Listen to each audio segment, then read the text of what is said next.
so extreme. He traveled the country, he met with extremists on the far left and the far right.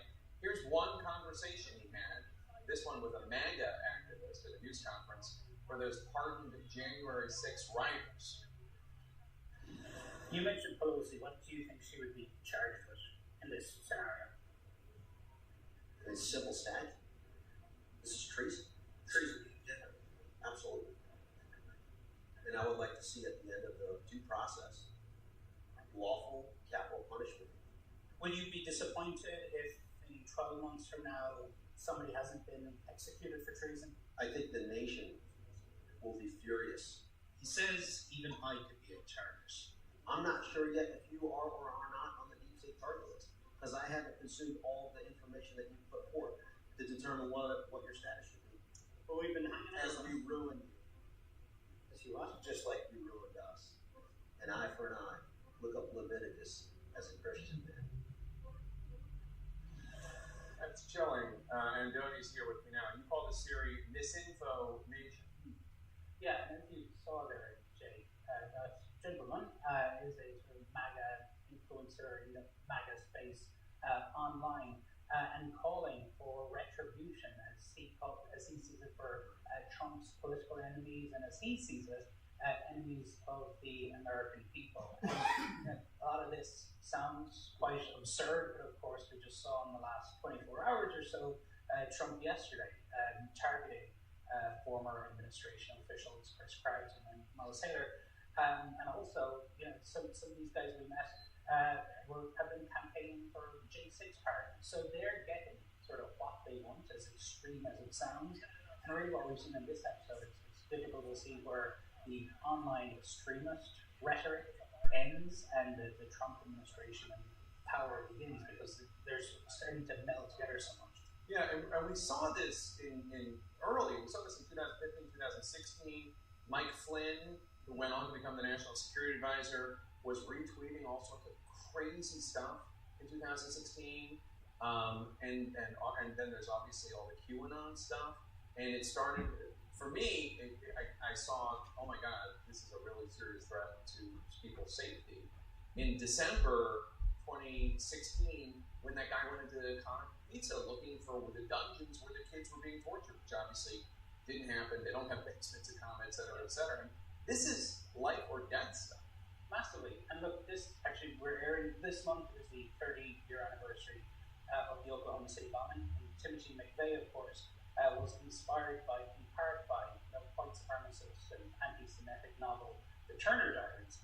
And really, if you look at just how far the road, how much more opportunities we have to be radicalized today compared to 30 years ago, McVeigh had to go to some effort to try and get a copy of that book. Right. But now the equivalent of The Turner Diaries and worse is being served to hundreds of thousands, if not millions of Americans, particularly young men, through their social media feeds, through algorithms every single day. So really, and also of course, extremists can find one another and organize online now. One other piece we look at this is the issue of 3D printed guns, again, something that is available to download online, print the guns at home, and of course was allegedly used in the murder of Brian Thompson.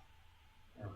Dr. Sullivan, thank you so much, and please tune in to see Tony's reporting featured on The Whole Story with Anderson Cooper. That will air Sunday night at 8 p.m. Eastern, only on CNN. Thank you. We're expecting an update from authorities on that helicopter crash in the Hudson River. We have been told there are fatalities. Keep here for more. Hola, familia. This is going to be so tasty. I think you know what you're doing. Emoción, I'm so excited. Eva Longoria, Searching for Spain, premieres April 27th on CNN. Top line? This is a quality comprehensive exam. Come again? You asked me to top line it for you. Okay. Bottom line? Well, bottom line is, this is amazing value. What? Get 2 pairs of progressives and an eye exam starting at just $159.95 at America's Best. It's halftime. Time to open the fridge. I'm not sure why I'm showing you this. The cabinets and the pantry. And sure you've got plenty of storage for snacks or expired stuff. And show them how much space you have in your kitchen. Selling your home to open doors is so easy. You can do it during halftime. Keep an eye on this one, Oh yeah, someone comes in the house or anything. Get started at opendoor.com. Organic soil from Miracle Grow has grown me the best garden I have ever had. Good soil, and you get good results. Look at that. The broccoli was fantastic. That broccoli, I think some of them were 6-7 pounds. CRDP is no walk in the park. That's true. But I take the Garden Tula. Same. It's the first major innovation in CIDP treatment in over 30 years. Garden Tula has been proven to significantly reduce the risk of symptoms getting worse. My CIDP can be treated with once-weekly injections that take about 30 to 90 seconds. Do not use Vyvgart Hytrulo if you have a serious allergy to any of its ingredients. Serious allergic reactions like trouble breathing and decrease in blood pressure leading to fainting, and allergic reactions such as rashes, swelling under the skin, shortness of breath, and hives have been reported. The most common side effects are respiratory and urinary tract infections, headache, and injection site reactions. It may increase the risk of infusion-related reactions and infection. Tell your doctor if you have a history of infections or symptoms of an infection. I'm hitting fairways with the fellas. I'm hitting the road with my number one. That's how we live vividly. Good Garden Tula. Visit livevividly.com or talk to your neurologist.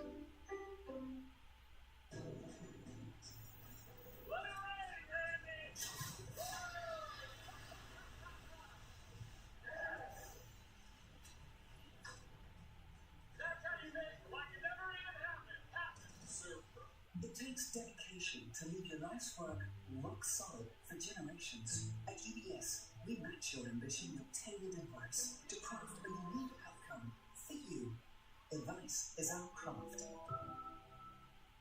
Kids, I'm sure you're wondering why your mother and I asked you to.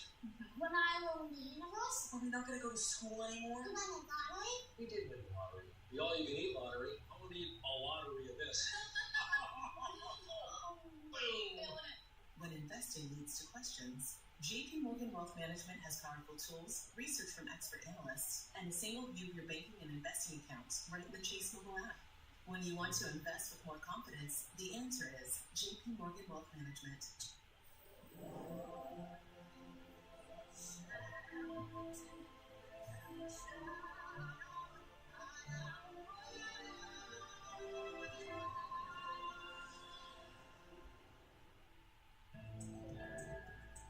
This is where we engineer the future of space. See, the technology we make is what makes the impossible possible. And it doesn't stop there. Your favorite spaghetti and meatballs with my secret sauce. It's a secret family recipe. Maybe I'll teach you one day. Really? That's your special sauce? Yes, but It's my favorite because you made it for me. Stater Brothers Markets. Fresh, affordable, community first.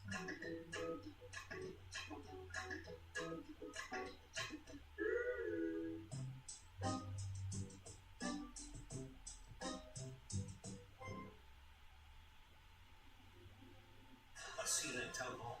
America asks Congress. Live tonight at 9. In our politics lead, questions raised about the Director of National Intelligence, former Congresswoman Tulsi Gabbard, over where she says is her main residence and where she actually voted in the 2024 general election. Months before Gabbard cast her ballot in her home state of Hawaii, Gabbard and her husband declared under oath that their residency in Texas, after buying a home in the Lone Star State, claiming a homestead tax break. Sienna's County Law examines Gabbard's actions by taking a look at the voting laws in Hawaii and the property tax laws in Texas. Months before Tulsi Gabbard was sworn in as a Director of National Intelligence in the midst of her transformation from independent to Trump supporter. Thank you. In March 2024, she bought a home in the politically red state of Texas. Soon after, the background on some of her frequent Fox News appearances changed. From the slope of Oahu's Diamond Head crater, You see them out pushing the so-called woke agenda. to a view of the Texas state capitol. This is personal for me, this endorsement of President Trump. A CNN investigation found that Gabbard declared herself a Texas resident, but voted in Hawaii in the presidential election last November. Experts say that raises questions about whether she voted improperly. Voter integrity is a serious concern and a serious issue. On the campaign trail for Donald Trump last year, Gabbard talked about election security on stage. We need to be able to have trust and confidence in the fact that when we cast our vote, that our ballot will be counted in the way that we have cast it. It's where Gabbard cast her ballot that's the issue here. Gabbard rents a home in Hawaii. She's lived in the Aloha State for many years. In March 2024, Gabbard bought a home in a suburb of Austin, Texas. In June 2024, she and her husband declared under oath that we are residents of the state of Texas, and their Texas home was designated as the family homestead. And she also claimed a homestead tax exemption on the house. But in the 2024 general election, Gabbard cast her ballot in Hawaii, and that's potentially a problem.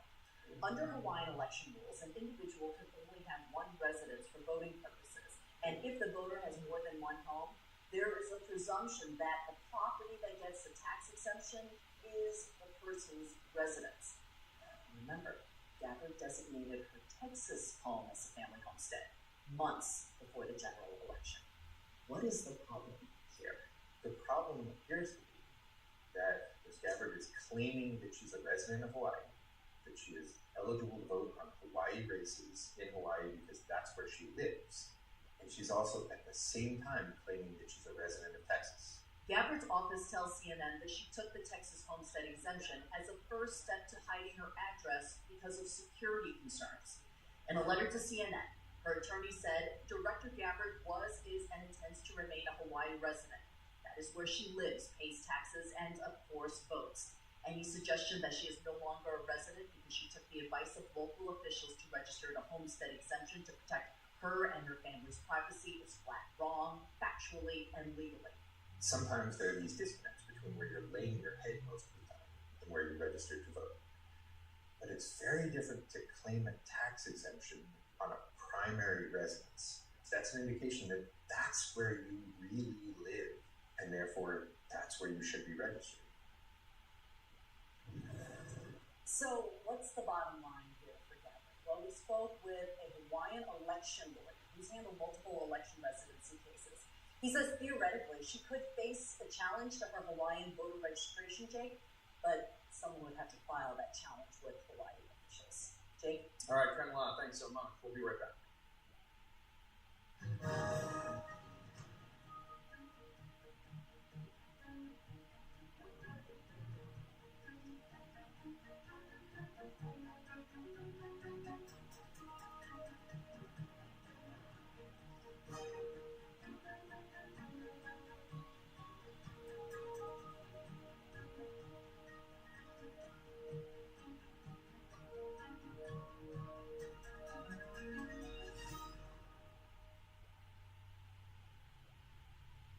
This is the Emirates Premium Economy Suite.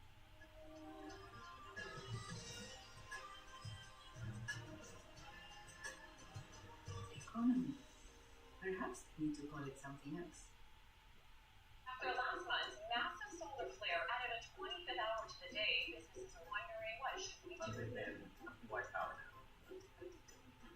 Anything can change the world of work. From HR to payroll, ADP designs for the next anything. At the UPS store, we offer a lot because running a small business takes a lot. That's why we're the Help Protect Your Privacy store and we give your business a real street address store. So while you're juggling everything else like the boss you are, we're the extra care hand store. You can count on us as the shredding and mailboxing, anything and everything to keep you going store. Get $5 off shredding services. Visit the UPSstore.com/shred and shred today. An MSC cruise isn't just a vacation, it's a holiday full of European style. And all the things Americans love too. Come on, pull it up. There are a ton of football matches. Games, football games. Woo! You ready for some adrenaline? How high is that? So high. Privacy. Be proud to say. Gelato. Froyo. Architecture. Architecture. Is a big act. It's American. Of course it's big. What a vacation. Don't you mean holiday? My bad. We should stop now.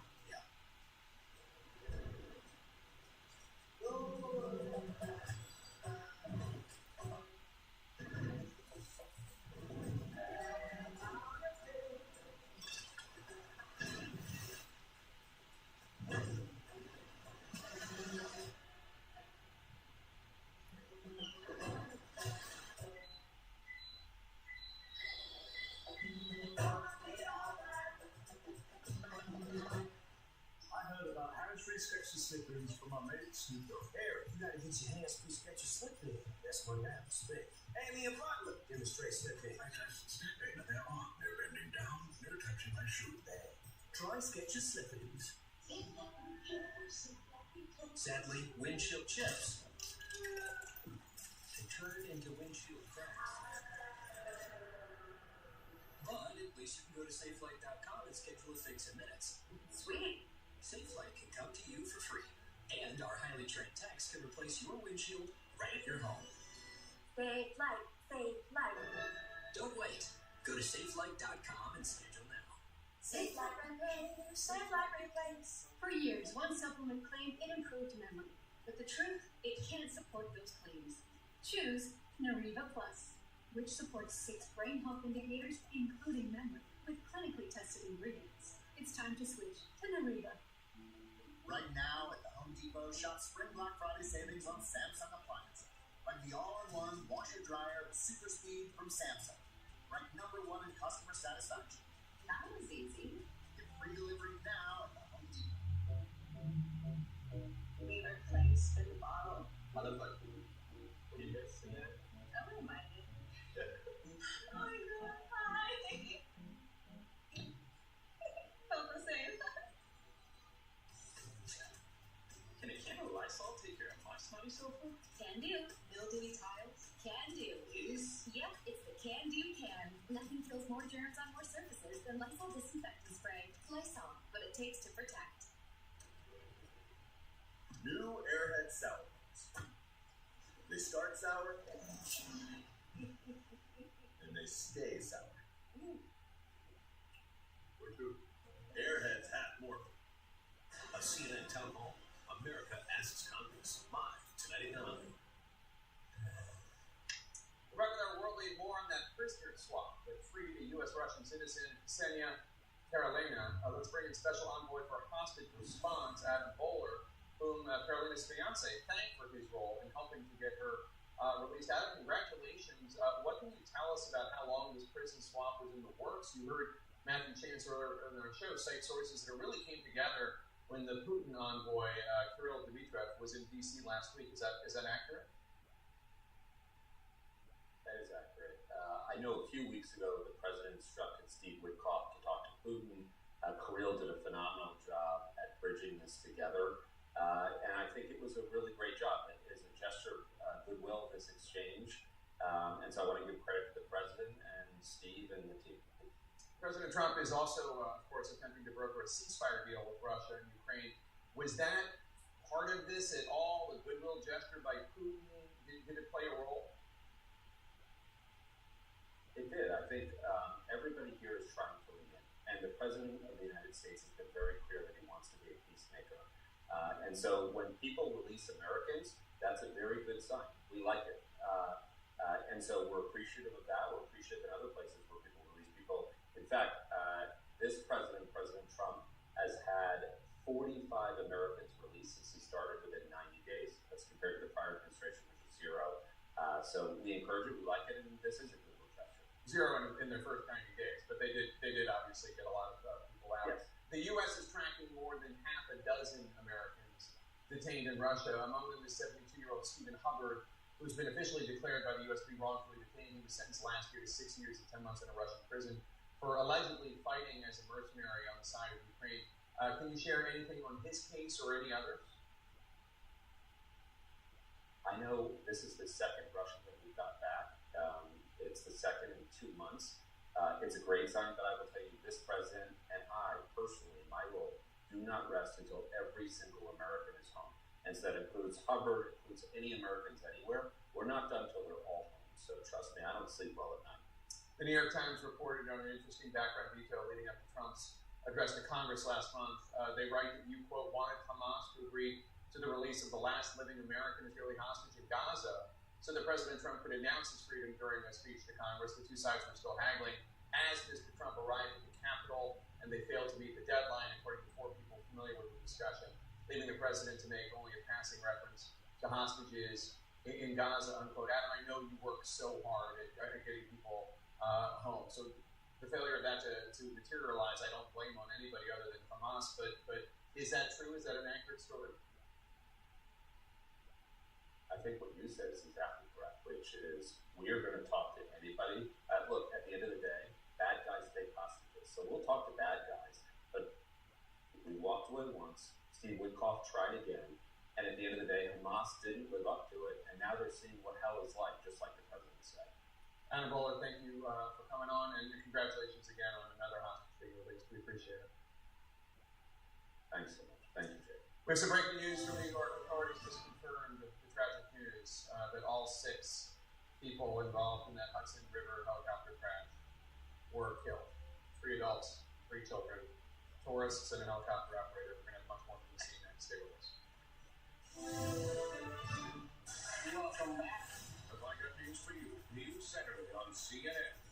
Stay ahead of your child's moderate to severe eczema with Dupixent as they welcome the feeling of touch with clear skin and less itch. The #1 prescribed biologic by dermatologists and allergists helps heal their skin from within. Severe allergic reactions can occur. Get help right away for face, mouth, tongue, or throat swelling, wheezing, or trouble breathing. Tell your doctor of new or worsening eye problems like eye pain, vision changes, or blurred vision, joint aches and pain, or a parasitic infection. Don't change or stop asthma or other medicines without talking to your doctor. Ask your child's doctor about Dupixent. Welcome to the future of effortless living at HDTV Smart Home 2025, where design and innovation go hand in hand, making every day hassle-free. Automower IQ Series gives you the ability to customize settings right from your app. Define your schedule and select a cut height and mowing pattern. With robotic mowing, lawn maintenance has never been easier. Brought to you by Husqvarna's Automower IQ Series. The darkness of bipolar depression made me feel like I was losing interest in the things I love. Then I found a chance to let in the light. Discover Capilita. Unlike some medicines that only treat bipolar 1, Capilita is proven to deliver significant symptom relief from both bipolar 1 and 2 depression. And in clinical trials, movement disorders and weight gain were not common. Elderly dementia patients have increased risk of death or stroke. Capilita is not approved for dementia-related psychosis. Call your doctor about new or sudden mood changes, behaviors, or suicidal thoughts right away. Antidepressants may increase these risks. Report fever, confusion, stiff muscles, which may be life-threatening, or uncontrolled muscle movements, which may be permanent. High cholesterol and weight gain may occur, as can high blood sugar, which may be fatal. Common side effects are sleepiness, dizziness, nausea, and dry mouth. These aren't all the side effects. Ask your doctor how Capilita can help you let in the light. Find savings at capilita.com.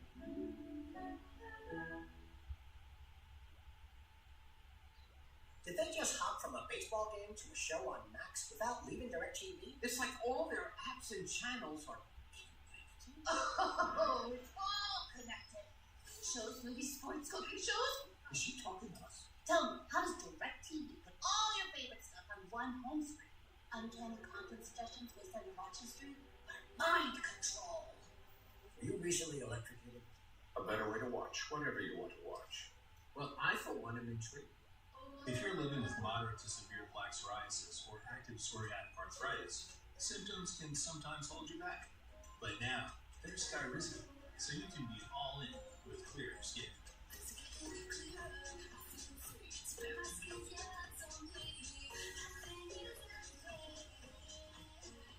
With Skyrizi, you can show up with dramatically clearer skin. And if you have psoriatic arthritis, Skyrizi can help you move with less joint pain, stiffness, swelling, and fatigue. Skyrizi is just 4 doses a year after 2 starter doses. Don't use Allergic. Serious allergic reactions, increased infections, or lower ability to fight them may occur. Before treatment, get checked for infections and TB. Tell your doctor about any flu-like symptoms or vaccines. Thanks to Skyrizi, there's nothing like clearer skin and better movement. And that means everything. Ask your doctor about Skyrizi. Learn how AbbVie could help you save. Liberty Mutual is all she talks about since we stayed hundreds by bundling our home and auto insurance. It's pronounced Liberty. Liberty. Nice try, kid.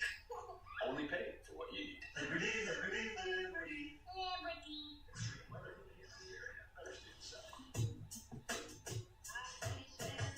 Don't let what's happening outside affect how you feel inside.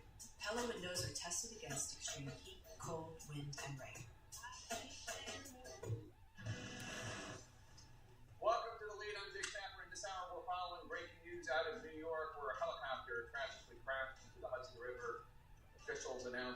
moments ago that all 6 people on board, including 3 children, were killed.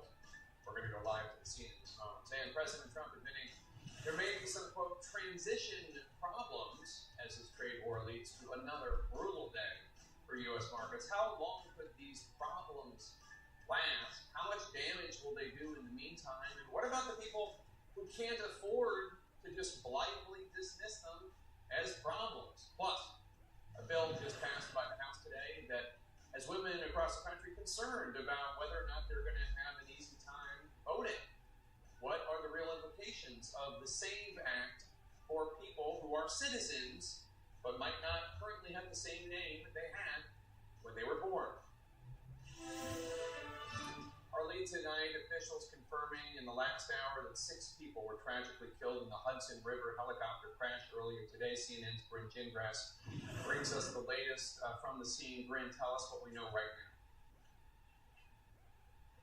Yeah, Jake, this is still very much an active investigation, but as you just said, this is no longer a rescue mission, as all 6 people on board that helicopter have died. We've just been briefed by officials on that. I do want to quickly show you some video that we have of this moment of the helicopter crashing into the Hudson River. I gotta warn you, it is very difficult to watch, but this is something that, of course, investigators are also going to be looking at as they try to figure out what happened with this helicopter to make it go down into the Hudson River. It's pretty horrific to see there.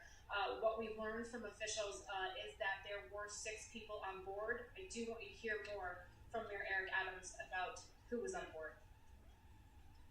At this time, all 6 victims have been removed from the water.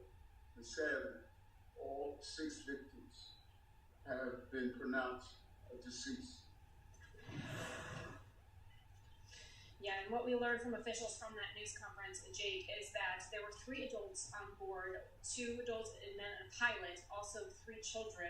We're understanding that this was a family who was visiting from Spain, believed to be taking a tourist helicopter up to see some of the sights here along the Hudson River. Our understanding is that the rescue efforts that took place there, really from not far from where we are across the Hudson River, dive teams did recover these bodies. 2 people went to the hospital and were deceased at the hospital, and there were CPR efforts done there on the boats in the water, but sadly those lives could not be saved. Now, as we're understanding about where this helicopter came from, we're understanding it took off in the lower part of Manhattan, and it was in the air, according to a CNN analysis, for about 16 minutes. This helicopter apparently went toward the Statue of Liberty, which is in the lower part of Manhattan, on the sort of on the Jersey side also, and then came north towards the George Washington Bridge, and then circled back here where it went into the water closer to the New Jersey side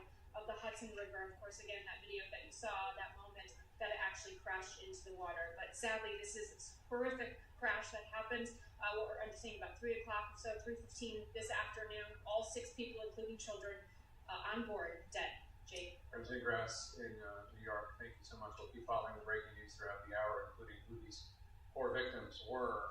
Turning to our money lead now, President Trump escalating the trade war with China as he concedes there may be some, quote, transition problems with this trade war. CNN's Jeff Seleny at the White House for us. And Jeff, the White House clarified today that all Chinese goods are subject to at least a 145% tariff, higher than we originally thought. What did President Trump say about any trade negotiations with China? Jake, it is a staggering figure, 145% on all imported goods. And you're right, it's something that we did not know before, because the White House said they simply miscalculated the math on that. But even as the president summoned his cabinet for a meeting here, the fears of this trade war deepened. Of course, it has deep economic consequences for the world, but the president insisted he wants to talk to President Xi. Would love to be able to work a deal. All we're doing is putting it back in shape. We're resetting the table.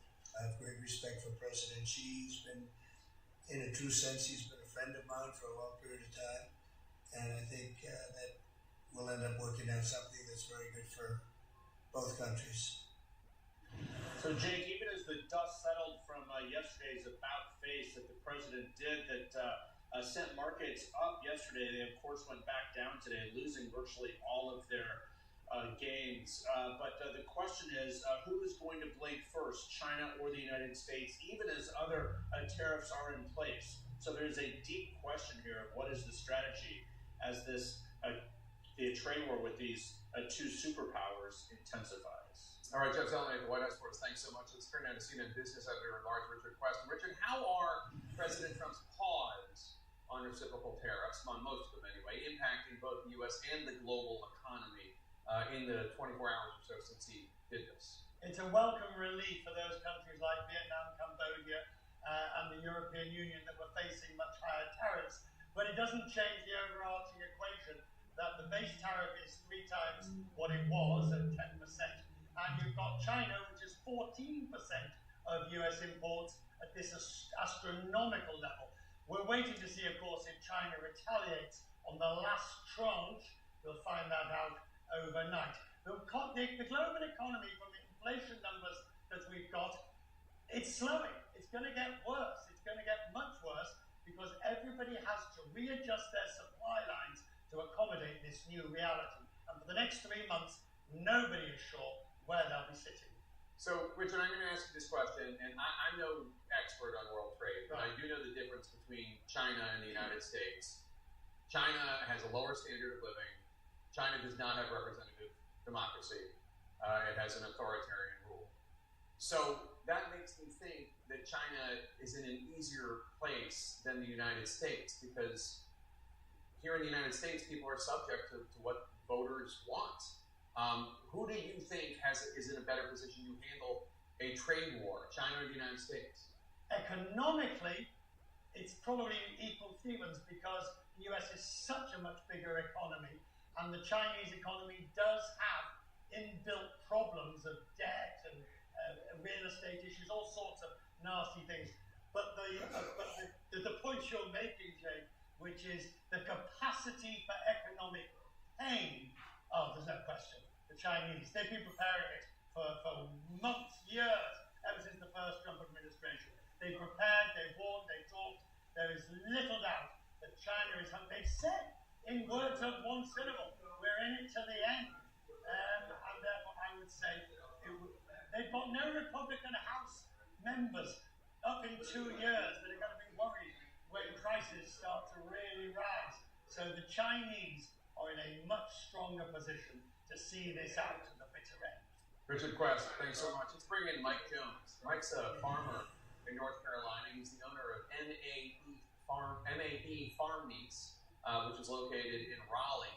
Mike, thanks so much for joining us. As you know, President Trump put the 90-day pause on most of the reciprocal tariffs except for China. He still has 10% ones. You sell a lot of food. You sell beef, pork, eggs, milk, dairy. How are you doing right now? Are you facing any immediate impacts? I'm not facing any immediate impacts, but I am concerned with the effects on the economy. You know what I'm saying? Like, that's what I'm saying. So it's like you gotta look at them a certain way. Like, hey, bro, major concerns do you have about the long-term impact of these tariffs? We don't have to do it at a comedy club, but we would rather do it at a comedy club. So if you guys want this money, let's figure this out. Could be affected. Because somebody gonna get the money. You know what I'm saying? So that's how I'm coming at it. You feel me? So now, like I said, I talked to some people. My homeboy didn't know the people at the Fox. He's in Chicago. He said he'll come back.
What's 26 for Minnesota? Yeah, must-win game.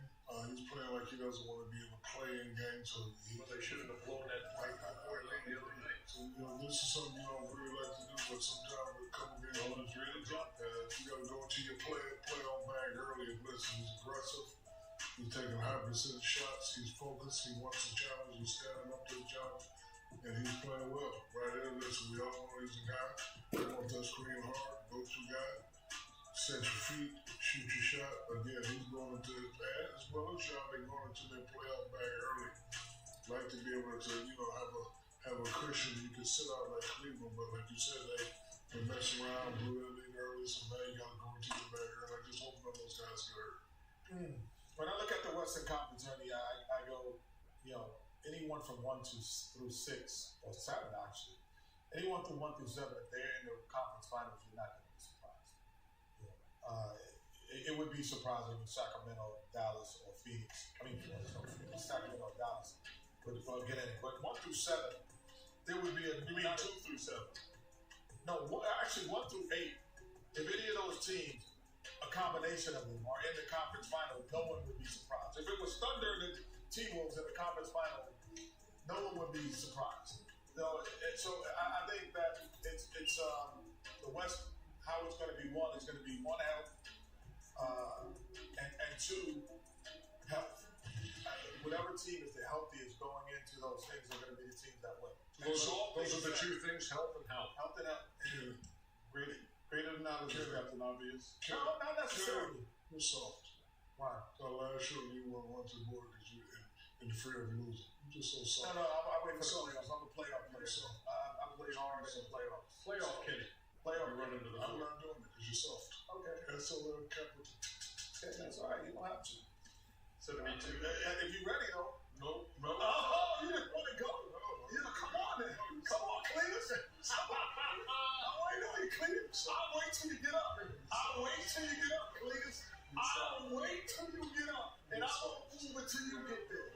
Don't want none of this. You ain't want none. Chuckster was thinking about it. He was thinking about it. Yes. You know, you got the big stuff. Come on, baby. Come on, man. 5-point game coming back. And you got to jump up the stairs. Come on up. Come on up. You got to jump up the stairs. The American Express Halftime Report is brought to you by the powerful backing of American Express.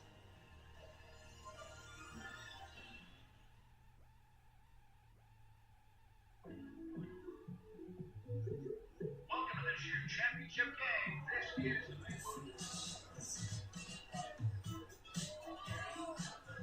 With Amex Gold, you can score 4 times points on restaurants around the world. So you can raise the bar. That's the powerful backing of American Express.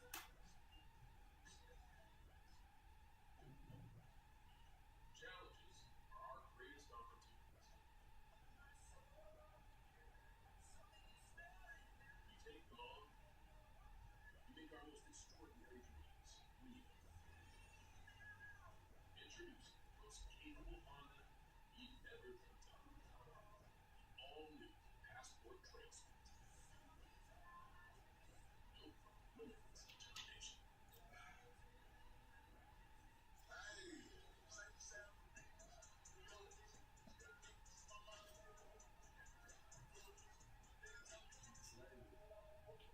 Everyone wants a taste.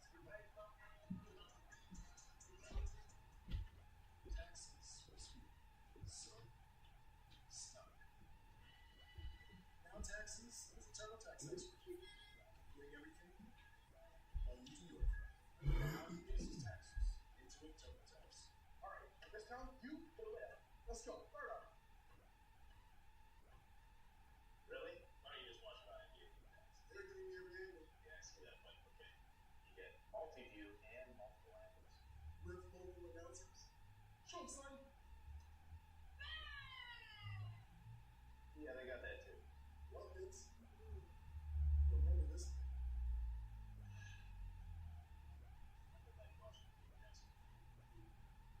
Hey, guys. Change it there. Change.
No, it's just ain't no Pegasus. Pegs. All right, they're chicken pegs. It's produce. It gives them back in flesh.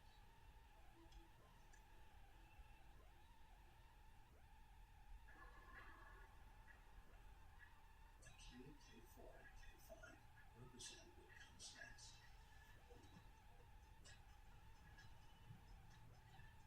The next movement for innovation. The next movement for acceleration. The Kia K4 and K5. Kia, movement that inspires. Tax Act wants to remind you taxes are due soon. But hey, once you're done, you don't have to think about taxes ever again. Until next year. And every year after that for the rest of your life. Tax Act. Let's get them over with.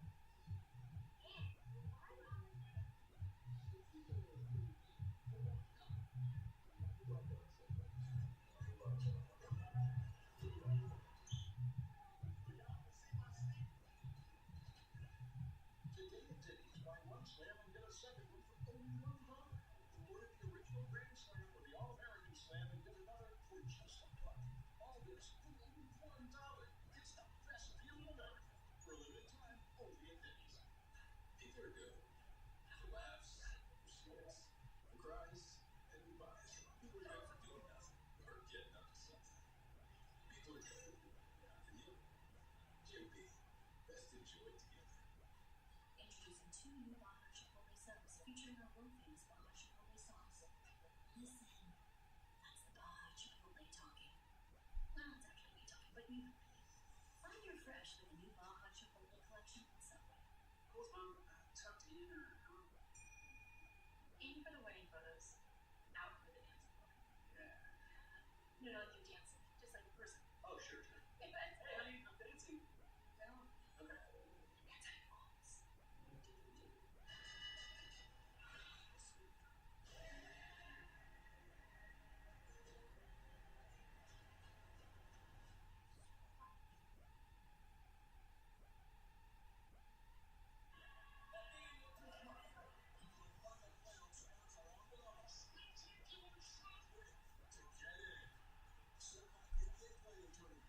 Begins Tuesday on TNT, True TV, and stream on Max.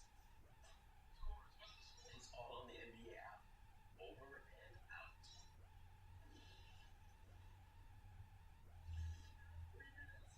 3 minutes. Let's make sure we get every shot contested, okay? We're at 12 for 17. Please. We got to make this a little bit more. Keep contested. Keep doing the work. Get the rebound. Let's go. Let's go. State Farm Audio assists these 2 head coaches. Tomas Isla on an interim basis. This is his 7th game. Chris Bench took his Wolves to the Western Conference Finals a year ago. 3 quarters have been flying here. We should take a look at that game summary presented by T-Mobile 5G home internet. And Randy Edwards and Moran have put on a great show in the first half here at Memphis. Yeah, sure. I mean, Moran's got 5 assists and 18 points. Both guys playing at a very, very high level. We didn't talk about this in the first half. I think the shooting is too, yes.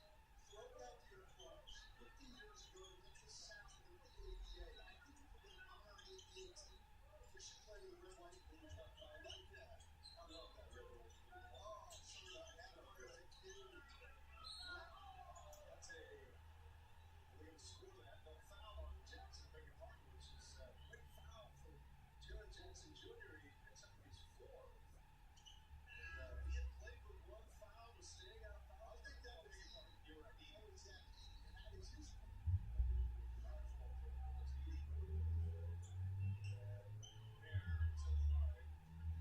trouble with the Knicks continues to be a story.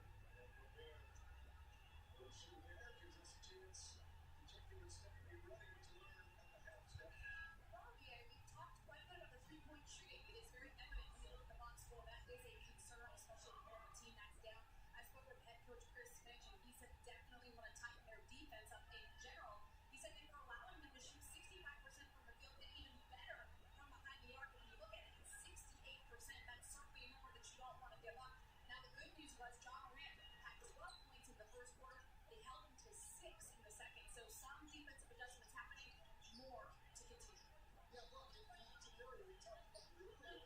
is usually very good as the defensive unit. They give up the third drills. They have the sixth best percentage defense against the three. But tonight, as John Moran shoots another one past it, they are just knocking up and down. Correct his line, 70% three. And that's the thing, yes, the threes are coming in volume, but they're knocking it down. Classics, both of these teams, you expect that from Minnesota. That was being in their own game right now. Randall with an answer on the other end. Minnesota typically very good guarding the three-point line. It is a point of emphasis for Chris Finch. They found some open spaces out there. And there's a steal. McDaniels on the runaway. Memphis with an early turnover here in this third quarter. I think if you're Memphis, you got to be a little bit concerned that you shoot 66% from the third, 70% from three, and you're up top. A lot of offensive firepower in this one. Last meeting between these two teams, looks like McDaniels got caught up with Jackson and he had a foul. Second foul on Jay McDaniels. Second team all defense a year ago. Over there giving John Moran a lot of room. That is the wrong matchup for Gobert. Yes, that's the wrong matchup for most of them. I mean, guarding John Moran's hard, but for a 7-2 center, impossible. Oh, you take chances to see Moran miss a three. He's been shooting threes so well in 6 games since he's come down off that injury. It really has. Moran's hit 3 threes tonight. In and out of his threes. Minnesota down by a little ball, just getting started here in the third quarter. Azalea seeing matchup this ball. Going off 1 foot. Shooter's touch for Julius Randle. So back to the front. Randle's got 15. Biggest lead in this game, 8. Minnesota had an 8-point lead. Biggest lead for Memphis was just 6. This game has been tight. Number of lead changes in this one. 15 times they have taken the lead, these two teams. Now Minnesota with the lead and the ball.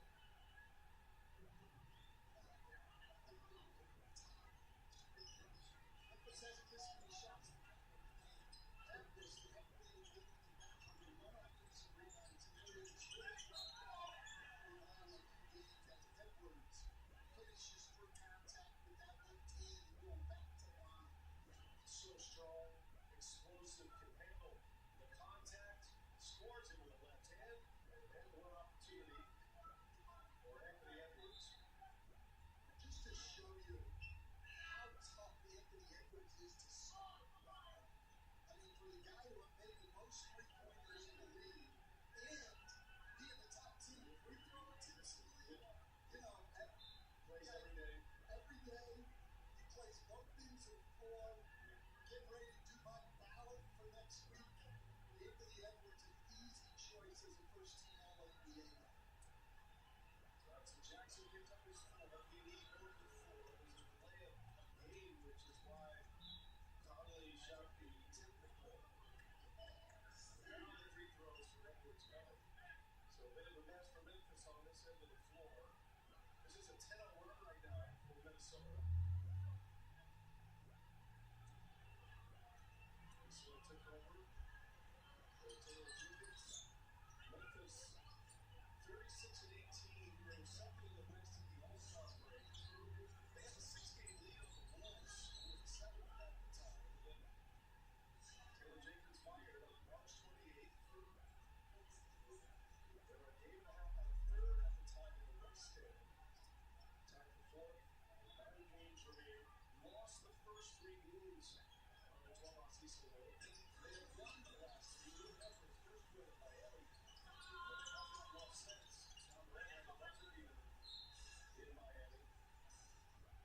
Then got isolated on Khalil Leonard, who's able to create space and knock it in. But then we've had 2 coaches now in the NBA, Taylor Jenkins, Mike Moore, fired with fewer than 10 games to go in the season, and both teams were 15 games over 500 when the coaches got fired.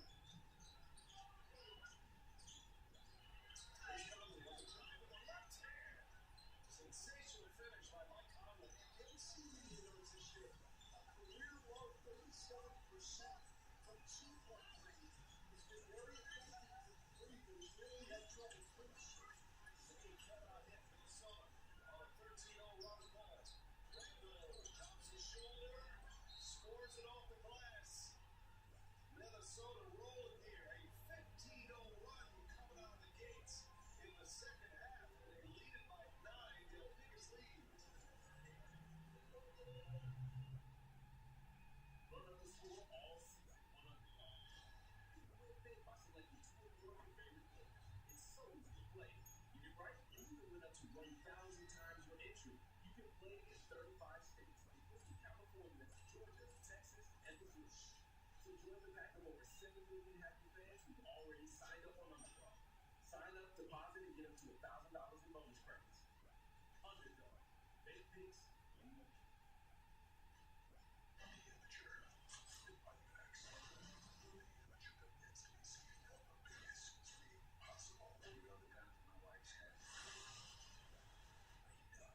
No, all in all. The Amateur PG-13 Friday. Tickets available. Sorry, I need to work. Mine's also a work thing. I just need to learn how to do. Line. Alan says your business vehicle is not covered with the resident. It's like 24/7, just like your home and all. Oh, that's great. She didn't catch his phone time. I'm sorry. You know, I heard that brown turkey is the healthiest poultry. Well, never mind, just be your friends. I'm well proven. Orange man, bro. Feel about that? So, looking for a quarterback? Oh, you're right, Billy. He's due for you. Every shoe for every athlete. This is the go. Tax Act wants to remind you taxes are due soon. But hey, once you're done, you don't have to think about taxes ever again. Until next year. And every year after that for the rest of your life. Tax Act. Let's get them over with. How do you get so much flavor in these Skittles Littles? Because I push on biscuits and pack them with a rush of flavor. You accidentally tricked yourself too. Yeah. Shrink the rainbow, taste the rainbow. The DQ freezer is open again for our 85th birthday to bring back our most wished for blizzard flavor. It's the confetti cake blizzard treat, filled with confetti cake pieces and confetti frosting. Don't be late to the party. Grab yours before the DQ freezer closes.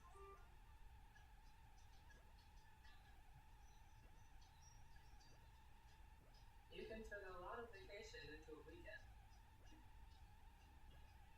Book your next weekend getaway with Maribel.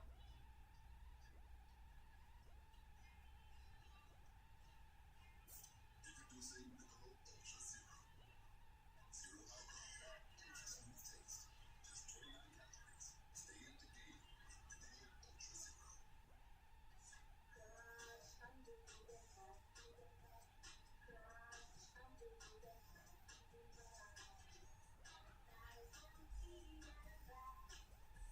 All-day odor protection for under $10. Timberwolves on a 15-0 run.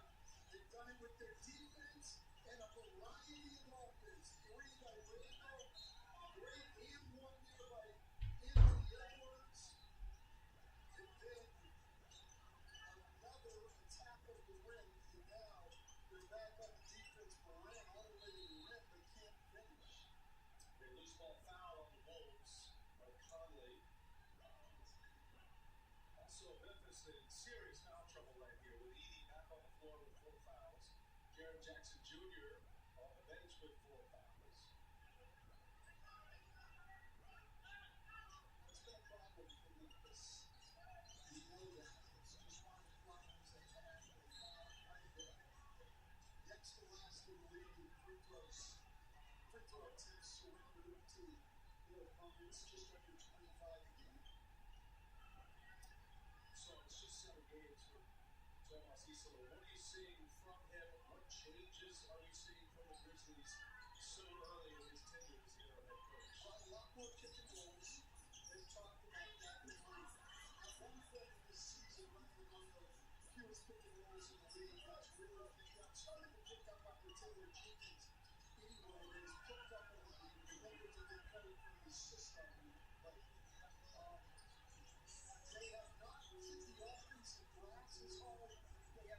close the number of turnovers that they were before, but they were better on the defensive boards, and they put the ball back in the hands of John Moran.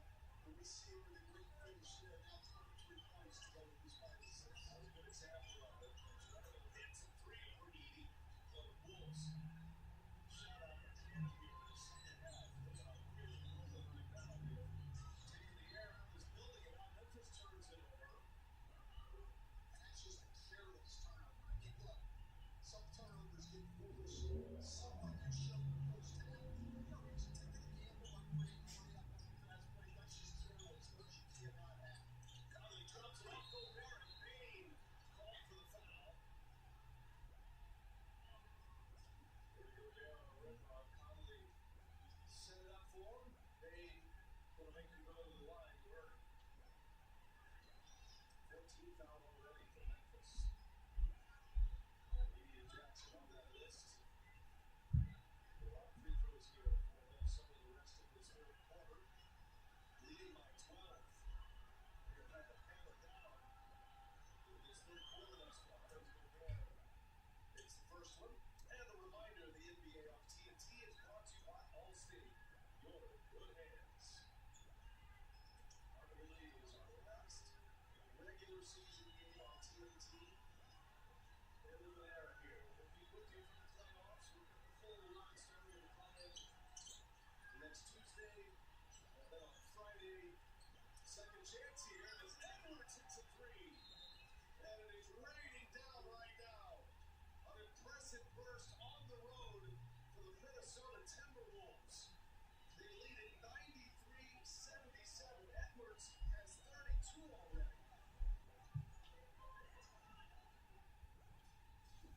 This is a meal. We're talking a good food that makes you feel a good meal. You feeling that?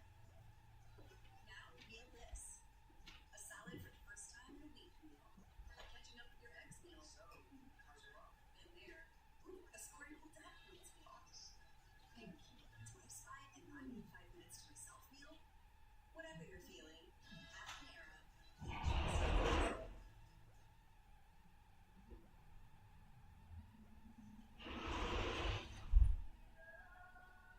Bang and rent, count yourself.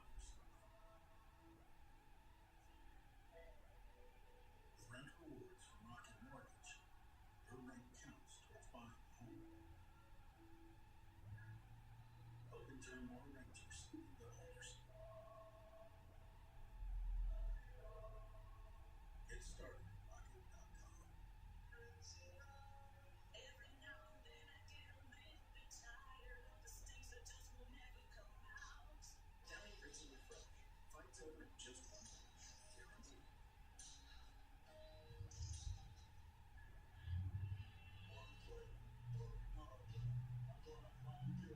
I'm gonna get you one way or another. When the road tries to get you, Hyundai's got you. At AT&T, be confident with guaranteed earnings.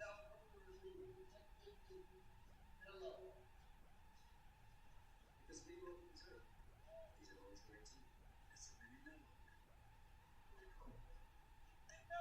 You know what AT&T guarantees? The deals you want, your choice of our most popular plans, like the new Samsung Galaxy S25 Ultra. On us, that's the AT&T guarantee. I went to a dealership just to look at the new Tacomas and left that day. You know what? I really love the new design. I like how it's a little more aggressive. I'm a photographer by trade, and the ability to get to the backcountry is really important to me. My name is Ethan Van Dusen, and I drive a Toyota Tacoma TRD Sport. Right now, you can lease a tough full life Tacoma for just $319 a month. Make it easy. Toyota, let's go places. The new Morning Mama. For your Roma places. I believe to this. At Target.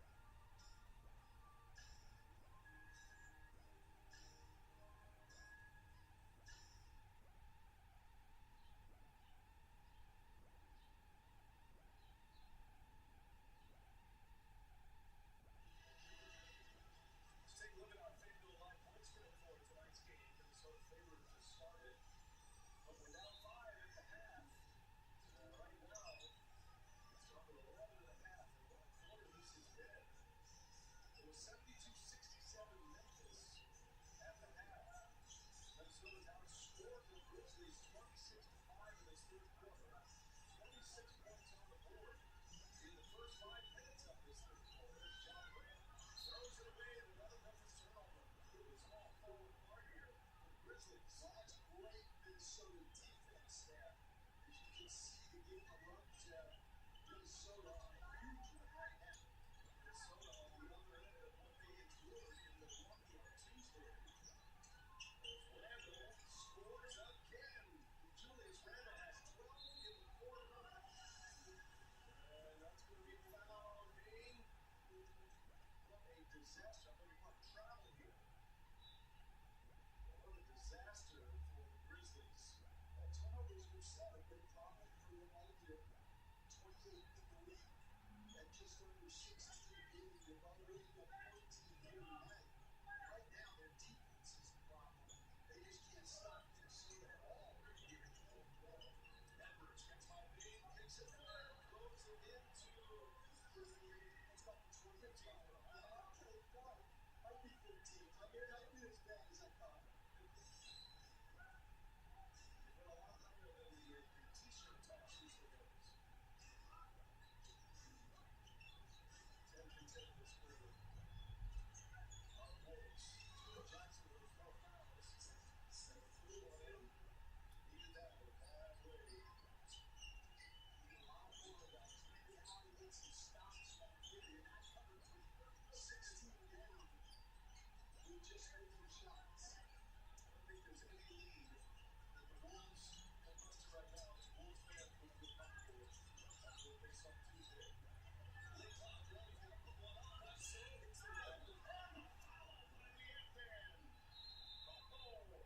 Anthony Edwards coming down from the Raptors. But normally, Memphis is one of the best offensive rebounding teams in the league. But they're right now getting outscored 14-4 on second chance points by the Wolves. All the way, stopped by Conley. There's one. Salvador Jr. on the attack. For the Grizzly, Mike Conley. Picks up the foul. Sweat will be on.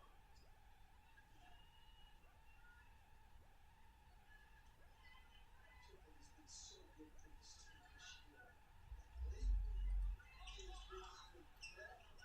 Over the last 11 games, averaging about 14 points and 5 assists, 54% control, and 54% complete.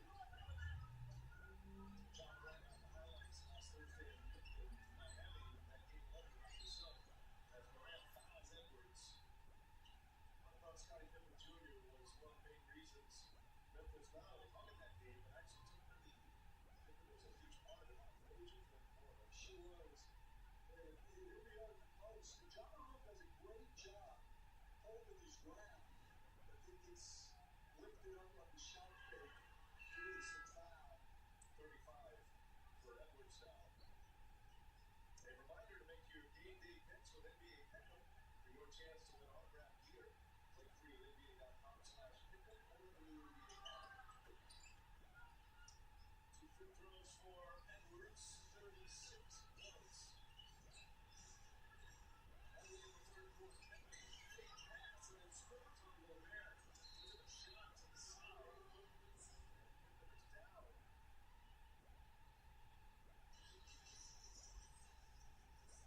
Gobert, the one who knocks him off. Teammates a little lazy up there. Pick him up. Grizzlies wants a timeout. Shot to the side and the chip.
has already put up 32 points in this third quarter.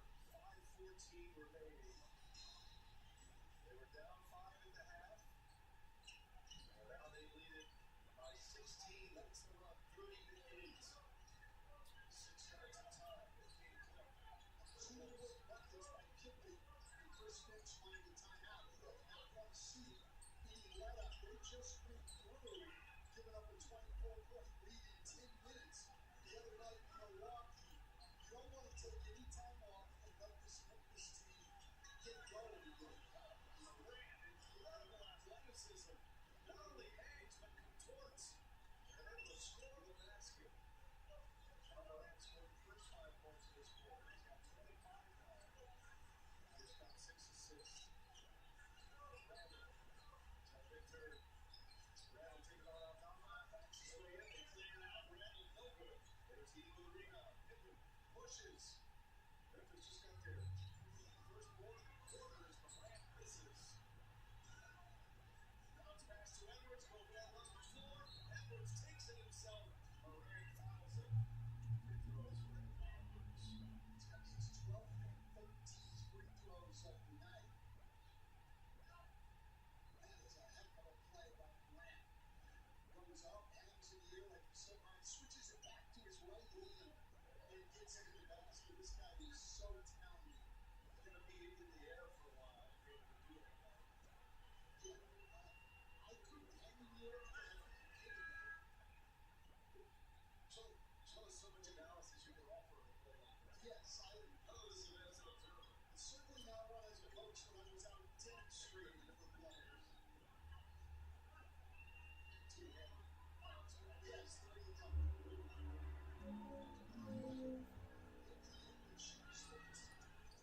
This is shot 9 as a team. Hangs again, draws the contact. And he's over to the line. Kind of dropped that in quickly. But just a moment ago, that was Memphis' first rebound of the third quarter. Yeah, well, there haven't been a ton of misses by Minnesota, and Memphis, normally a very good offensive rebounding team, has only one offensive rebound. All of the responses are always absolutely. Whether I say whatever I say. Minnesota made their first 10 shots of this third quarter. You do it yourself. Knocks it down, hits it both.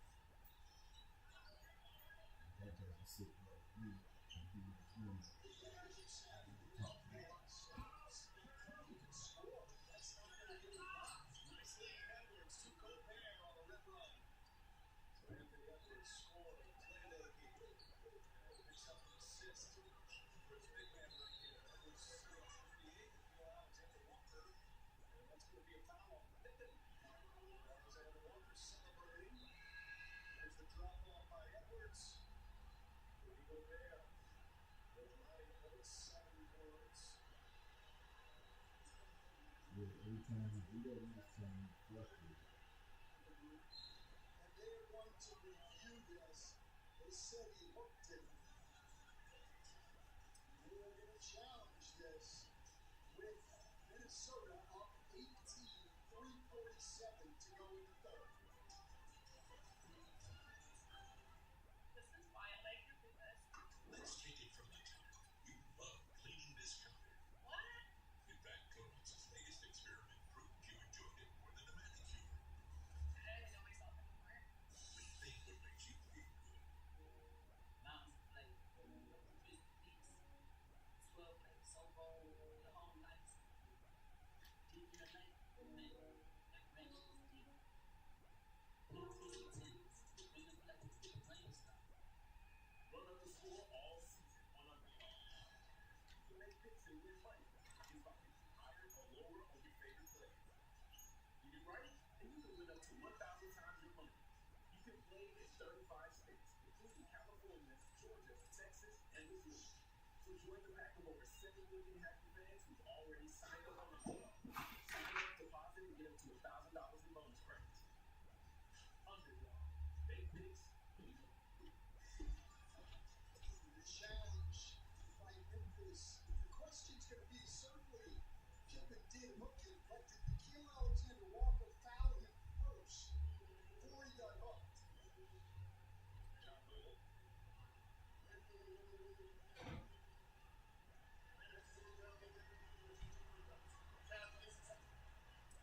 Successful challenge. So I think your call is right. The initial foul prior to Pippen hooking the arm of Nikhil Alexander Walker. Successful challenge right there. Needed that. That's what you get to think of it away right now. Absolutely. Pippen has been good. He's got me going a little bit here in the third quarter, but it's the defense for Memphis that's got to get going. Teams have come to the rest of the way here. There's a lot of good fouls in this quarter. Pippen knocks in the first one. John Moran sitting here in the third quarter with 27 points. Knocked in 3 threes. Anthony Edwards has 38. Edwards has 12 in the quarter. Randall has 14 in the quarter. And those two have combined for 26 of the 38 points. They're pushing double figures once again. And Pippen hits the deck. They call the offensive foul. Scottie Pippen Jr. sold it well, and it'll be Memphis ball. Well, Nas Reed is saying that he got pushed into that in and out. Sets the around, may let his hands off the issue. That was blocked by Gobert. Edwards defending. Jared Jackson Jr. Nas Reed on it. Gobert lurks, and Jackson scores and one. Memphis starting to get something going here late in the third. Jackson Jr. playing with those 4 fouls. Switch. Frustrated there. They talked a lot about taking away that right shoulder from Jared Jackson Jr. Jackson goes to his numbers. Nas Reed picks up his 4th foul. 3:22 remaining in the third quarter. Memphis led by 5 at the half. And then a huge surge by Minnesota to start this third quarter. Taylor Walker up and over. He certainly up to that shot. Made out of the back.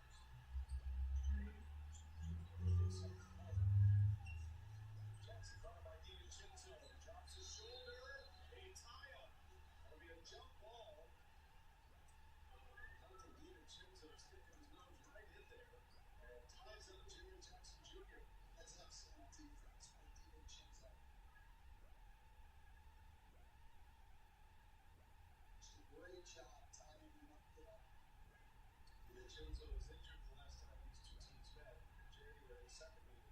They would have been matched up with Disney Baby now. A little bit better than that. 3-point shooter.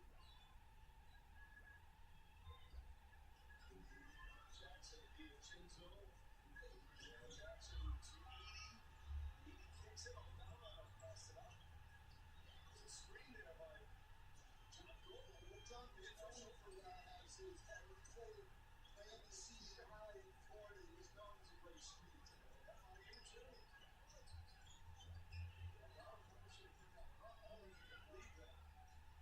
Edwards couldn't get through the official screen. I have it as a screen. Here's Edwards. He shoots on that. Buries another 3. And he's got a 40-piece in Memphis tonight. 41 points from Anthony Edwards. His 6th big 3. Jackson, no good. Gets his own, goes up, missed it. Edwards a rebound.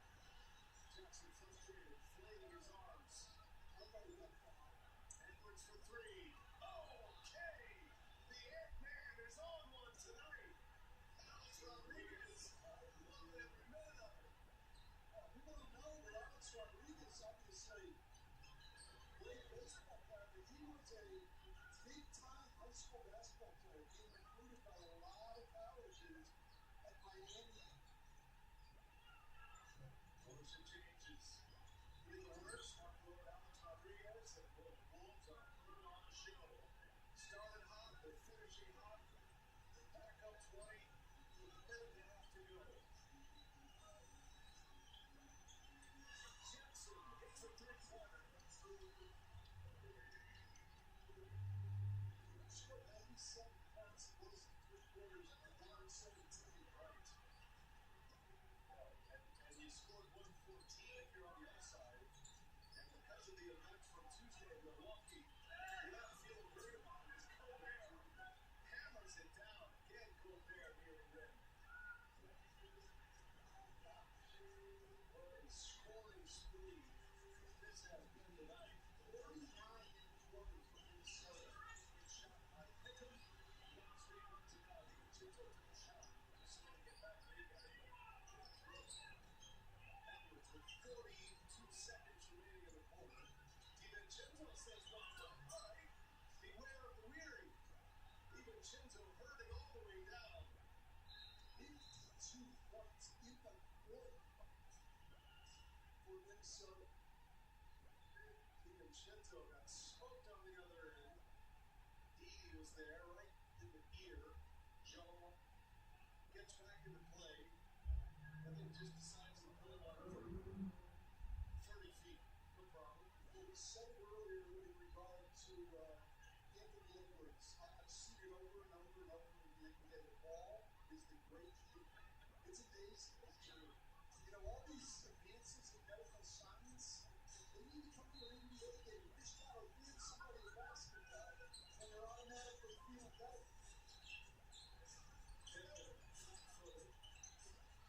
Dave runs it down. Inside 30 seconds in this third quarter. Scoring for seconds. This is big.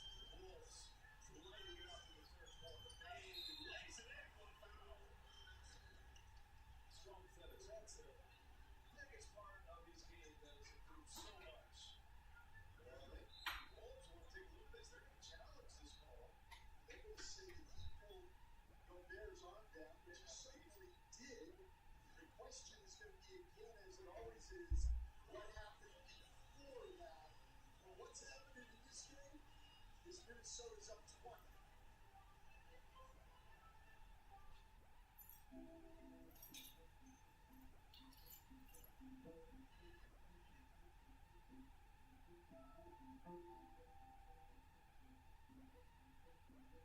Pedro's parents planned for adventure, but they didn't plan for him to be their best friend.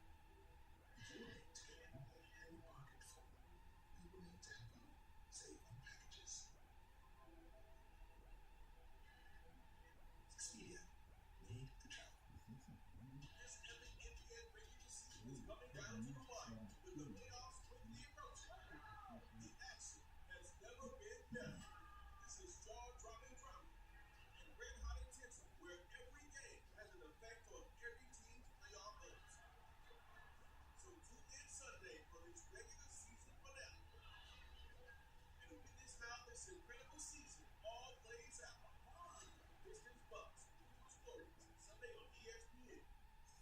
Minnesota challenges this. The question is going to be certainly at the end. Dane pulls his arm down. But Rudy Gobert's right arm, right hand goes on Dane's side there as he's driving. It's going to be interesting if they decide that that's a foul. When you're doing these deciding the challenge, you got to make sure you're looking at the whole action, not just the cut. Official is taking it up here. Got a long one here. Some Marcus could have some Tony Fitzgerald company there. John Goldman is the good chief. Left arm, pulled down the man's left arm to release a shot. Therefore, the outfield really had been changed to knock the foul. The challenge is successful. Well, that's where the third quarter's gone here for Memphis. He had one opportunity instead. Successful challenge on Minnesota's side of things when they were made offensive foul. I thought that was good call on the challenge. I think there was a little bit Gobert put his hand on it. It was incidental. And then Dave pulls his arm down to try to get the shot off. And now, almost Ishima going to a very, very different lineup, trying to get some energy in there with those two games that Jacob Vince Williams, Armstrong, and Lamar as small as you can go. They'll switch everything here. Keep in mind, both teams play tomorrow. Shot clock is off, and the Edwards are a 24 points. The first 3 quarters of play. And Vincenzo throws it away. Might be on cut job, but it was not. So, unforced error there by Minnesota. Memphis looking at the last shot here, and coaches wants John Morant back on the floor with Jackson. Possession matters from here on out for Memphis. They don't get it together defensively. Doesn't matter. They don't give up 52 in the quarter. The last game to go, and that'll take us to the end of the third quarter. What a shooting display by the Minnesota Timberwolves in the third quarter. They missed 3 shots.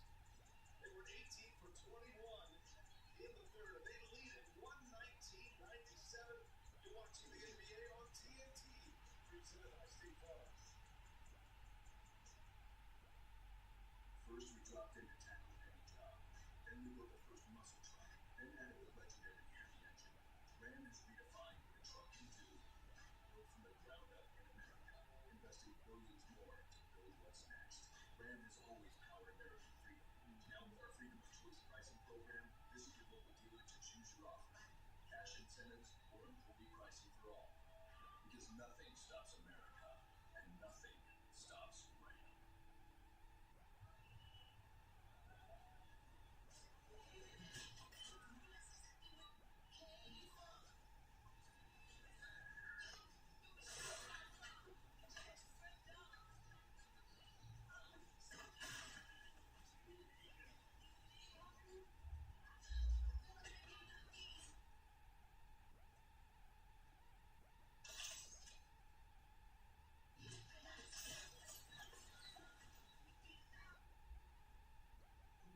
I don't think they take record. Of course they didn't discover. We're stuck in the past, baby. You're the one who owns 13 pairs of parachute pants. And these are my 14. Discovery is accepted at 99% of places in July. Cars, house, stuff. That's enough. 2 mortgages, golf clubs, SAT tutor, car payments, tuition, and taxes. Now it's my job. How long can you fill up what I got? 6 months. Tops. This house is over with stuff. You've been in this for a while. Now you never suspected. Here we go.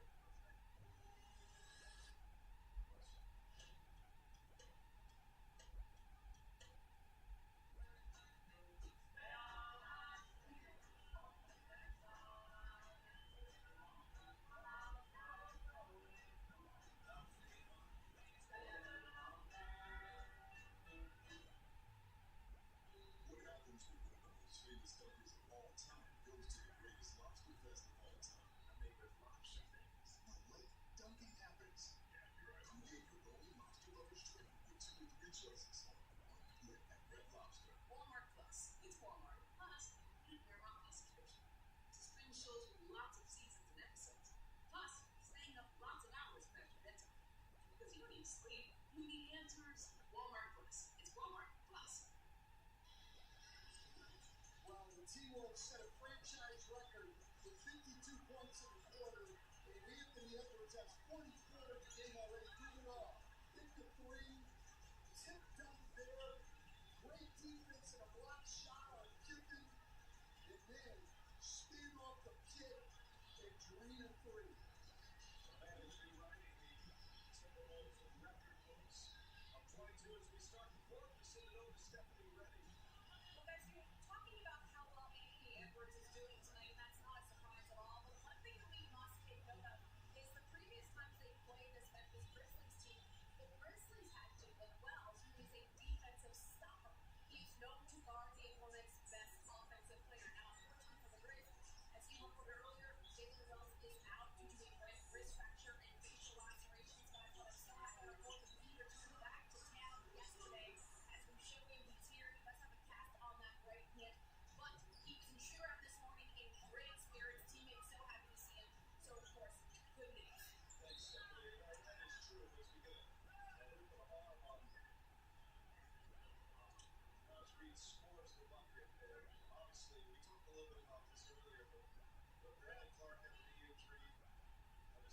mid-March.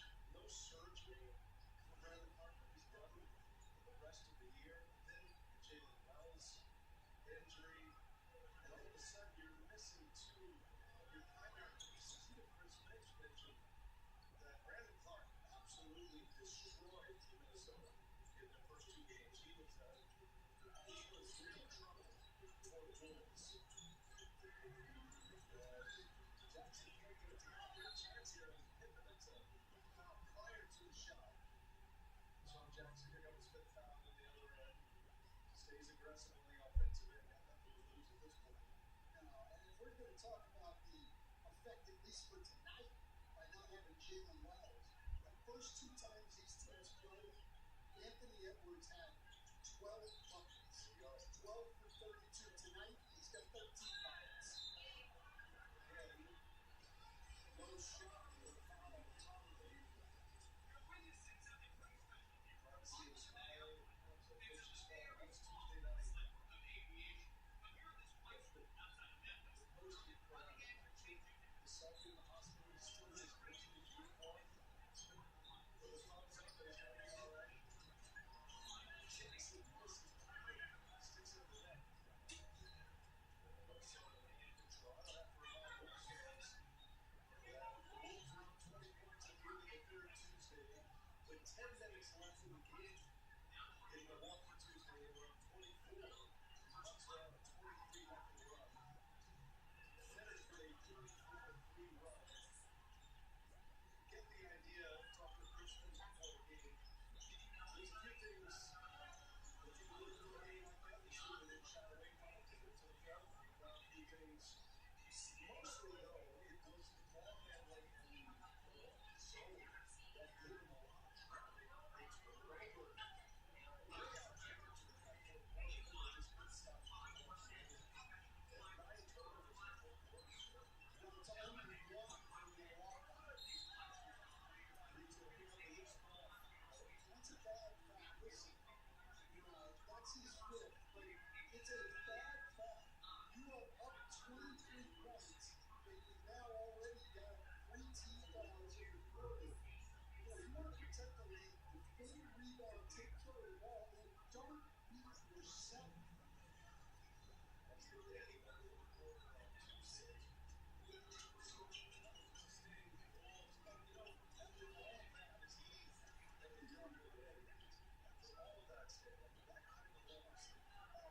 Responded well thus far tonight. 21 here.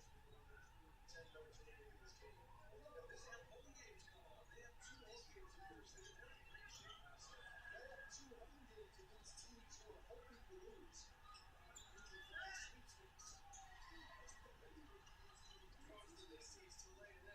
Travis Goodrich become my favorite players this year because I see the same thing from him every now. Great energy, works on both ends of the floor, picks up the pace of the game every time he Chicken tenderloin.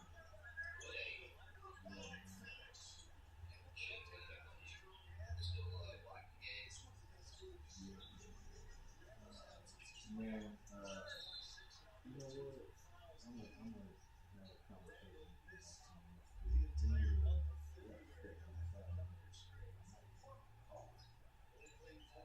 Huh? Well, first of all, it's not about another one. It's about the one that's what you around with. Well, I mean, to me, in my mind, it's crazy to do.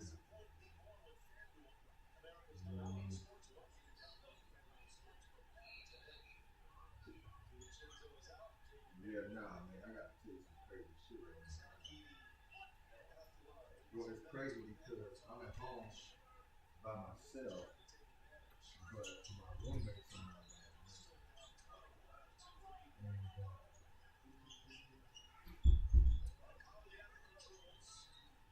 Sterling point guard, 12 years here in Memphis. Still one of the all-time favorites. No one's higher his number. He's got to play. Around the late clock, and that's going to be a foul. Jackson took a shot, and it's going the other way. Conley called for a foul. Probably Rudy Gobert. And to Rudy Gobert's credit, he started to reflexively argue, and then he realized, no, that was too obvious. That was too obvious. I can't even do that. Morant gets low. Morant missed it. It's going to be Memphis ball. He is grappling for the rebound. They got it. They went a lot of size. Yeah. They stuck with it.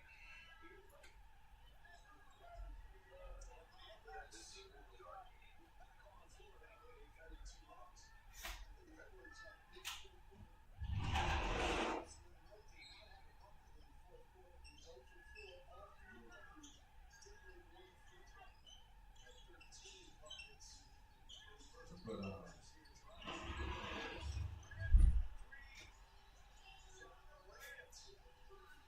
yeah, man.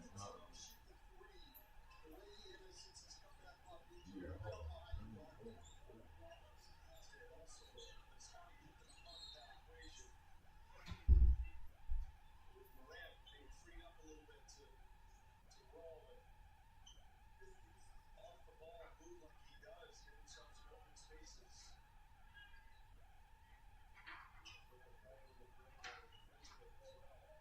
Kipling, to me, is a starting level point guard in this league. And I think he'll get that opportunity from someone pretty soon. Edwards.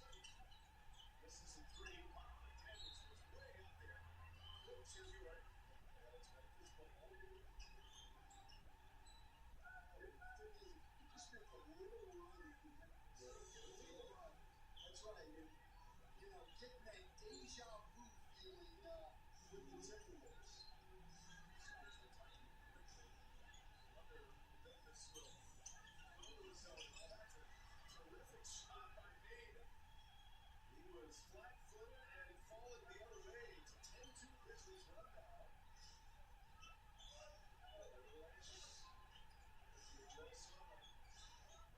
It's Randall for three. Missed it. He didn't look at Gobert. Spots Morant. Well, let's see if this was looking at each other. That's a Minnesota ball here.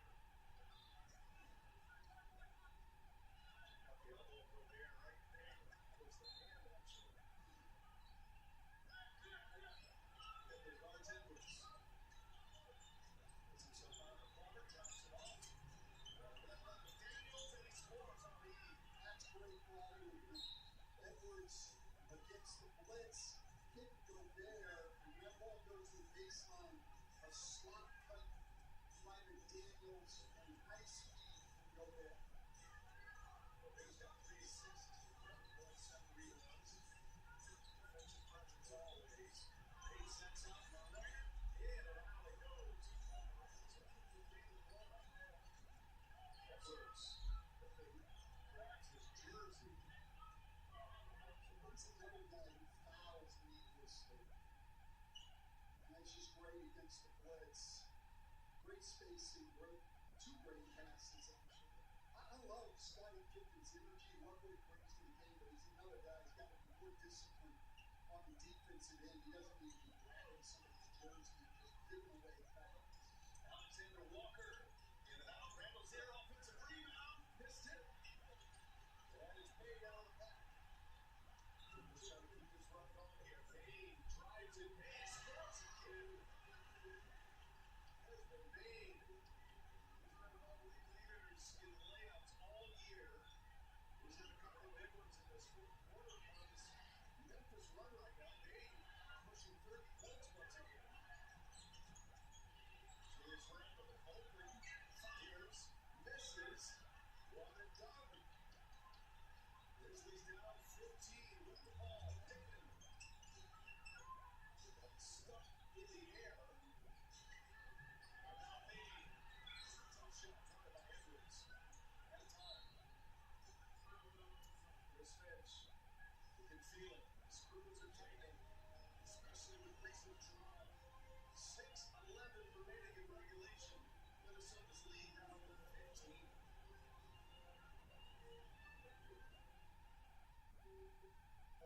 Hi, I'm John. Help this whole episode? Sure, just add it. We'll talk. We'll take a look at this giant apple is easier to repair than it looks. Kevin, I need help. Okay, let's talk about how to get rid of that spider. Run that engine. Attach the braces to the support beam. Attach what to what? Go back a step. No problem. Let's go back to step 3. We're only on step 3?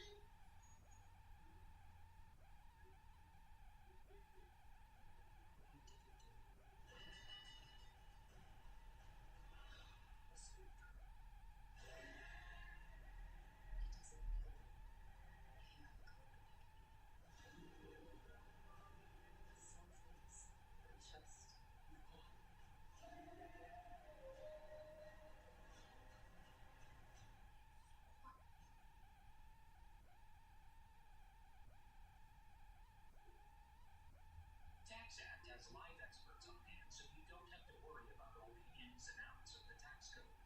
Trust us, you don't want to know about all those ins, and don't get us started on the outs. TaxAct, let's get them over with.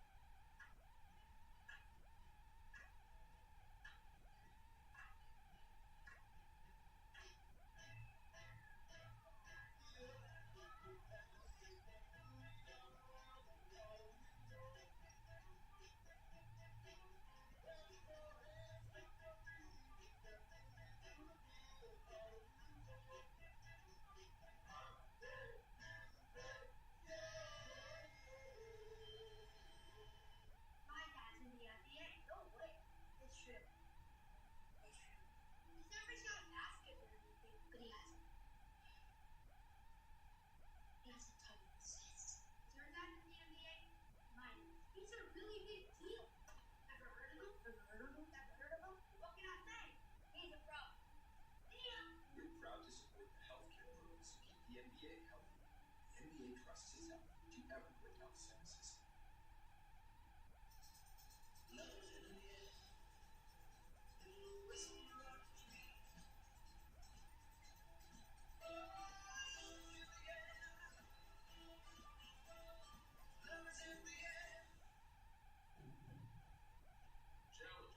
are our greatest opportunities.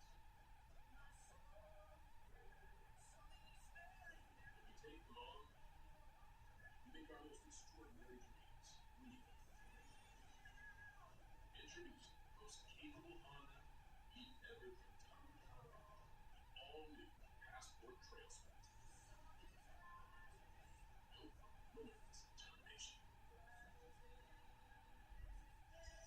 Check out NBA TV tomorrow. Friday, Bucks, Pistons, Rockets, Lakers, and then Sunday, last game, last day of the regular season. Pistons and Bucks and the Clippers and Warriors on ESPN. All the games will be starting 1 Eastern, all the games in the West at 3:30 Eastern. Minnesota with a big possession here, and they hit a quarter 3. Jake McDaniels comes out of that timeout. On down to 15 is Moran. Comes up short, and Edwards secures the rebound. Blitz Anthony Edwards twice. He's got the ball to Gobert. Gobert has had an assist twice. That one for 3. McDaniels. On the matchup they have sought out tonight. Minnesota missed a lot of shots in this fourth quarter. That's their 9th miss of the quarter. Three-pointers good again. Ja Morant trying to will his Grizzlies back into this thing. 5 made threes for Morant. He's got 33 tonight. They are 17 for 30. 33 and the lead 15 points. Edwards goes down on the rebound.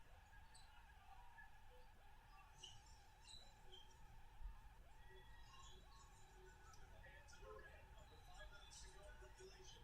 Morant for 3, feeling it, missed it. Hit for the offensive rebound.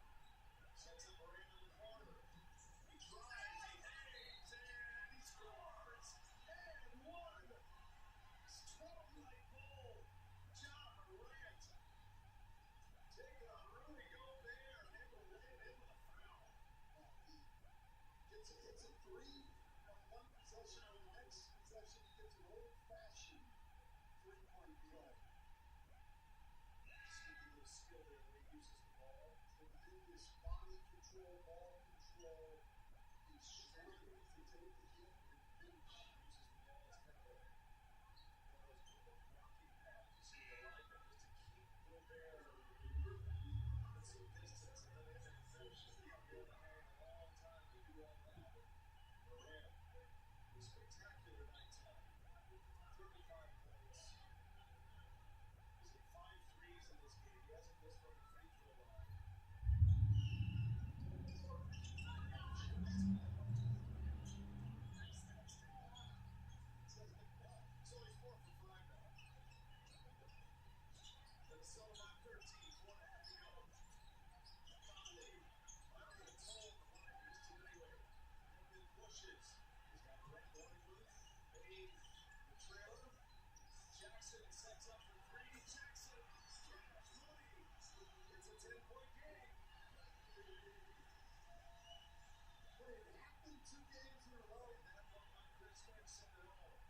says. 4 minutes to go. Memphis is outscored Minnesota by 12 in the quarter. McDaniels again, no good. Well done. Aldama up ahead. Pippen leaves it to Bay. 3-pointer. No. Randall. Strong rebound. You would have made that this place would have exploded. When did Anthony Edwards get going? He had 3 third quarters. He didn't score the fourth quarter. Tuesday there didn't score Butler in the fourth quarter. It looks like that he has gotten the people on this side of the floor. Randall backs his way down. Big body. And now what a bucket. Julius Randall. Serious bully ball right there. Right back at him. Missed it. Randall the rebound. Randall got fouled.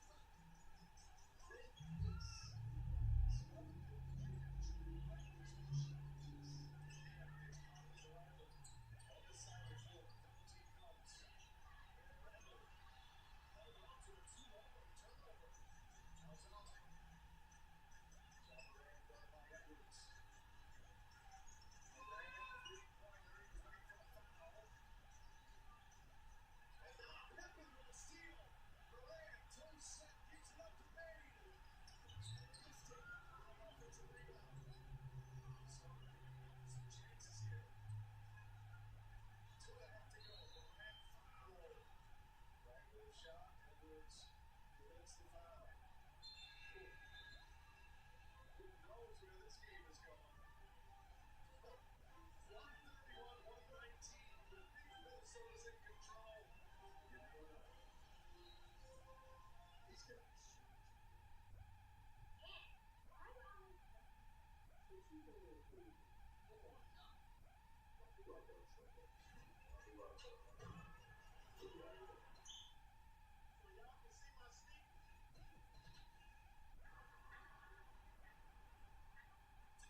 K4 and K5 represent what comes next.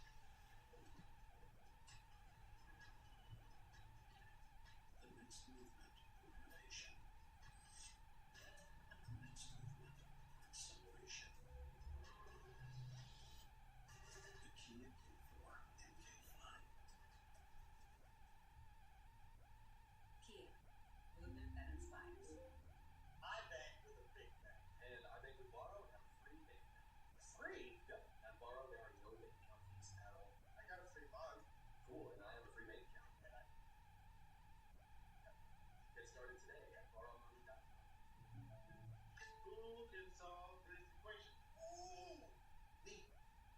Anyone else? Fine. Jake from State Farm. It's the personal price plan feeling.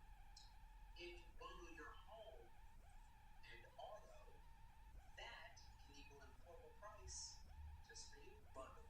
Just another way to save with the personal price plan. Like a good neighbor, State Farm is there. This is the biggest right. Wrong. Clorox measured people's brain waves while they tried stuff, such as dogs, cleaning nails, a treat. And the results. Whoa, is right. What does it mean to be rich? Being rich is less about reaching a magic number and more about discovering magic. The key to being rich doesn't matter what counts. Save 20 to 60% off other retailers' prices on brands you love at Ross.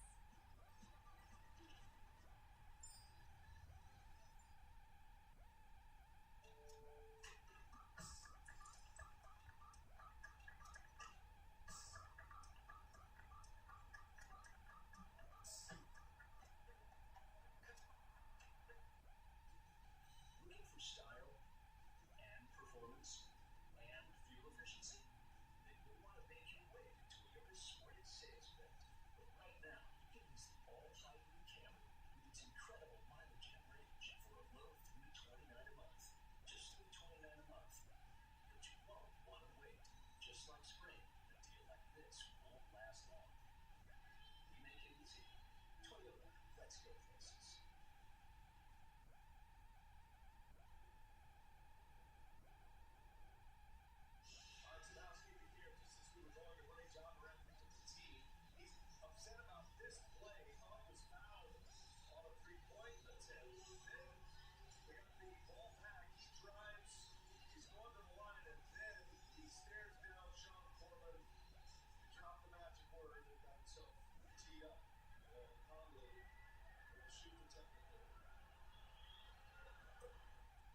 Wilson certainly, John Barrett thought he felt the contact on his arm at that big corner. Yeah, it was hard to tell.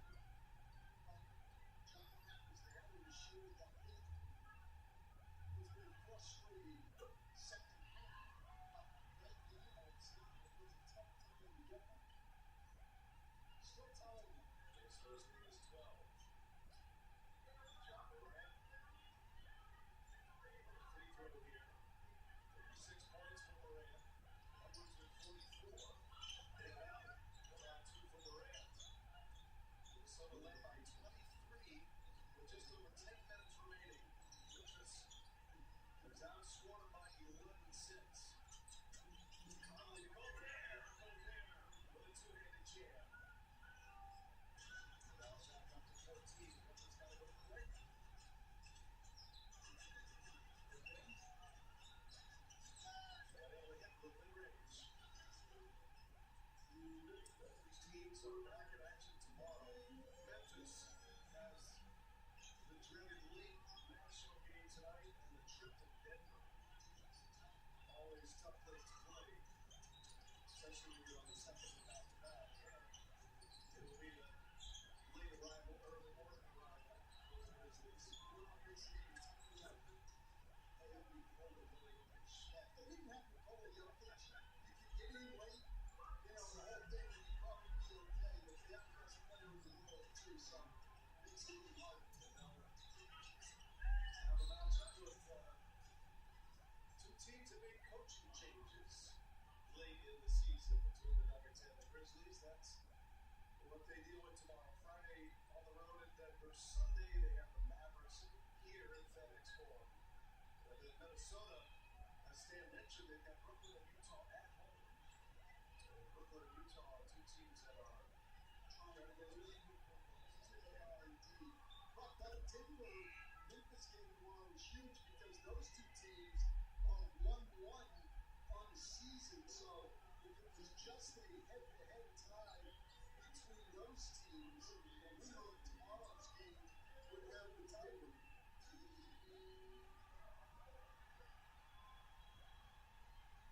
Joel sees some changes here to try to buy as much rest as he can before Memphis hits the road tonight. I think that 128 team really helped. The top. You never know, Stan. You never know. Bench is in. Final timeout. We'll come back for the last 126. Did they just hop from a baseball game to a show on Max without leaving DirecTV? It's like all their apps and channels are. Oh, it's all connected. Shows, movies, sports, cooking shows. What's she talking about? Tell me, how does DirecTV all your favorite stuff on one home screen? Untold content suggestions based on your watch history? Mind control. You recently electrocuted. A better way to watch whenever you want to watch. Well, I for one am intrigued. This is Roundup for lawns. This stuff works. This stuff kills weeds down to the root without killing your lawn. This stuff works on damaged weeds forever. Suppose this stuff works for up to 3 months. This stuff works guaranteed or your money back. This stuff works on big lawns and small lawns, and I guess you can call that a lawn lawn. This stuff works without killing your lawn. This stuff works without killing your weekend. This stuff works for the rookies and the seasoned pros. This stuff works in Knoxville, Bronxville, Rockford, and Marysville. This is Roundup for lawns. This stuff works. Minnesota Timberwolves trying to put the finishing touches on the Grizzlies tonight. They bounce back for Minnesota. Things got moderately sloppy for them in the fourth quarter, but they pulled it together. Julius Randle, one of his better games since coming back from injury. This one in February, 31 tonight for Randle, 44 for Anthony Edwards. 31 for Randle with 10 rebounds and 5 assists too. That might be his best game of the year, and certainly his best game since he's come back. Sets up now 3 in the quarter. Which Anthony Edwards, in the first 2 games against Memphis, wins. He combined for 47 points. And Jackson goes with the slowdown. So 47 points in 2 games for Edwards, the first 2 games. Tonight, 44. He was 13 of 19. He missed just tonight here, of course. Minnesota picks up their first one of the year against the Grizzlies. As Conley will go to the line. 45 and change remaining. Back, he picks up the foul. Minnesota's going to stay in the 8 spot. Golden State will flip-flop with Memphis. Memphis still has the tiebreaker with Minnesota. I would say, though, for Memphis tomorrow night, an absolute must-win. They lose that and get their 34th loss. It's going to be hard for them to not end up in the play. Well, Minnesota last year, remember, was big because they were 7 in the second round to advance to the Western Conference Finals. They've had good memories there. Memphis, after matchup. Who's going to be in the playoffs? The West is going to be epic this year. That's in certain games. So it's going to be whatever matchup throughout that West. We got Oklahoma City and Houston. So the 2 top spots. Lakers look like they're poised to secure the 3rd spot. The 4 through 8 still up for grabs here.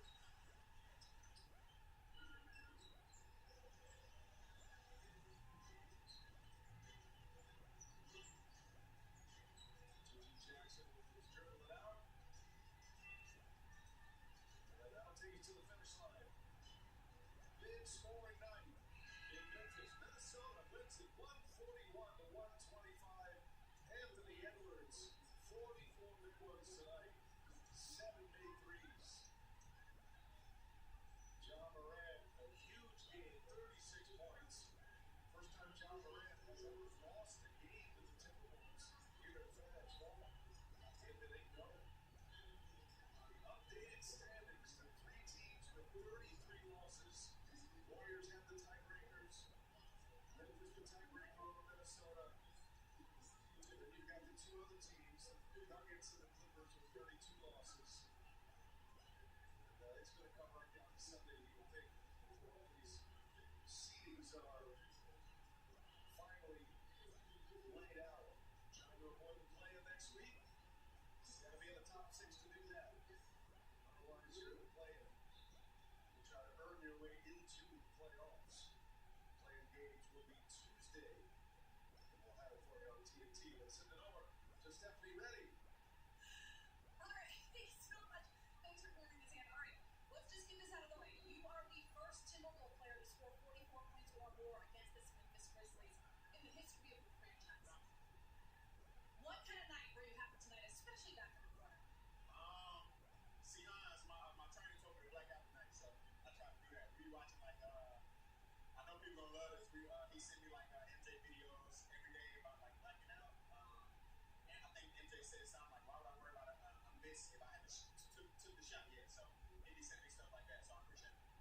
Well, it seems like it's working, so keep that up, especially for your fans. All right, so this game, you had a situation where you were up by a lot and they started to creep back in. Did that game against Milwaukee ever creep into your mind? Nah, I mean, all I told them to start the 4th quarter was like, we did it before, and the only thing that can change the game is if they slow the game down by us fouling and get them in the bonus early. So if we didn't do that, it was good. I wasn't worried. This is really tight here as the playoffs are approaching. You started off this game in the 8th seed. With this win, you're still the number 8 seed. What does that mean about what you all have ahead of you? We got 2 more tough games. We got a game tomorrow and then a game in like a day. So we got to get ready to come out. We don't know what's ahead of us with all the position spot through 8. So we got to take care of things. Nice job tonight. Thanks for stopping. Thank you. Guys. Played like an all-star tonight. Played like a superstar tonight. Anthony Edwards, what a performance. 44 points for the Ant-Man, and Minnesota gets a key win on the road. Coming up inside the NBA, presented by Kia, for producer Aaron Banks, Dr. Rich Russo. Thanks for our terrific crew here in Memphis. For Stan Van Gundy, Stephanie Reddy, the rest of our crew, Ryan Anderson saying so long. From Memphis, Tennessee, you've been watching the NBA on TNT, exclusive home of the Eastern Conference Finals. The NBA regular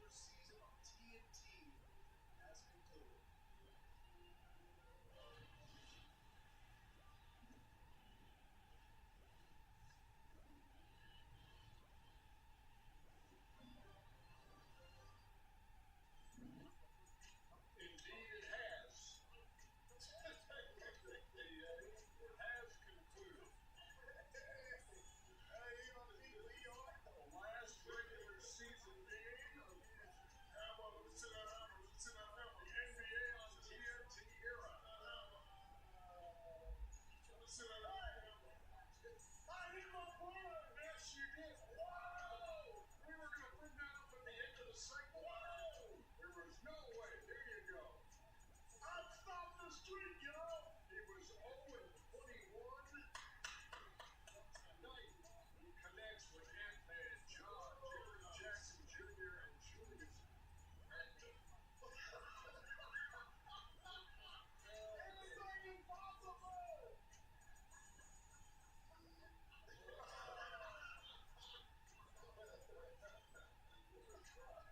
The vintage video of shot by Joe Underhill in the Final Four years ago. Hey! You are money, Johnson. This has been a perfect night, America. Yes, it has. This has been a perfect night. Started out perfectly, had all the finished perfectly. Had everybody outside, all the employees, and then Chuckster, it's foul, bro. Finally connects. Oh, man. You know he never went to a school dance. You can tell. You go to a school dance, we now school dances in ways. Was there a reason for that? No, we didn't have it. We tried to have a something. Yeah, school, you know, have those speakers. No DJ, no record. They had one record. The DJ had one record. There is nothing you can say to the Chuckster right now. Let's go. This has been a perfect night. Start outside and finish up in the money. Yes, indeed. And so now the next step for us. Hey, he started on beat, though. He started on beat, man. Right about, check, right about here. This is what they do. T-line. But he tried to hit. Come on, Jabroni. Calm down, Jabroni. Come on, energy. What you calling? I'm Jabroni. I've not heard you use that term when it comes to the Jets. That's my man, The Rock says it. He said, oh, I know. So that's it for the regular season. Wow. The play-in tournament starts Tuesday. Double dip right here on TNT. Teams to be announced.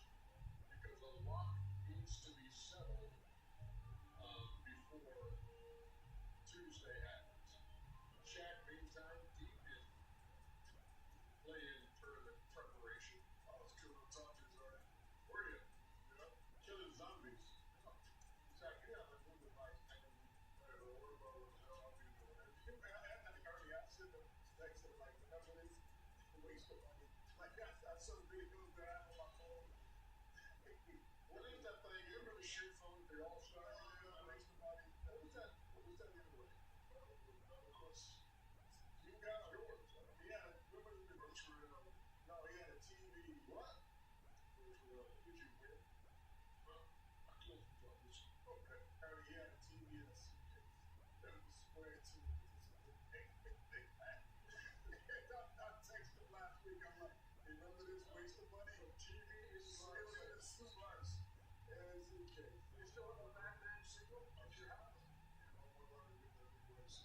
Yeah, there was TV in the suitcase that he never used. The only grown man we know is not named Batman, or Batman single in his house. He used it once and thought it was cool and never used it again. Highlights. Let's take a look at Minnesota and Memphis. Not that conversation runs course or anything like that. Ant-Man, John Morant, Minnesota and Memphis, both teams in that big picture. Who's a playoff team and who's a play-in team. He blew up the season. That's the first way this explanation.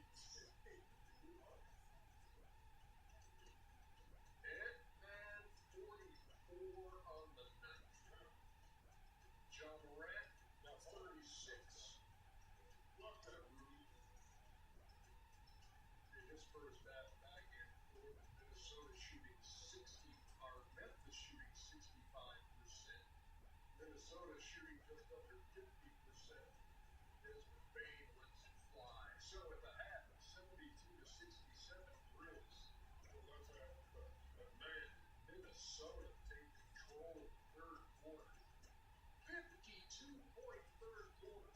Wow. third quarter for Minnesota. Come on, man. 52 points for real. Edwards had 18 of those 44 in the third quarter. Look at the follow. About 5 minutes to go in the third. Lead growing to double digits, then some. They would lead 119 to 97 going forward.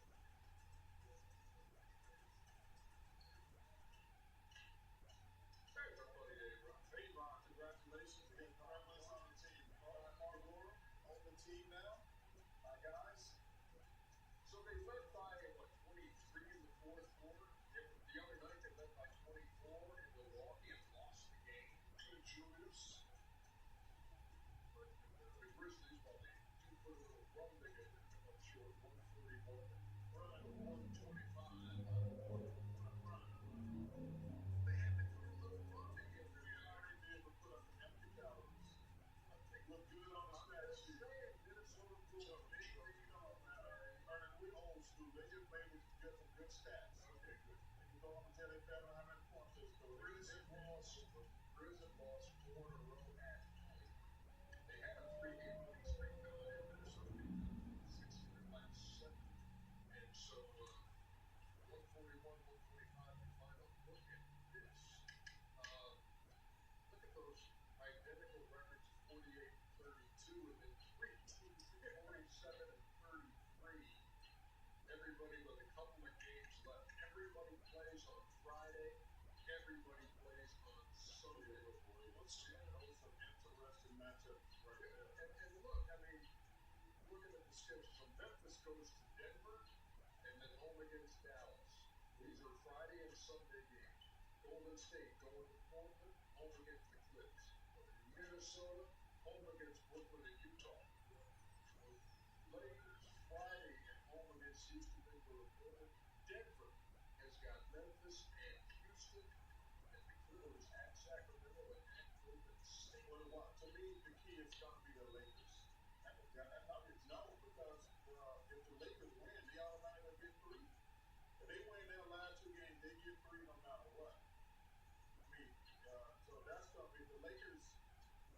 To me, man, that's a really big one right there. But the Lakers, if they win their last 2 games, they automatically number 3 pick. Yeah, and again, they got Houston. And Houston's not only every Friday, because they don't already wrap it up. They wrapped up the second. That's a tricky game, that Portland. And that's a tricky game. Yeah. That's a great thing about this situation. You look at it, the way these teams are knocking each other off. And I tell you, if Minnesota winds up in the play-in, all I did was look back at that Milwaukee game. They're up there at the bottom. They're up 44. Okay, so I told you guys, it's a suitcase. But you got a TV or a TV in the suitcase. You got too much money. They got a horrible TV. It's a TV. What's on it? I'm surprised I got Netflix. I got Prime. I got the Disney. You know, like Ernie. Why is Ernie live? Ernie, you know, let me tell you why it's funny. Ernie, you know why it's funny? Ernie, I don't want to know what's on it. He's watching that TV. And we have the big screen behind it playing the exact same game. So he's watching the same game. We watch the Golf Channel. And we just want to be Thursday night is Law and Order. So they can't even take it to help you out. Thursday night is Law and Order. You can't even take it on the proper service. But Karen, who cares the private television? He does. It's a kidding. You gotta get to it. That's the same kind of thing. Why you need 2 of them? Because he's a kid. Hey, I remember that story. Pretty big game. Pretty big game in Detroit. Wait. How much is Detroit? I'm watching this TV. Yeah, turn us off. You can turn off some more. Jay Cunningham, you're going to be all NBA this year. Shout out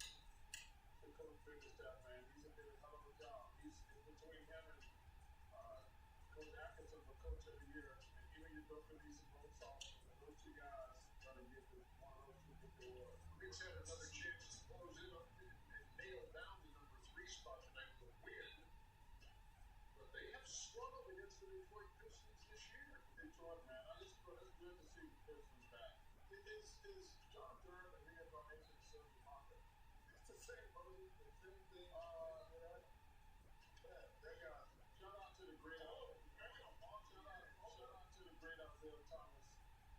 Thomas, the greatest Piston of them all. Look at this. Jalen Duren. Orlando Wall. That's a good call. He was like one of Orlando's numbers in one, too. Yeah, he was 9 for 9. But Cade Cunningham. But shout out to his Malik Beasley on his team, too, right? Yeah, he handed it for 6 minutes, for sure. Nobody want to see the Pistons in the first round. That's why I said, if they played the Knicks in the first round, that'd be a tough series. Who is the Pistons for the next Tucker? Who? Trey Tucker? No, not Trey Tucker. PJ Tucker. Game tied at 85. PJ Tucker, I think, going to the fourth quarter. Oh my gosh. Hardaway, Beasley, Cade Cunningham. Hey, y'all better come double that little man too. I ain't going with the left. You might be going back to all Myers Harris. Nice pickup to Tobias Harris too. Philly doesn't make the playoff because of how he's never thought that. Hey, what, boy, my Sixers in trouble. Who you taking more trouble? My Suns or my Sixers? Yes. Answer is yes. Cade Cunningham goes for 36 and 8. His 22nd 30-point game of the season. They win it 115-106.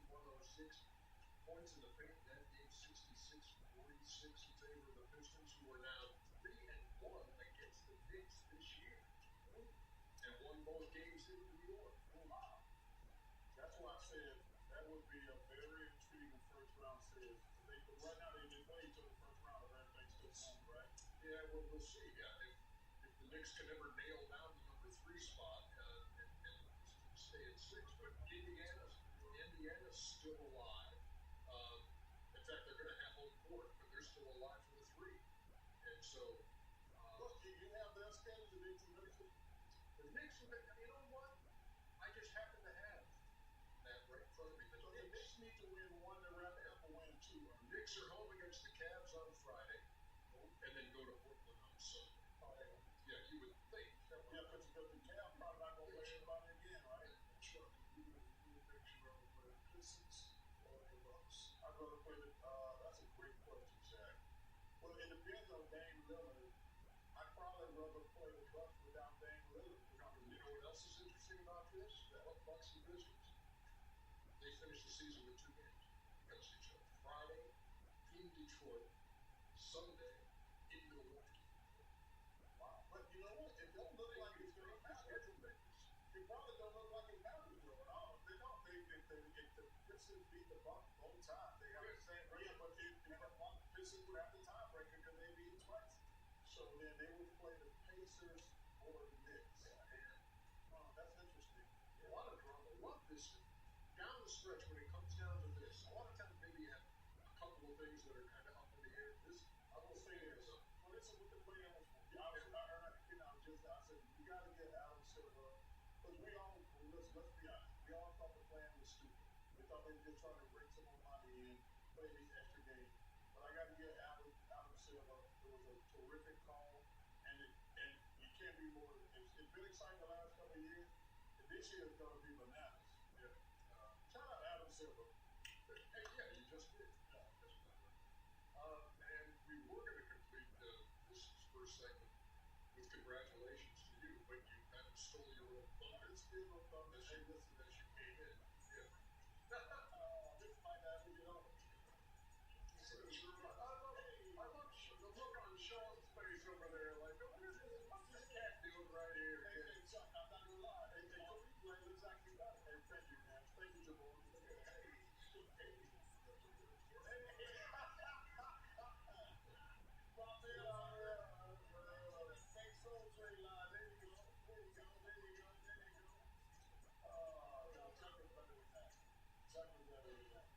We've got much more to come.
brands today. Meet Lux favorites from Mariana that'll transform your space into a sanctuary. Then shop fun hosting essentials from Mingle & Co. Get home style and more for 15% off plus earn Kohl's cash at Kohl's and Kohl's.com. Know what's even more genius than me, Richard? Having Nerd will help find a personal loan with a lowest rate for you. Just answer a few simple questions and bam! Wow, you are smart. Yeah, of course, Richard. I mastered the English language. When investing leads to questions, JP Morgan Wealth Management has powerful tools, research from expert analysts, and a single view of your banking and investing accounts right in the Chase mobile app. When you want to invest with more confidence, the answer is JP Morgan Wealth Management. Sweet. Oh, really think you can output me? That's cute.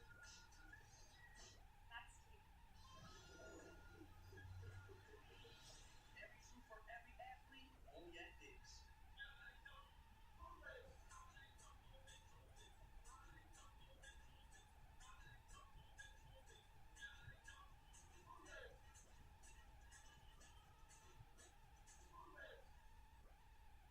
Seems like everyone's going country these days. Let me show you how it's done. Yep, that Nashville hot sweet heat is here on my 100% all white meat popcorn chicken starting at $6.99. Tastes good, go country. It's so much more.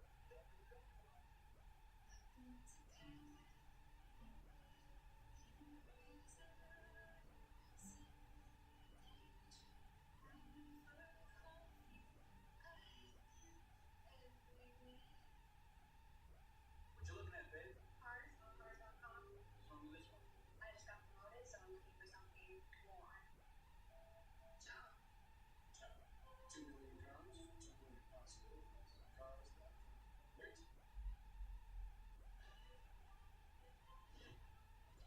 Inside the NBA is presented by the Kia Telluride X-Line. Kia, official automotive partner of the NBA. Charles Wade Barkley. Oh, you know it, bro. Got a hockey promo in you? I got you. We got the New York Outlet, the New Jersey Devils, and we got the Boston Bruins who have traded everybody against Sidney Crosby, one of the greatest to ever do it. Sunday on TNT, 12:30 Eastern. Appears to be streaming also on Max. I'm not do all that. Really not that difficult. Yes, it is. Wherever it is. Pelicans and the Bucks. That's a bad man right there. Yes, he is. Yeah. He's second in scoring, sixth in rebound. Hey, look at this. He's running back and steps on a can and it goes all over the place. Bucks opening up a can on the Pelicans. I can't believe he's out here, put down there wasting alcohol and beverages. Look like they're beatbox and stuff. Oh, hit that. What's this guy doing on the backside? Get dunked on. Giannis had 28 and 11. 62 to 54 at the half. Get well, Dame Lillard. Give him Arlo Matkovic. Who plays for the Pels. Giannis. a youngster right now. Giannis. Y'all really let him get a rebound on the free throw. It happens every now and then. It should never happen. It does happen. Not the free throw shit. Well, it does happen if you can name the 5 Pelicans on the floor. I'll give you $5 billion. Dancer, Prancer. I don't even know what off. Oh, Kevin Porter Jr. Good pickup. Tell they get Dame back. They can be dangerous. I don't think they can beat the Celtics or the Cavs. They can be dangerous. Yeah, you're not going to line up to play that bunch. 46-34 is their record. They won 6 in a row. Yeah, look at, how about Keon Brooks, Jeremiah Robinson, Carlo Matkovic, Antonio Reeves, and Alfred. There's your starting 5 for the Pelicans. If I started reading off the bench, I don't even think that's a problem. That sounds like a problem. wouldn't have any idea what I was talking about. No Darius Garland, no Donovan Mitchell, no Evan Mobley. They hit his boys credit for balling tonight. Oh, yeah. Coach Atkinson. Tell you what, it's going to be a tough contest between Coach Atkinson and Vegas staff. And Emily Nobles had a conversation with we don't vote for one. For Coach of the Year? Coach of the Year. He got fired. We're glad Jim Murphy. No, but it's got to be Atkinson or DJ. Because he's on the team that they got fired. Let's get in touch. I tell you what, Emily Nobles You walk right, Shaquille O'Neal. Oh, jump over to the Jared Allen there, and then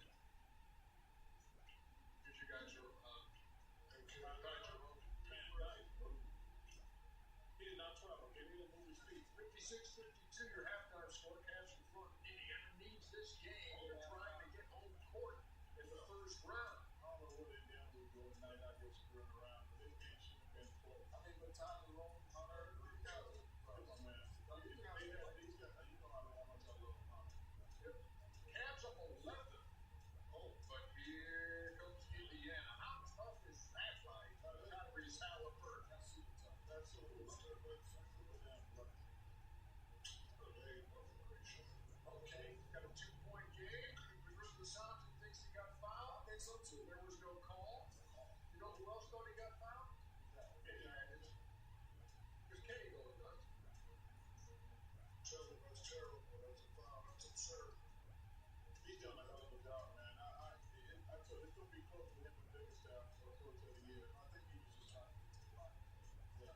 Hunter again for 3 at 23. Davis. And you know who else can shoot that thing from out there? Sam Merrill here. Right. 5 out of 8 from deep. Pacers coming back with a 10-0 run.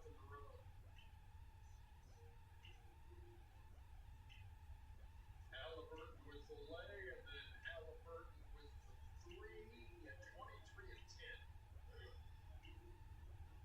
Oh, 113, 108 again. Really got to order June. We still got ourselves a game. Isaac Okoro. Isaac Okoro. That's not a foul. It's under this ball. Javonte Green went for 2 of the line. 114, 112. Last chance right there for the Cleveland Cavaliers. And the Pacers winning 114, 112. So nothing really got settled in terms of where they're seated, but Indiana will be at home. They will have home court in the first round. So we know that. Top 4 somewhere, they can still catch the Knicks for 3. Tell you what, they're probably going to play Milwaukee then if I remember the state. Possibly, but Detroit and Milwaukee still in flux at this point. And 114, 112 is your final. Tyrese Halliburton talking to Jared Greenberg. I have to imagine on a night when Cleveland doesn't play 4 of their starters, this was a little more difficult than you would have imagined. Yeah. I mean, but you got to understand at the end of the year, these teams, more guys are getting opportunities. They're taking advantage of it. It's probably number 1 right now in our conference. And this time as well, is figuring out ways to win. So we'll take it. Get off to a difficult start this year, and now you have the 4th best record in the NBA since the middle of December. How much better do you feel like your team this year going into the playoffs than maybe you even did last year with that run? Yeah, I think last year, we were just happy to be in the playoffs. My goal going into last year was just to make it there and figure out what would happen from there. But this year, expectation hasn't changed. We have goals and aspirations to win a championship. And so, get back to where we belong here in top 4. Now it's time to, take care of business and move forward. One more highlight to fill your oh my God. I think y'all just trying to talk each other. Hawks and Nets. We showed you Zachary Risachet, who averages 12 a game and had 13 in the first quarter of this one, man. And Jordy Fernandez takes everybody out. I'm not watching it. With 5 other guys back. I am not watching these highlights, y'all. You can't look away. Oh. It's like looking at a fender bender when you're driving. This ain't no damn fender bender. It's a total. The car total. YouTube team. Oh, Duncan Trip. Beat the clock. That was a very half-hearted. Oh, come on, man. Look at what they're doing here. That's how good it is. That's how fun Brooklyn is gone. Oh, my goodness. I think on the glass, though. How about this guy? Risachet at 38, career high. He's going to play small for this year. Yeah. Risachet. On this league. Risachet. The Hawks shot could name the 3 guys who led the Brooklyn Nets in scoring when they went to college. The Hawks never trailed in this game, by the way. But they should. Led by as many as 32, and the points in the paint 66 to 20. Turns out they never did. They played the Brooklyn Nets. I know they did. We just need to corner the facts. Because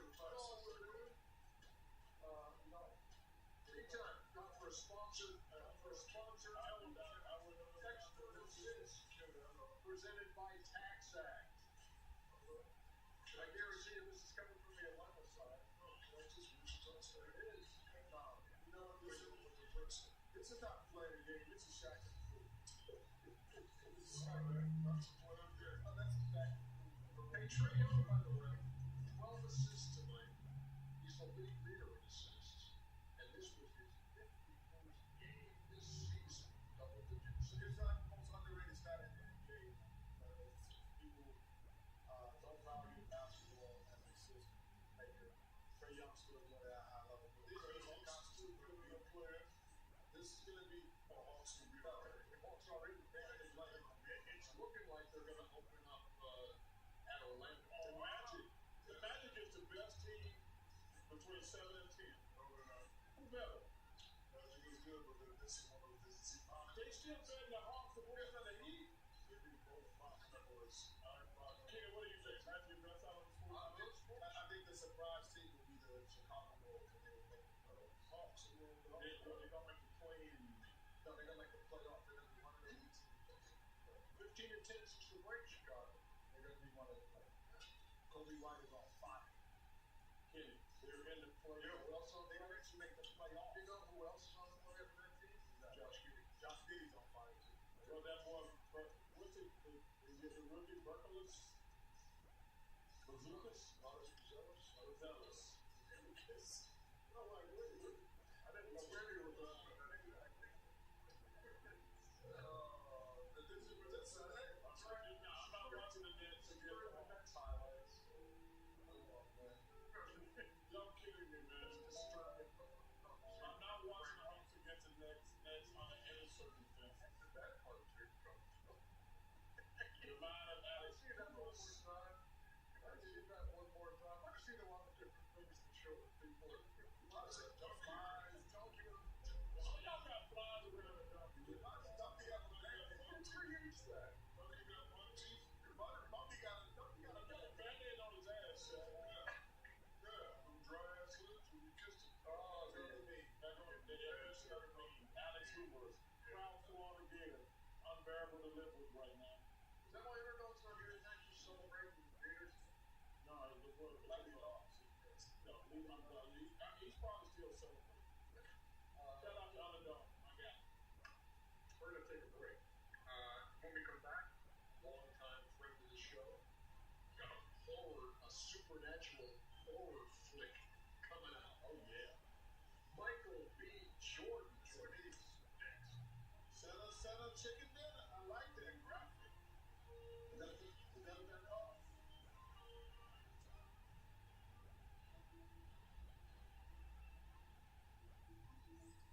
Check-in time is 3. It's 2 to 5. I know.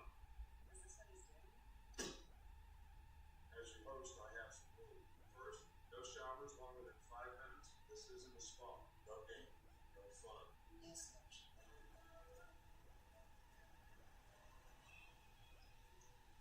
Meanwhile, at Brenda, when other vacation rentals make you share your turf with a host, try one you have all to yourself. Tax Act has live experts on hand, so you don't have to sweat your taxes. They're like the antiperspirant of tax companies. Some of them are cooler in my head. Tax Act. Let's get them over with. Yo, I'm Bob Brody. Mark Manra. You feel like that? So it's good for a quarterback? Oh, you're right, Billy. He's super young. Every shoe for every athlete. This is the go.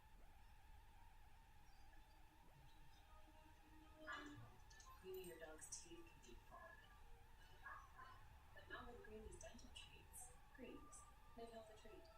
Also, try Greeny's dog food and toppers. You know, I spend a lot of time thinking about dirt at 3 in the morning and trying to get it.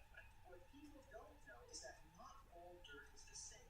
You need dirt with the right kind of nutrients. Look at this organic soil from Miracle Grow. Everybody should have the word great. This is as good as gold in any garden. And people only knew that it really is about the dirt. You're a dirt nerd. Huge dirt nerd. I'm proud of it. Being rich should count for something. The rent rewards from Mountain Mortgage. The rent is total.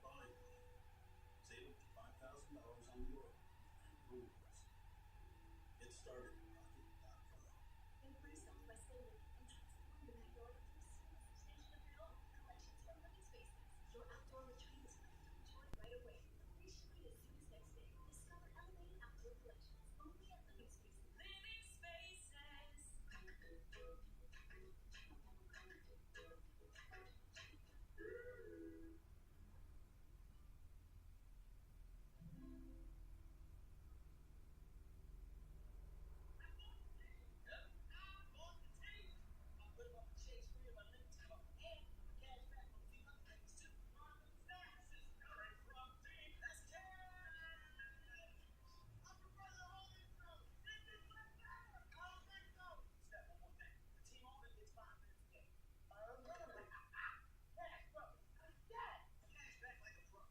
Chase Freedom Unlimited. How do you catch back? Chase, make more for troops. This way, You gotta keep everybody inside. the sinners are finally here. I've never seen anything like this.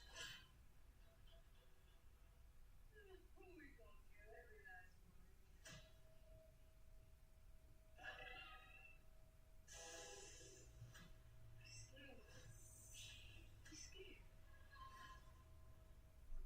believe it like that. Because daddy, that is. Admit to me Look him up. that you're dead.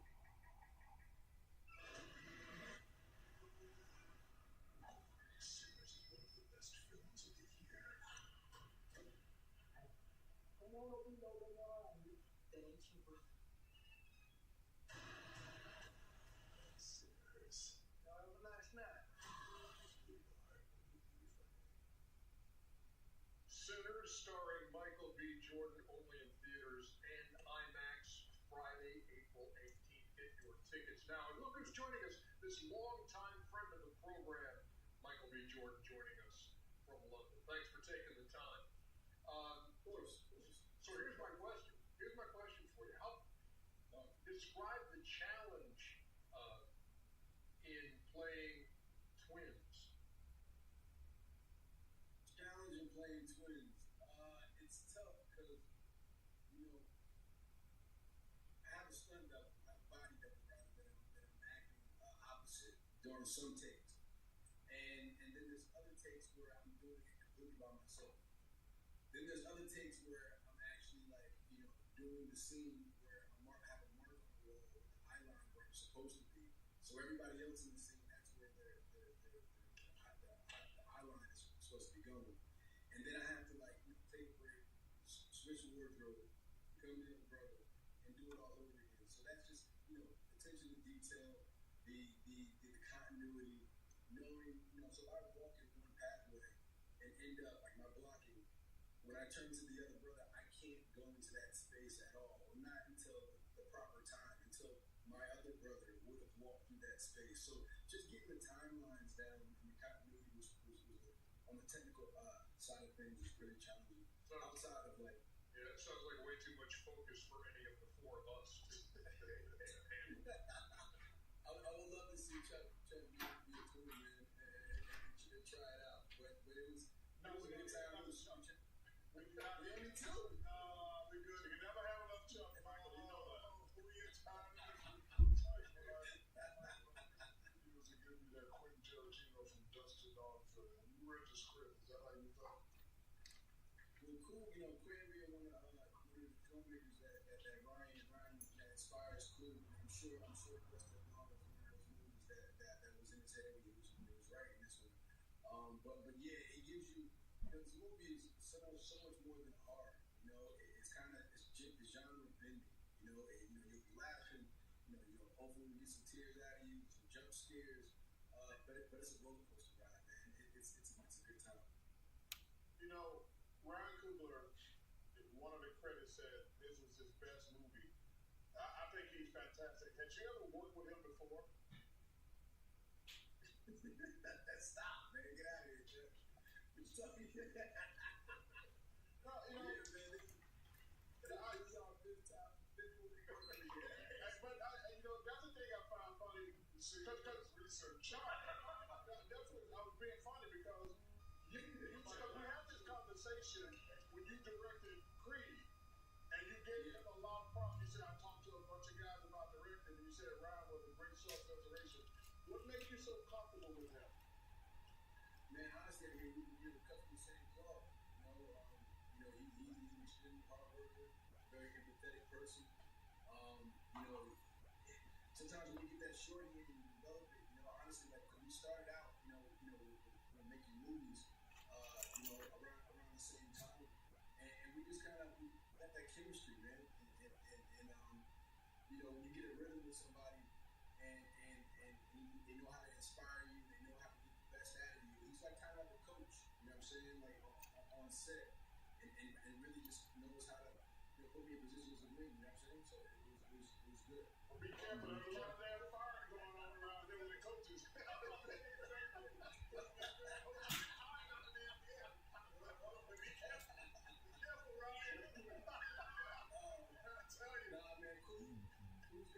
got it under control, man? This is like a very personal, movie for him, and honestly, I feel like all the movies that we've done thus far kind of like got us ready to take on this challenge, and to make this movie.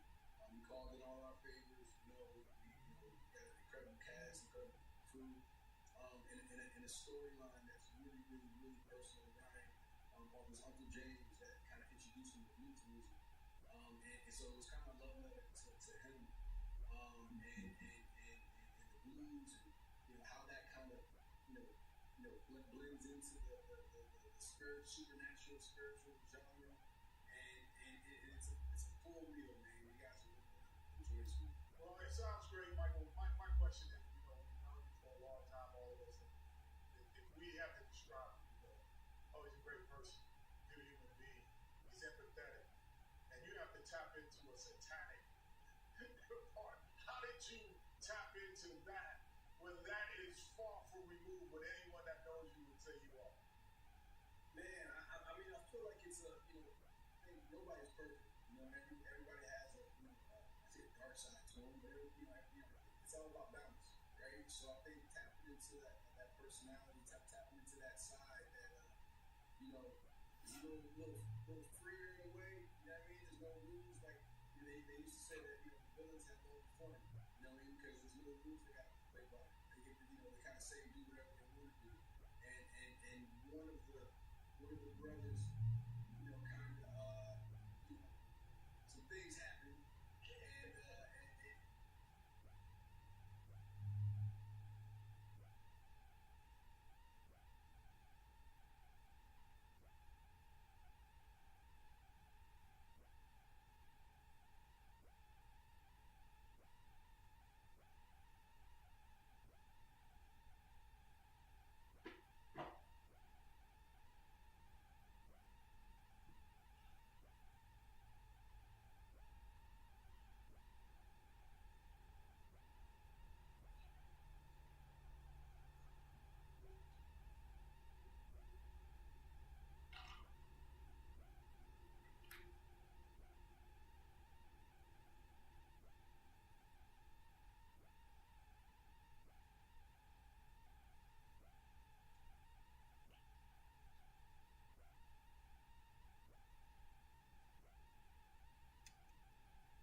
were a yard closer, that would have made their decision tougher, and I think they likely would have gone for it. But in this situation, they just decided to take the 3, and I think it was a smart move.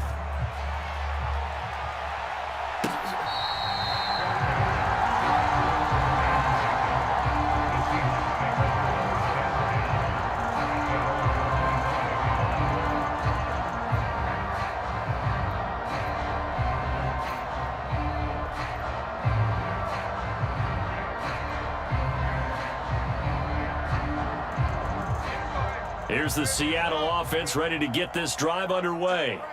And with a 1-point lead, you'd have to think they'll be looking just to get this to halftime. Down the numbers. There he goes. Inside the 20. And all the way in. Touchdown, Seattle. Kenneth Walker as the first half is winding down.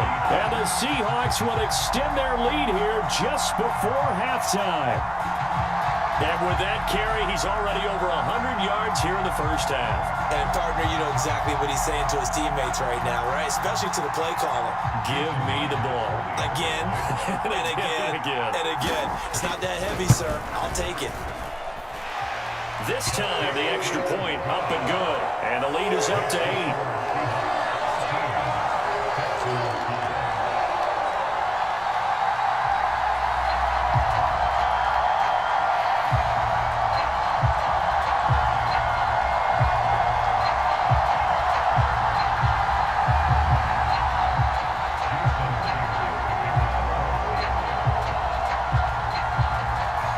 So not much time to speak of remaining in this first half as the kick's away.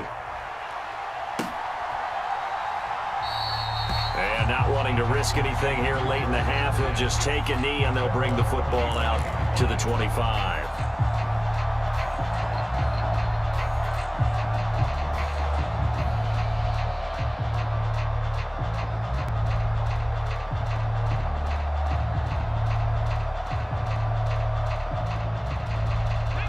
Houston's offense already at the line, set to get going. And with time quickly fading here in the second quarter, not sure how aggressively, offensively they want to play this. I think we'll find out just how much they trust their guys in this situation if they decide to take a shot. Now a timeout taken. Perhaps a chance for one more quick play and then another timeout if they hurry. We'll see. Ball on the 30. They'll come up with a 2nd and 5.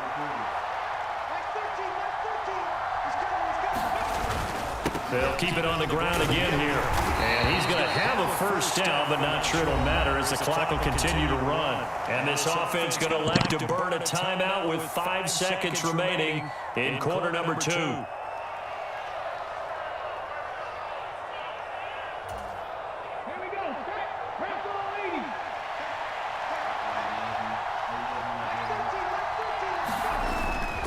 Again, it's Mixon. And hard running's going to get him over the 40 to the 42. So 2 quarters down, 2 remain. Charles and I return after the break. And we welcome you back now. Alongside Charles Davis, I'm Brandon Gordon, getting set for quarter number 3 here.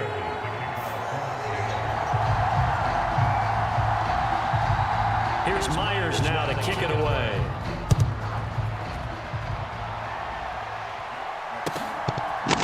The best to ever do This it. will be fielded in the end zone with no move to bring it out. So it'll be a touchback, and that ball will be placed at the 30.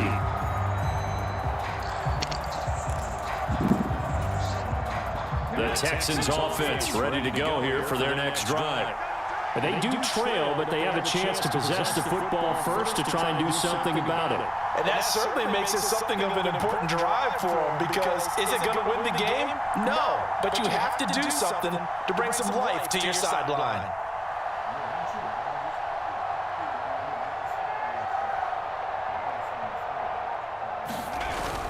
Stroud off the play fake.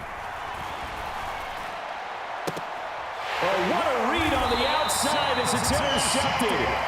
Picked by Julian Love. But that one is going to sting. First play of the third quarter and a turnover. And you have to know that at halftime, they spent a lot of time going through their checklist of what they wanted to accomplish to start this third quarter.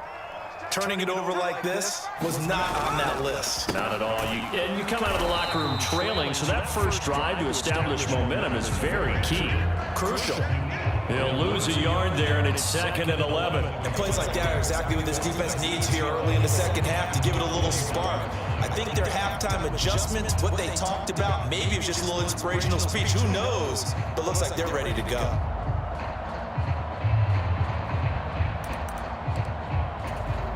After the loss to start out, here's 2nd and 11. Here's Smith. Eluding the pressure right. Finding Smith and Jigba downfield. And they'll wind up getting this one all the way down inside the 20. Last play they got stuffed at the line. Different story here, over 20 yards. Another nice play there. They've gotten down into the red zone in no time at all. That's what this offense can do when they get on a roll. And now they're set up with a 1st and 10. Walker now on 1st and 10. And for one of the few times here today, this run's not going to go anywhere. Call it no gain on the play, and it'll be 2nd down. He's having a big game running the football, but that will hurt the yards per carry a little bit. Yeah, but the average he's got so far, that's the type of average he wants to take with him to contract negotiations, doesn't he? On 2nd down, it's Walker, and he'll go down here at the 12-yard line. 126 yards for him on the ground now, as he has been terrific here this afternoon. So where'd all that running room that he had in the first half go? Because it looks like it's drying up a little bit here. Someone made some adjustments, it appears, at least on this drive. 3rd and 4.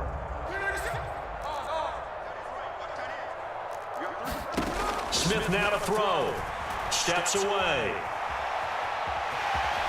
And it looks like he'll be just a yard shy of the 5 here as he's out at the 6. Maybe not exactly what they had in mind, but that scramble good for 6 and a 1st down. Oh, man. Just when the D thought they had the answer for him, he went and changed the question. Surprises him by taking off himself. He's able to set up his offense pretty with a 1st and goal.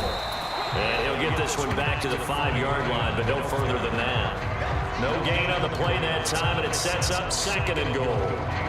A lot can go wrong when you call a play like this down in the red zone, but that's where you appreciate this from your head coach. He's not afraid to trust his guys to do the right thing, and as a player, that means an awful lot. And not a whole lot there. He does get a couple, taking it from the 5 down to the 3. Well, Brandon, we always know that once you score 1 touchdown, you're 2. You're without a doubt. And so far today, he's got 1, but was denied as he tried to get the 2nd one. Now Smith on 3rd and goal. He'll give up 6 yards there on the loss, and it'll bring up 4th down. Now here's Jason Myers. He gets set for the Seahawk field goal. From the left hash, a chip shot here. Myers' kick is good, and that will extend their lead even further. Whatever was said in the locker room during the break must have worked. They forced a turnover. They didn't get the touchdown, Charles, but it does translate into 3 points to begin the second half. Exactly as they discussed in the locker room at halftime. Get some points to get things kick-started. Now start your half off with some momentum. Gives you something to build on for your next possession.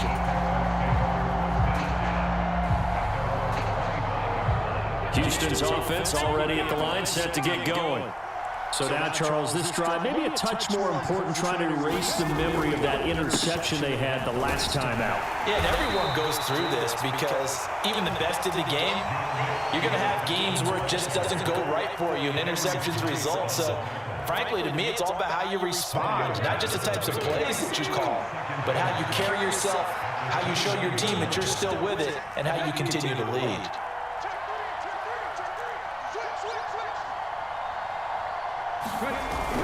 Back to Mixon on 2nd down. And he gets this one just shy of the 40, down at the 39. So from the 39 now, they'll come up on a 1st and 10.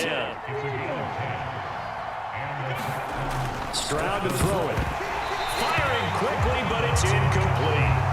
At this point in the game and the situation they're in, partner, these incompletions that we're seeing, they need to turn into positive snaps, and soon. We sit in quarter number 3 out in Seattle, a 2nd and 10 now.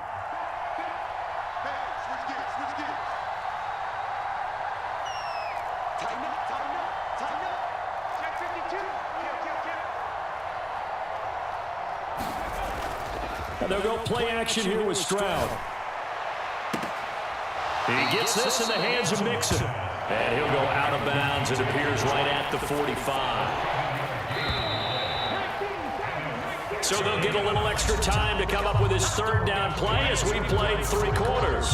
We'll return with more after this. You're watching the NFL on EA Sports. The Texans on third down. They've been good, 3 for 4 thus far. Here it's 3rd and 3. And he's got the first down before being taken down at the 46. Stroud. He's got it to Collins, complete. And they'll wind up getting this one all the way down inside the 20. That's good for 28 yards. Well, every drive from here out is definitely crucial and critical. They know that they need to get at least 3 here to get it back to a 1-score game. But I can't imagine that in their huddle that they're thinking at all about getting a field goal. They want to get into the end zone and then try and get the ball back again. 2nd down and 4. Again, it's Mixon. And here he'll get it down to the 7. 1st and goal, and they got to be thinking a chance to get right back into this football game. A handoff to Mixon. And he gets it a little bit closer. He takes it from the 6 inside the 5 to the 4. 2nd and goal from inside the 5. Mixon. And he gets halfway there from the 4 to the 2 on a gain of 2. Sometimes I get caught in hyperbole, but I think they desperately need to punch this one in. They're running out of time. Yeah, 2-score game, second half. You're down here. This is the time to put it in the end zone. Yeah, not going to get much better than this for an opportunity. Pierce will take this one in for a Texans touchdown. I'm not sure win-win is the proper term here, but it certainly felt like it. They got the touchdown they needed, but if I'm on the defensive side of the ball, okay, you got the touchdown, but it sure took you a long time. Yeah, because offensively there, you're probably hoping for a 1 to 5 play drive. That one ate up a little more time than they were hoping. You're exactly right, and if you have that 1 to 5 play drive, you actually build up momentum and even more hope. When they had to slog their way downfield, they got the touchdown, but it's almost like, yeah, you know, doesn't feel right. Exactly. So after the touchdown, here's Fairbairn now to kick it away. Darden now going to bring this one out of the end zone. And the decision to bring it out, kind of a costly one, as he won't make it back to the 20.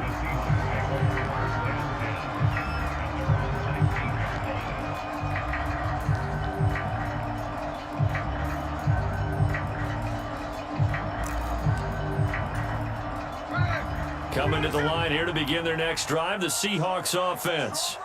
That last touchdown has made this really tight. They're clinging now to this slim lead.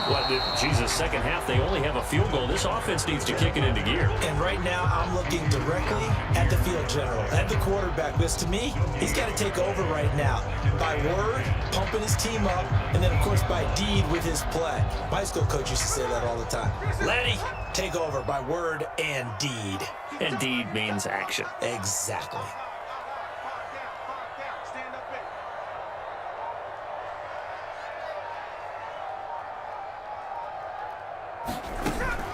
Sticking with Walker on 2nd down. 136 yards rushing for him now as he has been tremendous all day long. And now defensively they're going to burn their first time out. Remember, they get an extra time built in coming up here shortly at the 2-minute warning. This is 3rd and 2. Maybe the biggest play in this football game. Now Gino. And look at this. They get the turnover they needed. It's intercepted. And he's going to return it to the 21-yard line. A critical error there in a tight game in the 4th. All you talk about is taking care of the football, and especially with a lead here in the 4th quarter, turning it over, now the door is open for the opposition. Just in general, when you're passing in the 4th quarter with a lead, no matter what point, you got to be super careful. Got to be careful, and sometimes you can be so careful that you end up running yourself into an error. Whistles now at a timeout defensively. So a wise move as they'll use the first of their timeouts to force one more play before the 2-minute warning. Well, that was one of the few times they've been able to contain him thus far. He's over 100 yards for the game, but he lost a bit off his total on that carry. Well, they'll come up now. This is 2nd and long.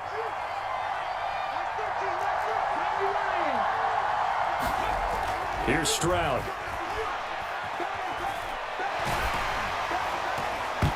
Less than 2 to play with just a field goal separating these two sides. And that'll fall incomplete. He was hit just as he let that go. And now it's 3rd down.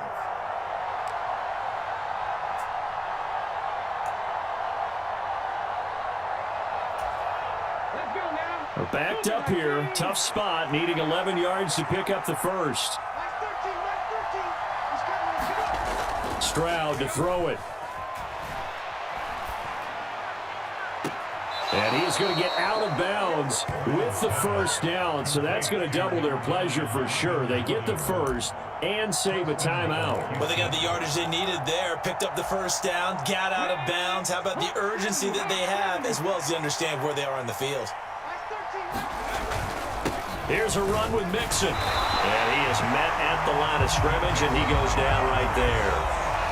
Now the Seahawks call the second of their 3 timeouts, as they'll talk things over prior to this upcoming 2nd down play.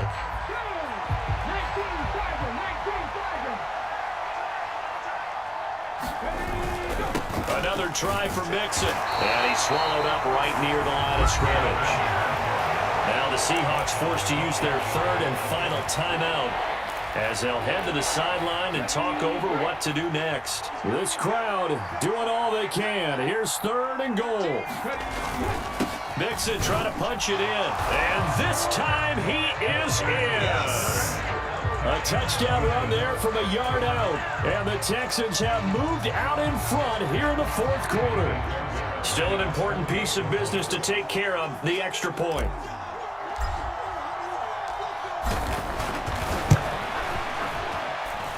And that will make this a 4-point game.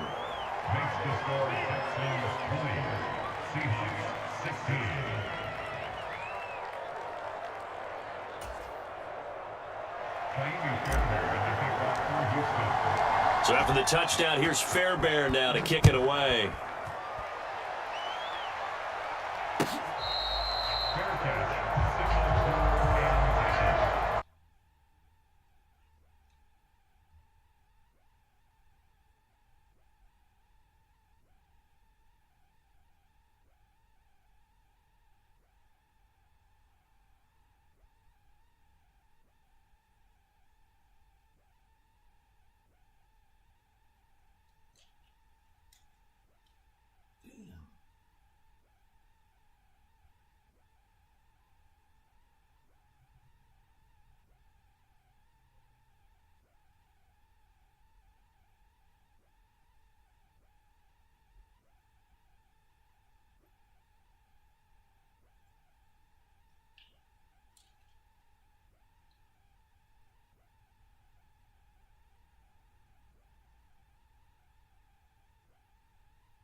Run. Yeah, hey man, good game.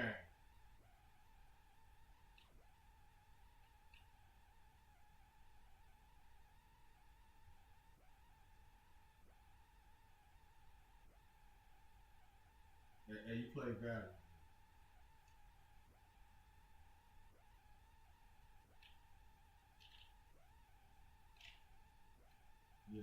there is no. Hey, do not feel bad about taking this loss. You played valiantly. Okay. Hey, don't let the next guy tell you did it. Okay. Because I'm gonna tell you. I'm gonna tell you. Okay.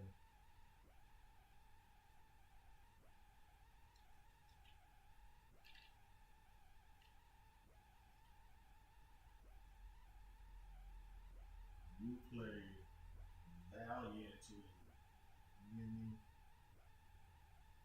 Like you really deserve to. What is he doing? 58. What was 58 doing? What was 58 doing?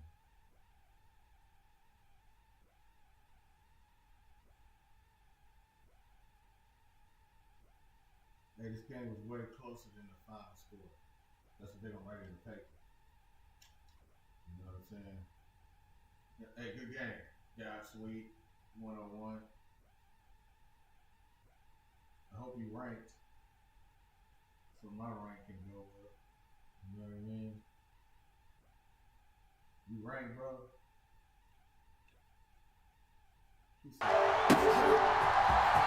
Darden now going to bring this one out of the end zone. And he's free going down the left side. It's a foot race. So that last touchdown sealed it there, partner. Then the kickoff there at the end, just a formality to knock the final seconds off and send everyone home. Yeah, it's awfully nice when you're kicking off late, knowing that even if you give up a big return or a touchdown, it doesn't matter, right? You mentioned the word formality. Good job by them putting themselves in that situation where kicking off did not matter.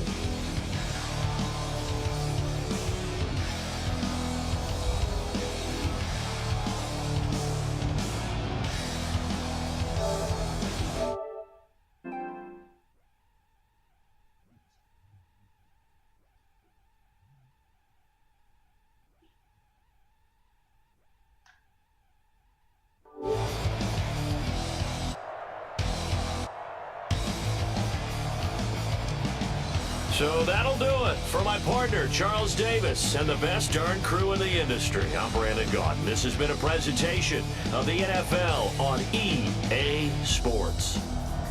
From Seattle, so long, everybody.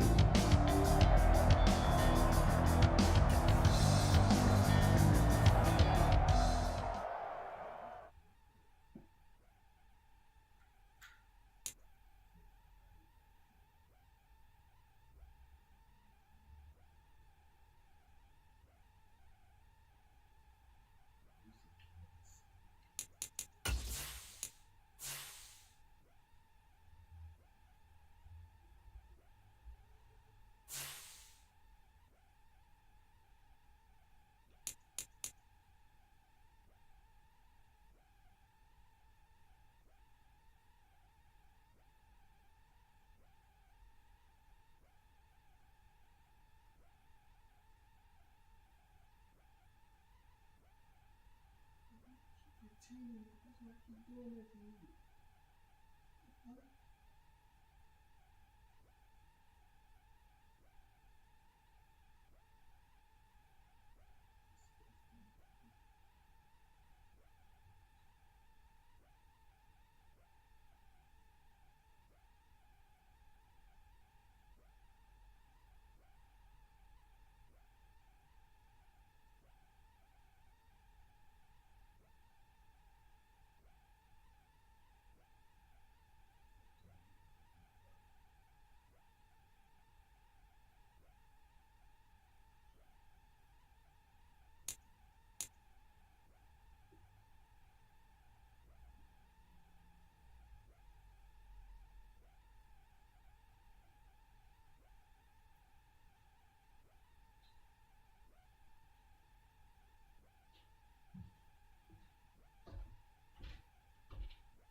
EA Sports coverage of the NFL brings us to Commanders Field, located near our nation's capital here in Landover, Maryland.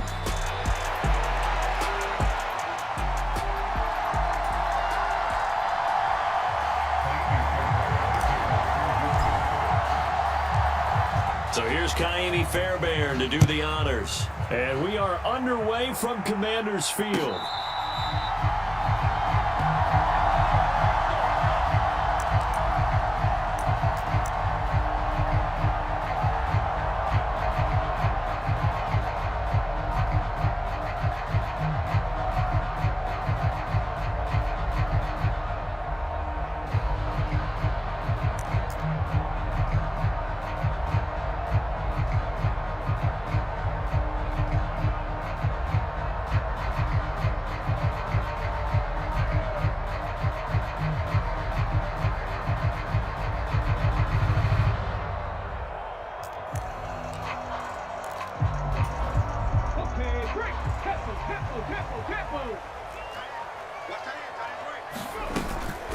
First carry of the game for Brian Robinson. And he's taken down, but able to slip across the 35. Their first play from scrimmage is a pickup of 13.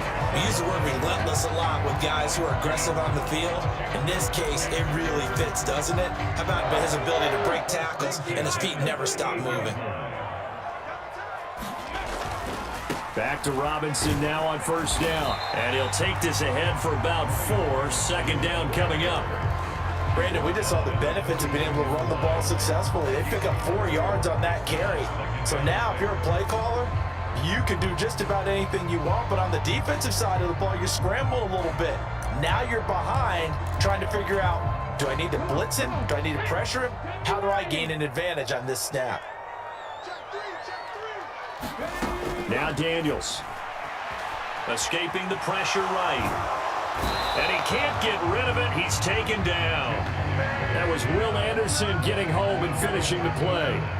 But you do need to know as a young quarterback that if you're going to spread the field, the ball's got to come out quick. And you have to know where to go with the football really in pre-snap. Identify where you want to go and get rid of it.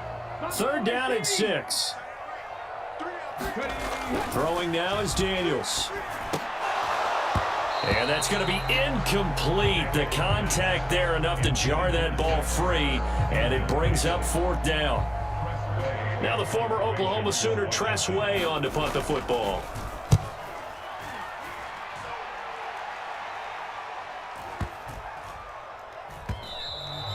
And that'll hit at the 5 and go into the end zone for a touchback.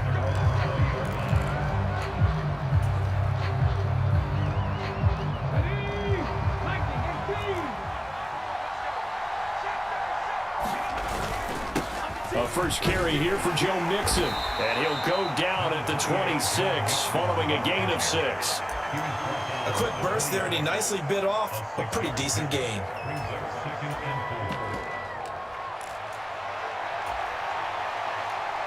From the 26, they'll line up on 2nd and 4. Once again, they run with Mixon. Look at this, middle of the field, a breakaway. Inside the 20, Joe Mixon, touchdown, Houston. Joe Mixon, 74 yards. And the Texans put the Knights' first points on the board as they take the early lead.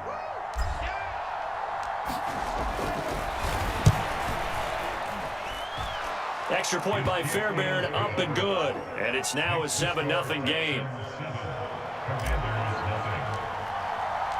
So after the touchdown, here's Fairbairn now to kick it away. They'll elect to bring it out here from the end zone. And this return going to come to a quick end as he is belted at the end of that one.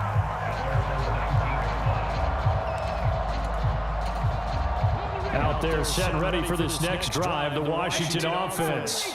The last series form a little disappointing, forced to punt. And now they'll try to do better here and come away with some points as they begin this drive, 1st and 10. And he is out of bounds right around the 34. The escapability in evidence there is that one good for 15 and a first.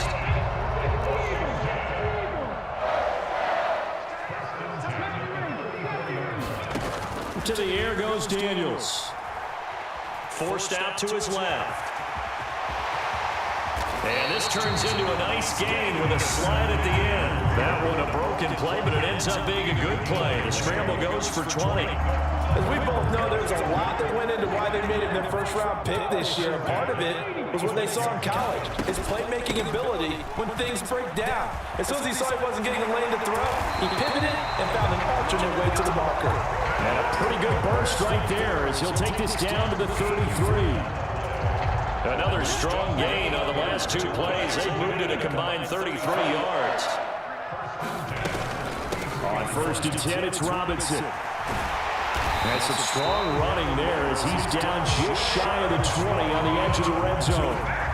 12 more yards there and another first down. Well, think of it like you would a typical boxing match. The person is on his heels and absorbing blows is having a tough time. And that's what's happening to the defense right now because the offense is on his toes and punching. And there's another first down run right there.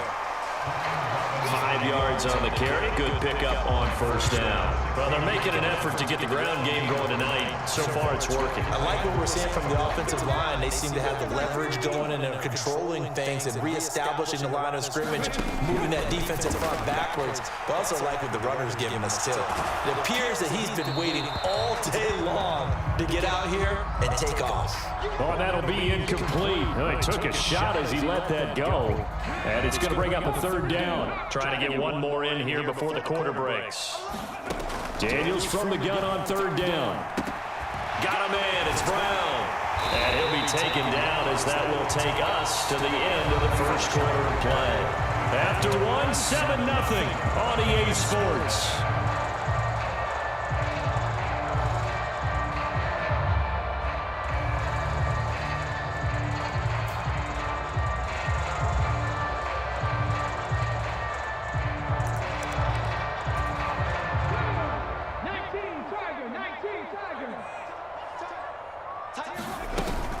Robinson is in.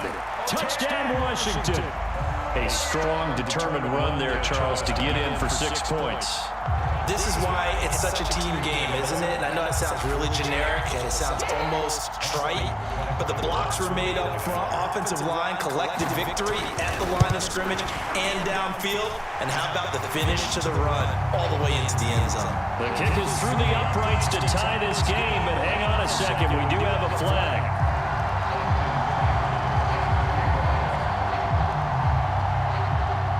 So all even at 7 now as they kick it away.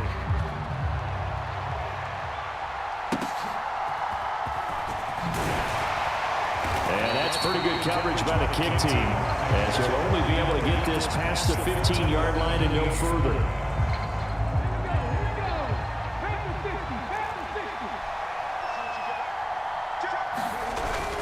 Here's Joe Mixon as they start on the ground. And he'll take this one up to about the 23. 86 yards for him on the ground so far tonight as he has been terrific in his first half.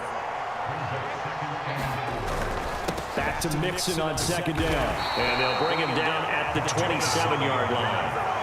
4 yards the pickup, first down. Let's face it, when you have a guy who can pick up those types of runs and keep the chains moving or stay ahead of the chains, you're making everyone else on offense happy because you're opening things up to allow for a whole lot of different play calls. Mixon with a first down carry. A short gain here, maybe a yard to the 29. No doubt about it. A really nice job there by the defense, not allowing him to get to the perimeter. But that means your defensive ends, your outside linebackers, the guys that you pay big money to sack the quarterback, they also have to have interest in the running game as well. And they did a nice job there holding the point of attack and not giving ground. And he maybe makes it back to the line of scrimmage. That's it. So that'll be no better than an incompletion. And 3rd and 8 now. They'll be in search of 8 yards here as they hope to convert the first down. They'll run it for the first time with Dameon Pierce. And a good job on the tackle there as they get him down shy of the first on the 35-yard strike. And how about the call here? They need 2 yards in their own territory on 4th down, and they're going to go for it. They'll try and run for it. And boy, this is going to be close. That mark looks a little short, and he didn't get there. So certainly an interesting call there to go for it. And Washington will take control of the football in great field position. Line of scrimmage, the 37 on 1st and 10. They'll start out here with a jet sweep. It's a 6-yard pickup, and it gets him to 2nd and 4. That kind of run on 1st down, that's a winning type of a run. That just sets things up for them moving forward as they begin the drive.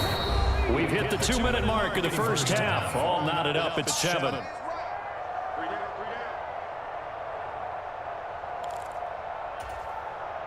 Here now, 2nd and 4.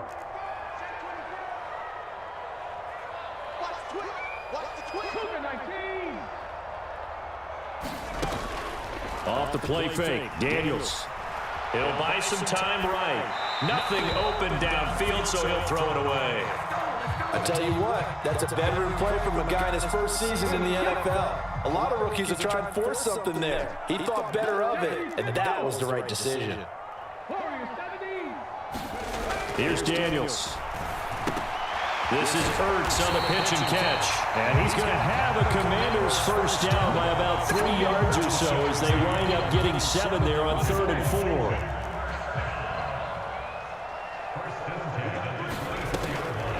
They run the draw here with Robinson. And brought down, but not before they get it inside the 10 to the 7.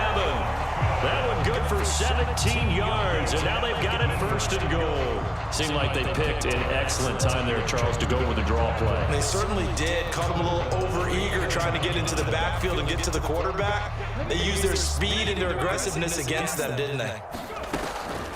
Running on 1st down, Eckler. And he's in. Touchdown, Commanders.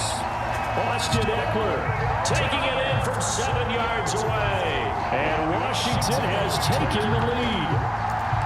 Sometimes you get a 1st and goal and you're back near the 7, 8, 9-yard line and you start thinking, maybe we'll run it here on 1st down to get half of what we need, so maybe we can have 2 and going for it from closer range. So this is a bonus right here. What a great run to work his way into the end zone.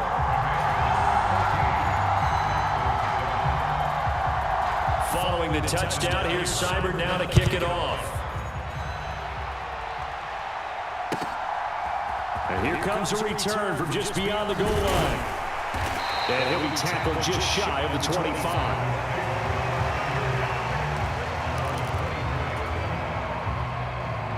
The Texans offense ready to go here for their next drive. Charles, we'll see what they can do here. Not a ton of time left, but enough certainly to get points out of this drive, and they need them right now because they're trailing. Yeah, this is exactly why you practice a 2-minute drill all through camp and at least one practice each week before a game. A minute left, more than enough time to string a few completions together, reach the end zone, and then make that walk back to the locker room just a little more animated.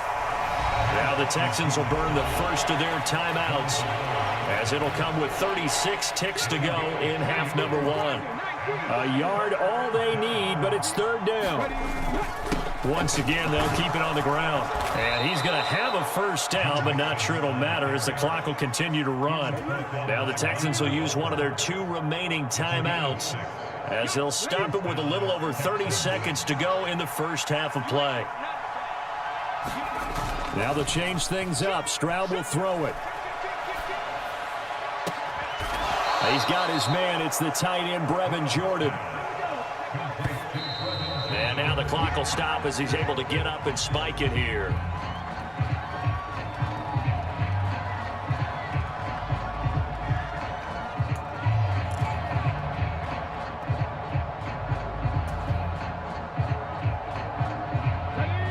Now a 2nd and 10. They go back to the ground now with Mixon. No gain on that one as it brings up a 3rd and 10. Now whistles and a timeout with 3 seconds left in the first half.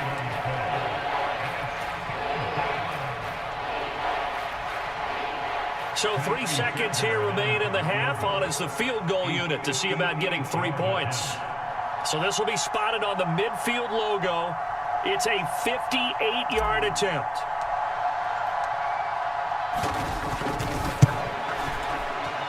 And I tell you what, he got it from 58. That had lots of leg behind it. First half in the books. You're watching the NFL on EA Sports. Welcome back. Halftime over. We are ready for quarter number 3. Alongside Charles Davis, I'm Brandon Gordon. The Texans down on the scoreboard, but they do get the first crack here as we are back underway in the second half. And no run back here as the third quarter will commence with a touchback. Houston's offense already at the line, set to get going.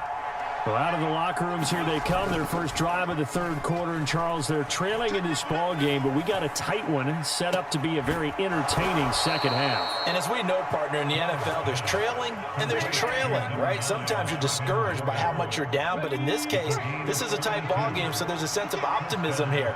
I think they went in at the half and looked at their play sheet and said, these are the plays we really like. What do you say we use them to start the second half and get us going? 3 yards on the pickup there, and it'll be second down.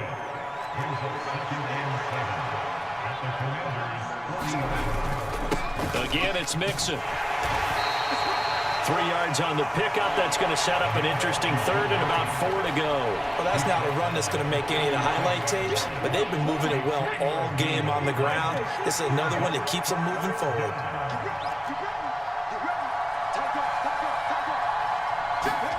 Throwing now is Stroud. That is caught and brought down, but not before they're inside the 25. That his first catch so far. They've held him under wraps, but he's got a first down there. Mixing up the middle. And he'll get about 5 here as he'll take this down inside the 20-yard line. And that's exactly what you want on a first down run. Pick up 5 yards, bring up 2nd and 5. The defensive line, though, they've got to figure out a way to out-leverage the guys up front because the offensive line is winning at the point of attack. And he'll take it from the 18 to the 15, a gain of 3. Well, praise has to go to the guys on the offensive line because they've had a very nice, productive day running the football. How about that poor defensive line? They've been knocked around the entire game, and while they slowed them down on that run, can they continue to do so? Because they haven't had much success throughout this ball game. They give to Mixon to try to pick it up. And he takes it down to the 13 and picks up the first. Someone's been having a good game so far. And you know something? A lot of it's been power running. They decided to turn him loose again on 3rd down, didn't they? They did indeed. He delivered the tough yards. From the 13 now, they work on 1st and 10. Pierce takes it straight ahead, fights him off. And here he'll get it down to the 7. He'll get a nice chunk there on the first down run, and it's 2nd and 4. Offensive linemen love creating space for their guys carrying the ball, but when that guy also breaks tackles and creates extra yardage, they almost feel like he's one of them, and they really embrace him.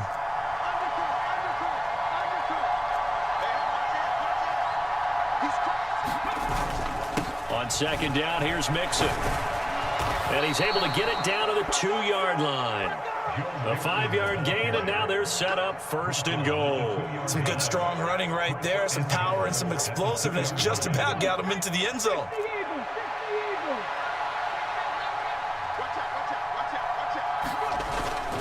Mixon is into the end zone. Touchdown, Houston. Well, he's been the workhorse on this drive, and it would have been unfair to bring someone else in to finish the job. So they go back to him again, and he delivers with a touchdown run. Fairbairn good with the extra point, and it's now 17-14.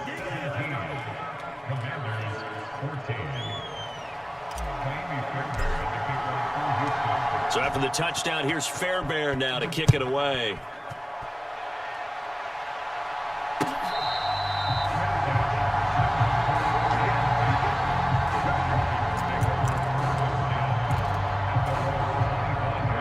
Washington offense at the line and ready to roll. Yeah, they'll be working from behind now following the touchdown a moment ago on the opening drive of the half. I think the guys right now, as they go out on offense, they're zeroing in on one big key. They don't have to do anything differently just because they're down on the scoreboard now. The intent, still the same in what they plan to do on offense. And they're not going to get to the line to run another play. So we will switch ends as the third quarter has come to a close. You're watching the NFL on EA Sports. So from the 36 now, 1st and 10. Robinson, he'll try the left side. And some nifty running here as he'll take this across midfield and down to the 47. 70 yards now on the ground on just 7 carries. So a 1st and 10 now in Houston territory at the 47. Daniels looking to throw. And this will be incomplete. Physical play on the football there, and it's 2nd down. One thing you hope to see out of a rookie tight end is a real concentration when the ball's in the air, and I'm not sure that he didn't, but he has to be prepared for people making a play on it when that ball's up for grabs. Flushed out right. And he wisely will throw that one away. At this point in the second half, one mistake on a forced throw could doom your chances of a comeback, so that's the right call there to just throw that one away. A field goal from this spot likely out of the question. They've got to get closer here on 3rd down. To throw is Daniels. Flush to his right. That's complete to his receiver, McLaurin. And he's going to be stopped here at the 43, and that is not near enough to pick up the first. The result, only 4 yards there on the play. And it'll be 4th down.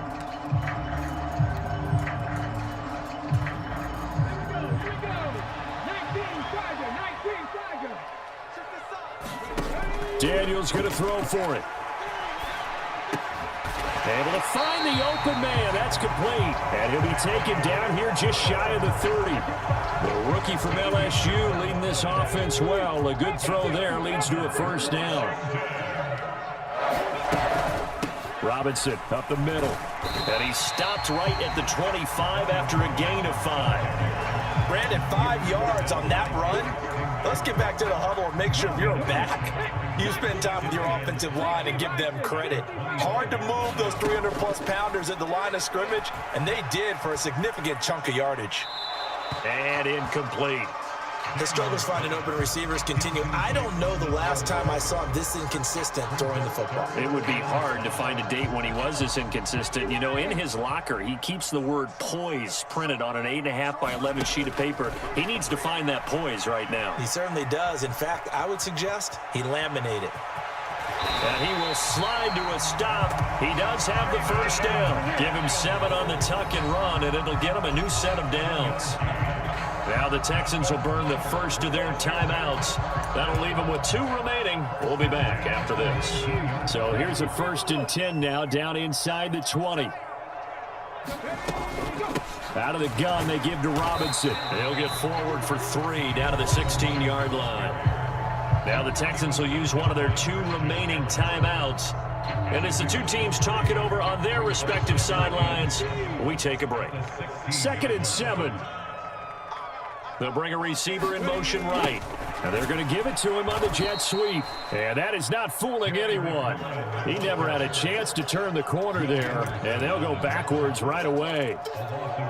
That's the danger, Charles, of running plays like this for your wide receiver. They can hit big or they can be duds. Yeah, you're exactly right about that, because if they're forced to try and go around defenders behind the line of scrimmage, sometimes you can give yardage in order to gain it.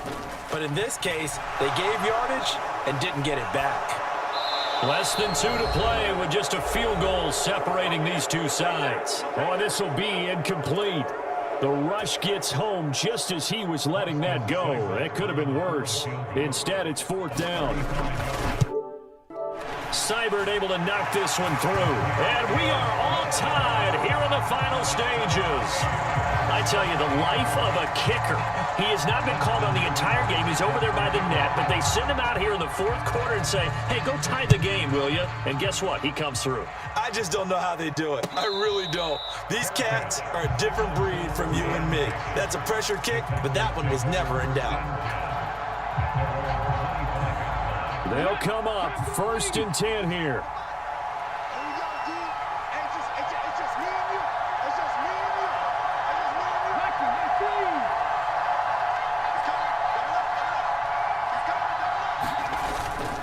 on the ground. It's Pierce to begin the drive. And he works his way forward to pick up 4 yards there. Second down. At this stage, you've got to hustle. Got to get back to the line of scrimmage because you're saving that timeout to make sure you have a chance to get your kicker out there for the big shot. And Pierce gets it again on second down. I really like the vision he displayed on that play because he saw there wasn't a lane to completely break off a huge gain. So he found where there was the most space and got what he could. A nice dirty run. That's a positive play for the offense. And he is going to have a Texans first down by a couple of yards as they're able to convert there on 3rd and 1. Everyone understood their role on that play. 3rd and 1. You know the defensive guys, they're trying to get down and get low and get leverage on the offensive lineman, but they didn't allow that to happen. They created a crease and allowed him to get through for a first down. But just over a minute to go in the football game. 2nd and 10. Pierce now up the middle. And he's got it up over the 40 to the 41. Short gain last 2 plays. Who do you think's excited about that? Absolutely. This defense, they're saying go right ahead with those. Well, this crowd doing their best to make a lot of racket. It's 3rd and 5. Going for it with Pierce. And they'll bring him down 1 yard shy after a pickup of 4. And Washington now going to use the first of their 3 timeouts as they'll stop it with 40 seconds remaining in this 4th quarter.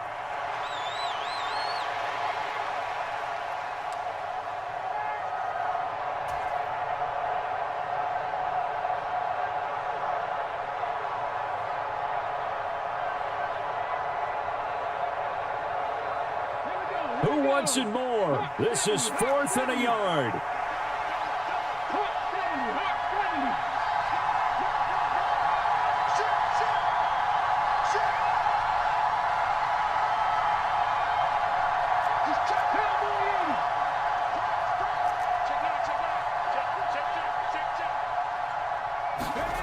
Here's Stroud. And he's brought down. Can't do anything with a football. It's a sack and a turnover on downs. The Texans tried it, but they come up empty here on 4th. And that will force a turnover on downs.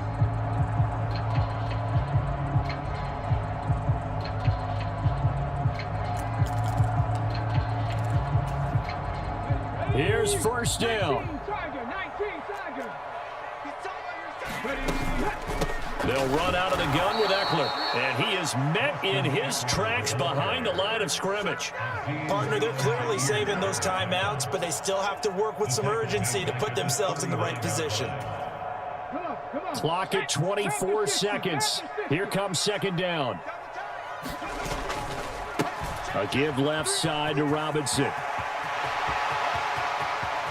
Down the left sideline, and he's in for the touchdown. And in the final seconds, forget overtime, they've just likely won this thing in regulation. You get in a 2nd and long situation down here in the red zone, I'd say most defensive coaches would think pass, let's bring some pressure. So this is kind of a tendency breaker here to hit him with something on the ground, and he'll take it all the way into the end zone. Extra point by Seibert, up and good, and they will take a 7-point lead.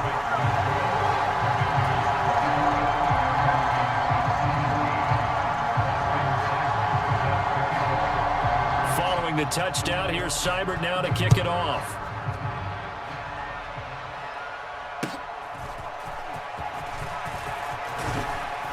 And they're going to start this drive in pretty good shape as they get it up past the 30.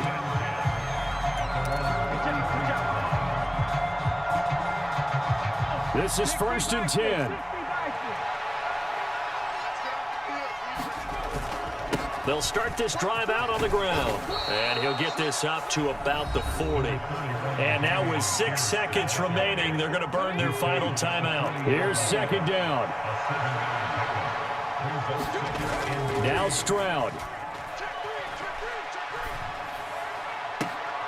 Now a leaping catch. He's got it. And he'll be out of bounds just shy of the 40. Now, it was a long shot, but they did get one final chance to try to score and overcome this small deficit. No touchdown, though, Charles. And that brings this one to a close.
What's up, dude? You outside?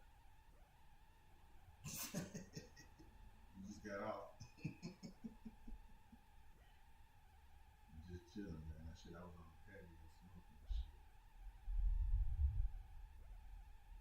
Yeah. You know how it is.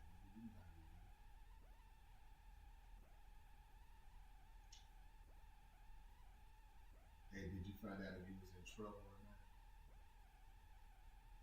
Did you find out if you was in trouble or not?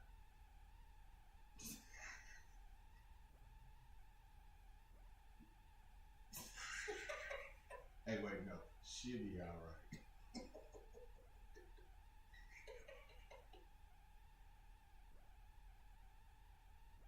She did.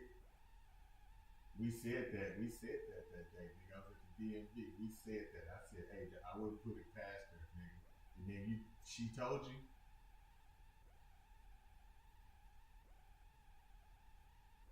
No, she didn't. Ooh.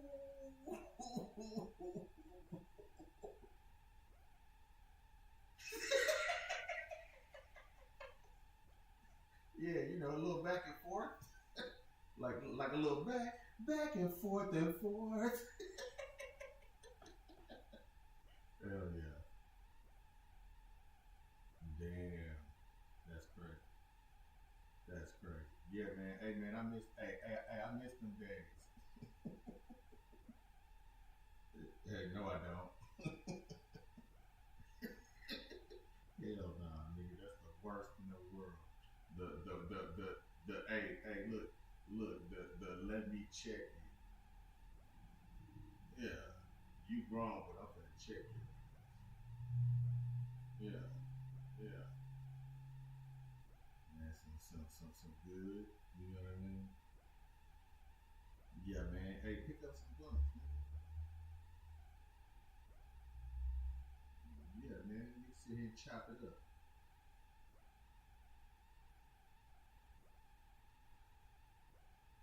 Where you at?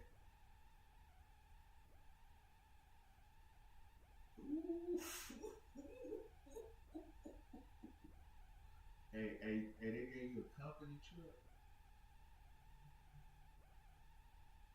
So they making you drive your car?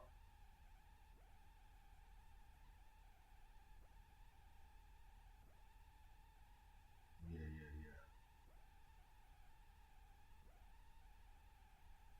Yeah, that's crazy.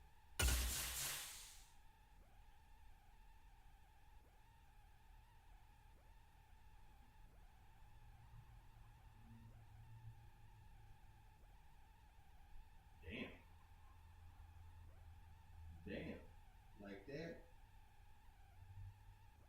Wow. Hey, they ever sent you up the grapevine? Yeah, right. Yeah. You been to Santa Clarita? Yeah.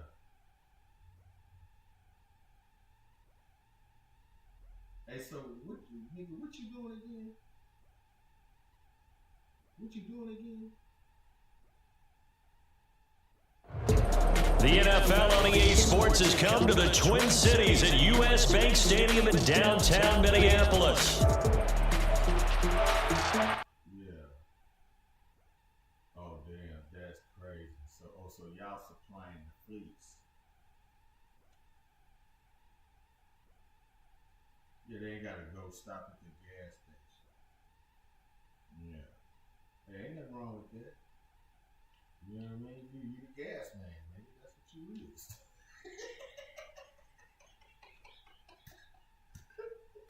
My nigga say you the gas man, nigga. See, I'm over here clocking dollars, nigga, with petrol, nigga. With petrol. Man, what's up, man? Nigga, I be hitting that nigga up on Facebook, but I be hitting him up just saying pimp shit.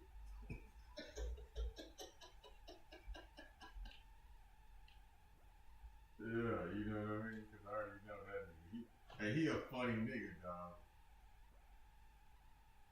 Yeah. He was over there.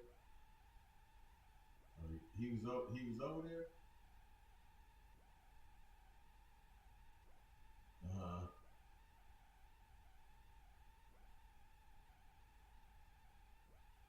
Oh no way, y'all smoked a little something. Yeah, man. What that nigga was talking about, dog? Some pimp shit.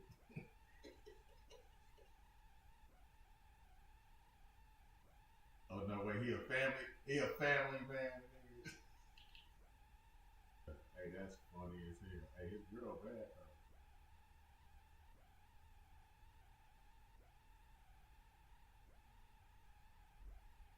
Oh, shut up.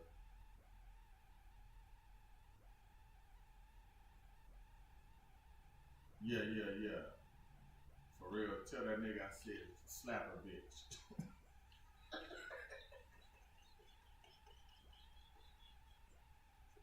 Hell yeah. I'll let these hoes talk crazy to you, nigga. Yeah. This nigga said he in Tustin. Yeah, do your thing, dog. Cause I know you gotta unload, you gotta check in, I know all that shit, nigga. Yeah, I know. That's what I'm saying, nigga. You got probably about another 30, 45 minutes before shit get done. Yeah. Yeah, well, look, by that time, nigga, I'm gonna be them beat 30 niggas. I'm playing Madden right now.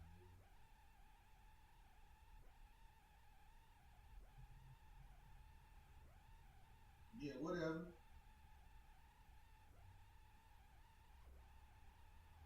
Yeah, I know. Just let me know, nigga. I know what it is. Catch up. This nigga here, you stupid as hell. For sure.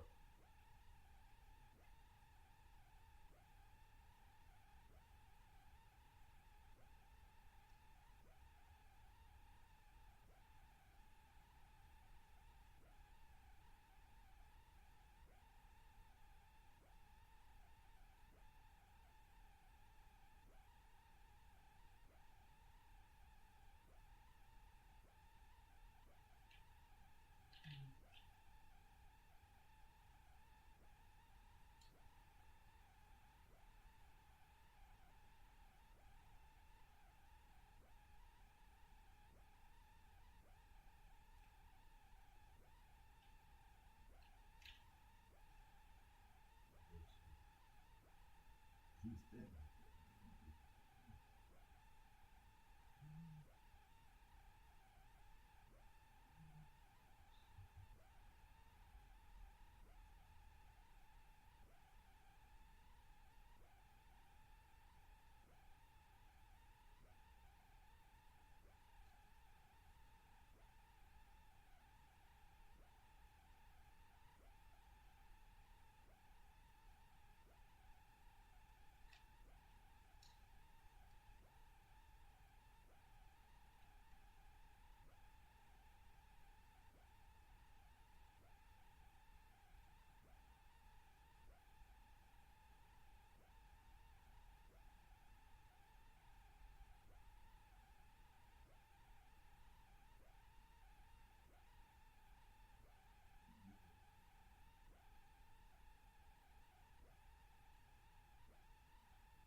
Man, my bad. I didn't even have my headphones on. What you say?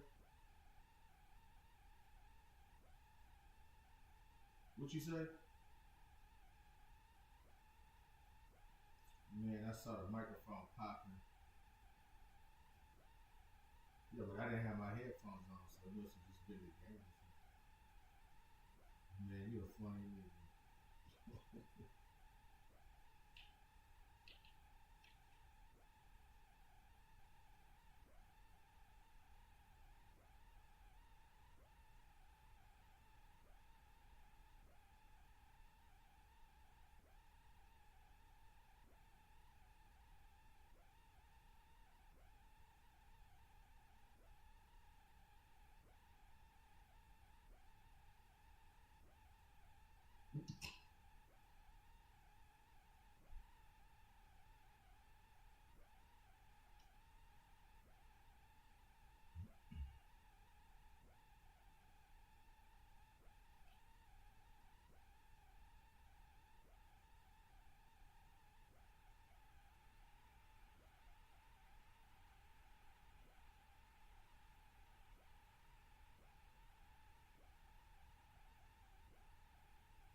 Yeah.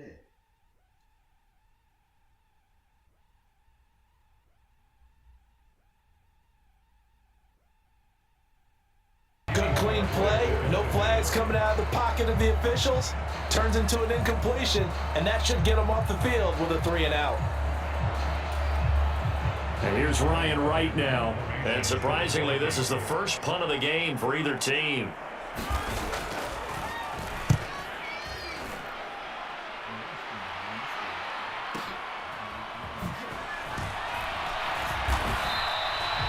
It'll be a 51-yard punt that time. And the Texans will take over with a 1st and 10.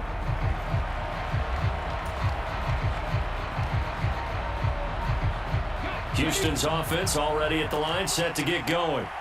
And both of these defenses have been stifling these last few drives offensively. Just not able to get anything going, so what needs to change? I think a lot of the guys go back and review, so to speak, because everyone has someone assigned to how did each play work. Okay, what did we use that kind of worked for us during this game? Try and get back to some of those plays, as well as the possibility of showing something you haven't shown already in this game and trying to change things up. We'll see if they take the advice of Mr. Davis.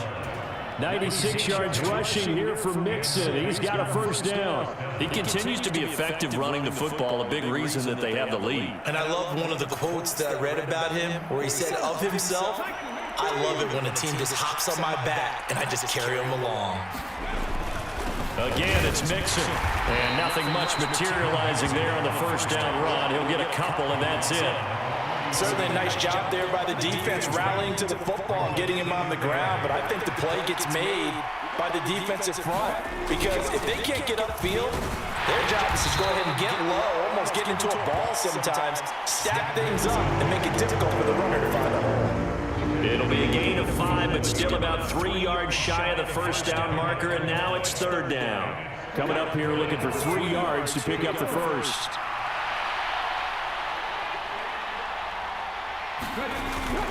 They give to Mixon to try to pick it up. And he gets it down to the 48, enough for the first.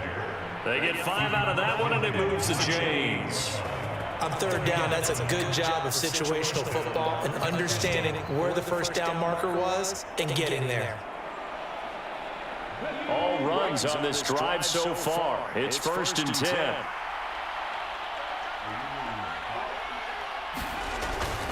Pierce now up the middle. And he'll get what he can up the middle, 3 yards. That'll bring up 2nd down. Well, that's just a pile of bodies there, and that's when you kind of find out who's a tough guy, right? Who can stand up and make a play. It was only a 3-yard run, but for both sides, they had to walk away from that feeling like, okay, I can stand up when the going gets tough in here. Here's 2nd and 7. Now Joe Mixon. It'll be a gain of 5, but still about 3 yards shy of the first down marker, and now it's 3rd down. But really, that was no surprise there. They've been running it well all game, and I know goals change all the time, but any team will take that type of run each and every time. Now here's Stroud on 3rd down. Going deep for Diggs. And this is caught. They're able to convert on 3rd down, and that sets up a 1st and goal. Well, that was a pretty good time for his first catch of the ball game, and it turned into a huge play as well. He's certainly not been a central part of this passing game so far in this one, but he made his presence felt there. A big pickup on 3rd down. Mixon, touchdown, Houston. Oh, CD, there didn't seem to be much resistance there down near the goal line. Yeah, partner, from what I saw there, not a real good job of matching up defensively because to me, it looked like they were just in their base 3-4 package. You need bigger bodies in there in a goal line type situation. The 3-4 fine between the 20s, but not down here when you're guarding your end zone. Fairbairn good with the extra point, and we are tied at 14.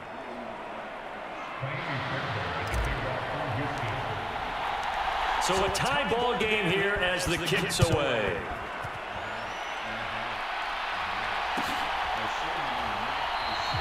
And the returner down to a knee, and this will come out to the 30-yard line.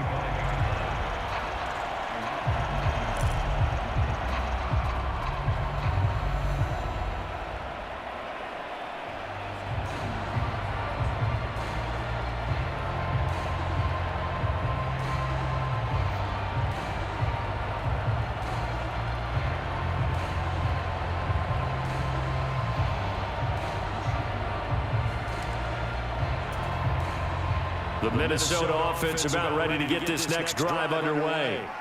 We got a brand new ball game, all even after that last touchdown, so every drive now becoming a little more critical here in the second half. They'll be dropped after a gain of about 6 across the 30 to the 31.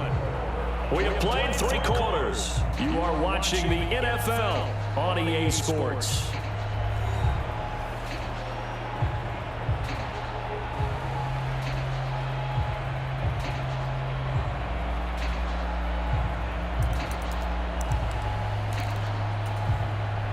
They'll come up now 2nd and 4 from the 31.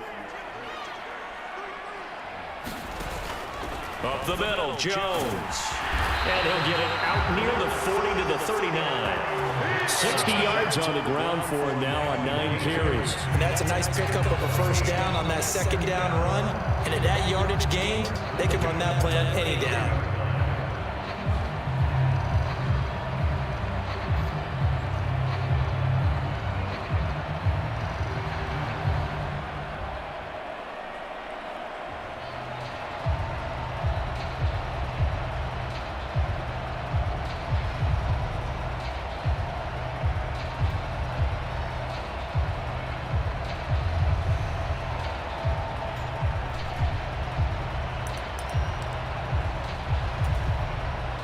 So from the 39 now, they'll come up on a 1st and 10. Here's Darnold. Out route to Jefferson, and he's got it. It'll be a gain of 5. And it'll be second down. But that's what you're looking for when you want to throw the ball downfield. You want one of those guys who can play out on the perimeter, can play out wide, who can not only get open, but when they're covered, can uncover themselves downfield and create catches.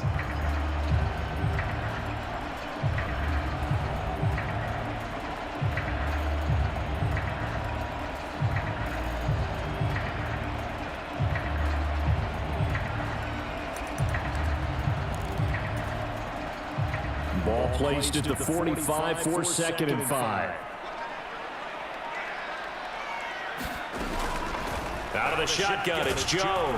And he'll be brought down just shy of midfield at the 49-yard line. A gain of 5, good enough for the first down. I think they like this drive a little bit better there, partner. Running game helping out, picking up some of the slack. Because remember, the last drive they went 3 and out.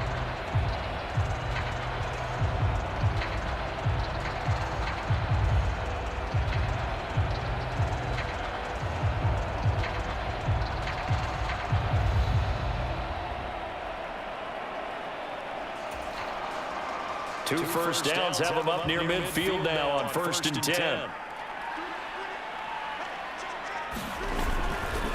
They'll go again to Jones.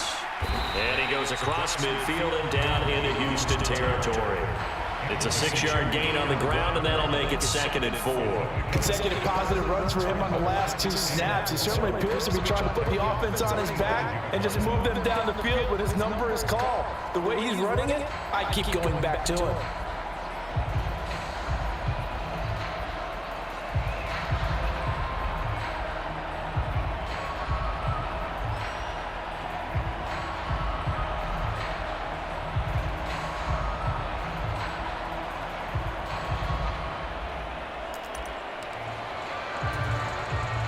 Now 2nd and 4.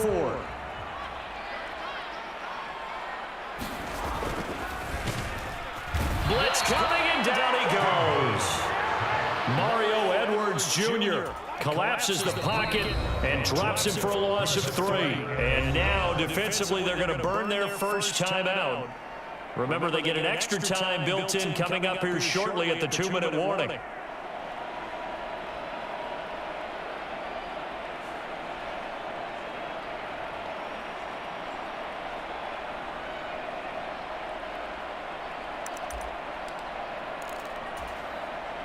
Well, here's a big one. You can just feel it. This is 3rd down now.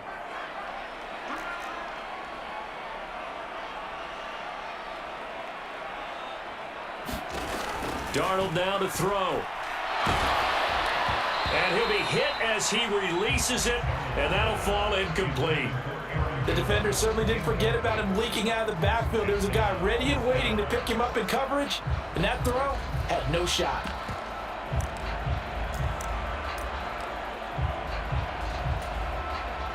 Well, the defense circling now, 4th down and 7.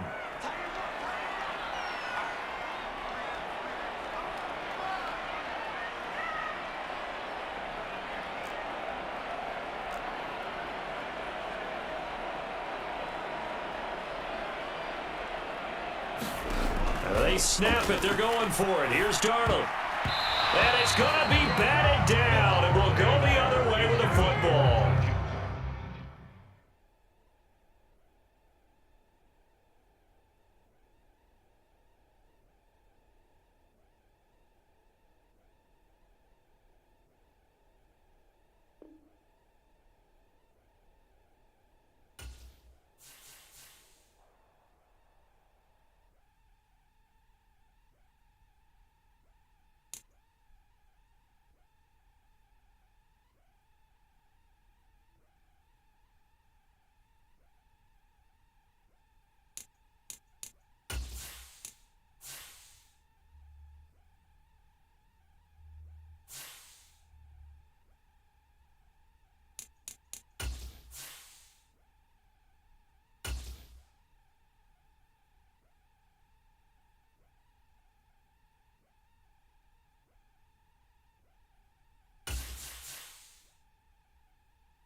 The NFL on EA Sports has come to the Twin Cities at US Bank Stadium in downtown Minneapolis.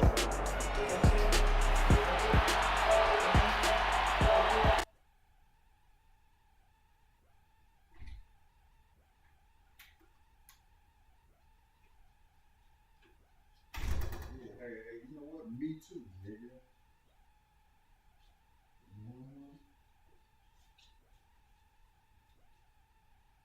Yeah, let's go.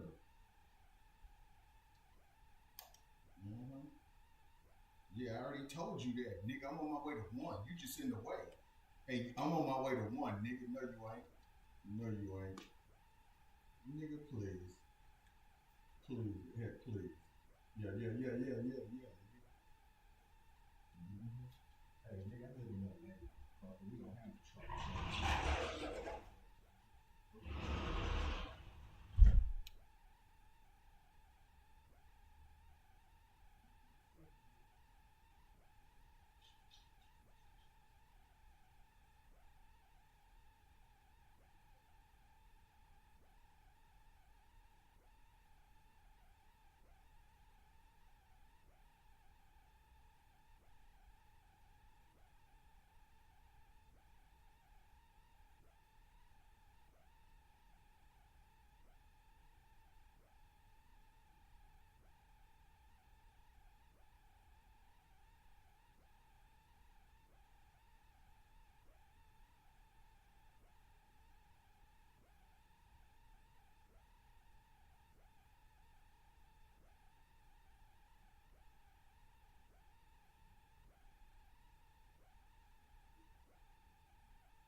Hell yeah. Bitch, that's a method. Bitch, you know it, dog, baby.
smoke, bro.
See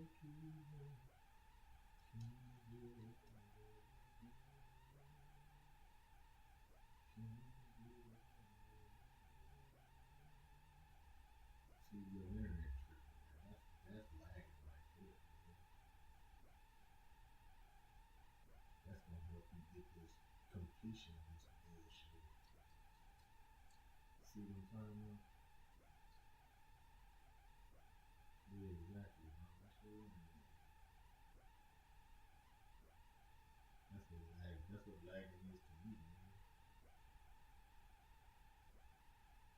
Yeah, hey man, don't trip, dog. Everybody internet be tripping sometimes, nigga, but don't say that's a tactic for a nigga to beat you. Cause look, it's your internet. Hey, look, just push pause, nigga. We'll take a smoke break. This shit will kick back in. Push pause. Yeah, nigga, take a smoke break, man.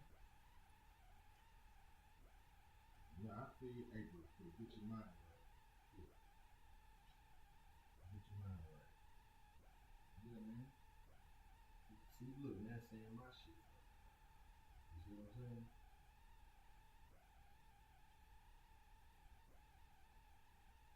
No, on my end, it wasn't saying that at first. It was saying that on your end.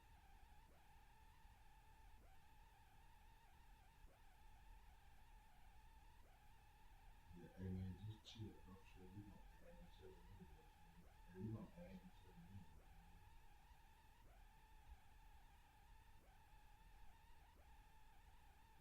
Yeah, just chill, man.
defense knew it. They were already starting to walk back as that one is accepted.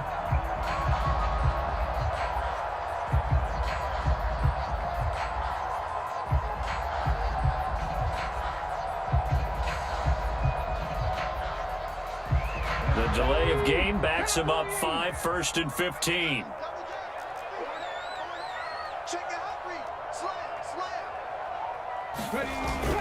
After the penalty, it's Mixon. And down he goes at the 49, a 3-yard pickup. Well, obviously they would have at least liked to have gotten back to the original line of scrimmage. Instead, now they're dealing with 2nd and long. I thought they would have passed it after the penalty. Probably wish they would have now. Behind the chain, 2nd and 12.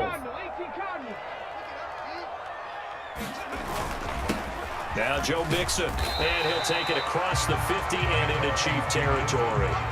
It'll be a gain of 5, and it's going to bring up a 3rd and about 7 left. So 7 yards from the first down here as they come up to the line of scrimmage. On 3rd down, Mixon. And they'll bring him down after just a short pickup. And on their first drive, the offense staying out there. They're going to go for it on 4th. They'll run with Mixon. And he will have a first down as they get him to the ground at the 37. They're able to keep the drive alive, 7 yards that time, and the decision to go for it proves to be a good one.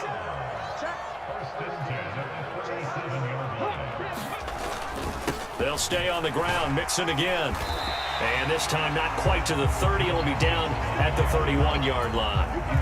49 yards rushing for him now to this point. That was another good run, and he's having an excellent day. And right now, I don't think his team can have any more confidence in handing him the football. On 2nd down, here's Mixon. And tackled down after a gain of 3. Leaves him with 1 yard to go on 3rd down. A 3-yard pickup on 2nd and 4. Now they'll need to convert here on 3rd and a little more than a yard. We're scoreless after 1. Ready for the second quarter from Houston. It's the Texans in possession of the football as they've got it with a 3rd down coming up. Mixon. And he gets the first down here as he's taken down at the 24. 5 yards on the play there as the drive will continue. But they're getting ready to go to work now. Prime real estate after that last run. Found his spot and picked up nice yardage, didn't he? And now he's got him knocking on the door of the red zone. Mixon with it. And nothing much materializing there on the first down run. He'll get a couple, and that's it. Well done to sniff that out defensively. He had it diagnosed pretty quickly. I love that description because diagnosed is perfect on that one. Read his keys, made the play, and he couldn't even get going moving the football. Give him 3 on the run there. Now they're looking at a 3rd and about 5.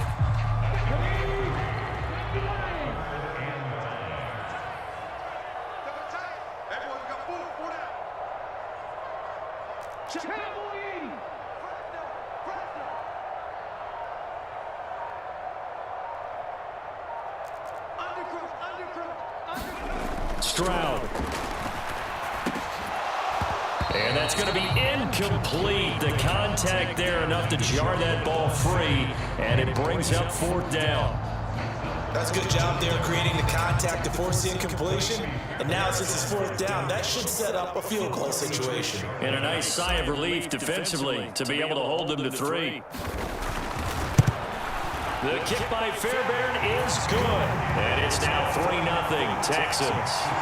So a pretty good opening drive. That'll make the home fans somewhat happy. They wanted 6, but they got 3 in the early lead. And they should be happy. The guys look good getting down the field. That's got to give them a little bit of hope that good things are in store here today for them. Now Isaiah Pacheco going to bring it out of the end zone. And this return going to come to a quick end as he is belted at the end of that one.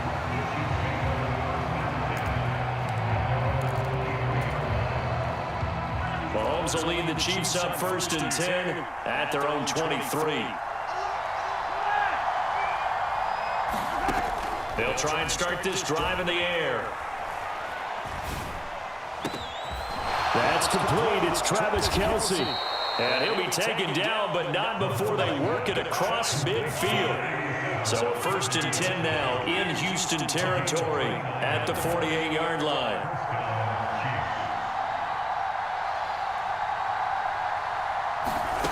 Looking to throw is Mahomes. No hesitations, they go right back to Kelsey. And he'll go down, but not before getting this inside the 30. Now Patrick going to change the play.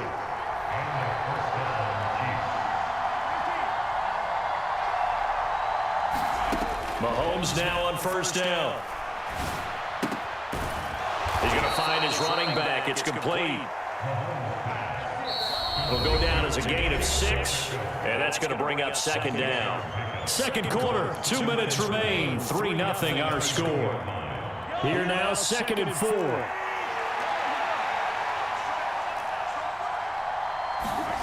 To throw, it's Mahomes. Got a man over the middle, Worthy. And he will be brought down at about the 6-yard line. Now the Texans will burn the first of their timeouts as they'll head to the sideline and talk over what to do next.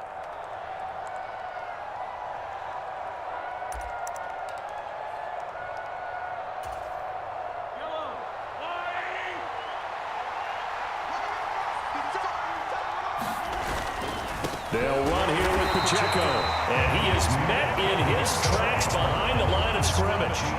Now the Texans will use one of their 2 remaining timeouts as they'll talk things over prior to this upcoming second down play.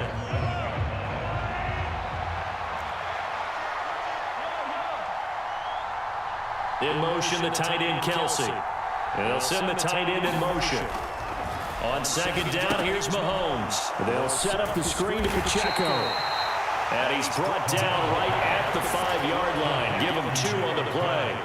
Big play coming here. It's 3rd and goal. Now they'll audible to something else.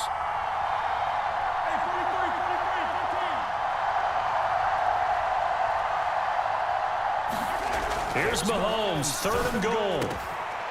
He's got it. Touchdown, Chiefs.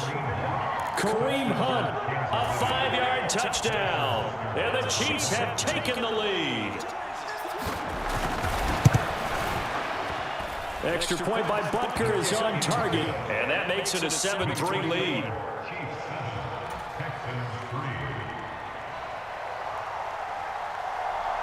Here's the Chiefs kickoff unit now as they'll send this one away.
To them in plus territory as well. Yeah, they were pushing real hard to try and get something more on the board on their side of the ledger right before the half. Looking at it with 20/20 hindsight, though, Might have been better to hand it off a few times, hoping to get something to break instead of putting the ball in the air and, of course, putting the ball in jeopardy. The KC offense out of the huddle, ready for their next drive. And with Mahomes under center, anything's possible. Watch out for the deep ball. And they're just going to run it here up the middle. And he'll just push his way forward for a few as the clock will run. And that'll do it for the end of the second quarter. This is the NFL, and it's on EA Sports. And we welcome you back live now inside the booth alongside Charles Davis. I'm Brandon Gordon, set and ready to rock for the third quarter. Ready for the start of the third quarter. The Chiefs have the lead and set to receive the football. From a yard or two deep, here comes a return. And they'll get him down inside the 30 at the 27.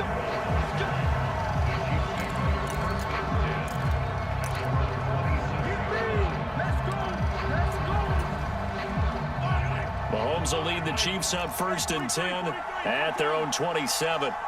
And the slot man goes in motion left. They'll start the drive here with Pacheco. Give him 5 on the carry there, and it'll be 2nd down. In the first half, he was held in check on the ground, but despite that lack of production, they still have the lead. Yeah, and they've got to feel fortunate about that. If they could actually get production from their lead horse, that would help open up this offense and widen this margin, too. Brown goes in motion left. A give right side for Pacheco. And he'll be brought down shy of the 40 at the 38-yard line. So here's a 1st and 10 at the 38. Throwing now is Mahomes. It's incomplete. Took a shot, couldn't connect. That's some good closing speed there defensively because that looked open for a minute. But that's great work with the ball in the air. Never gave up, converged on his man, and broke the play up.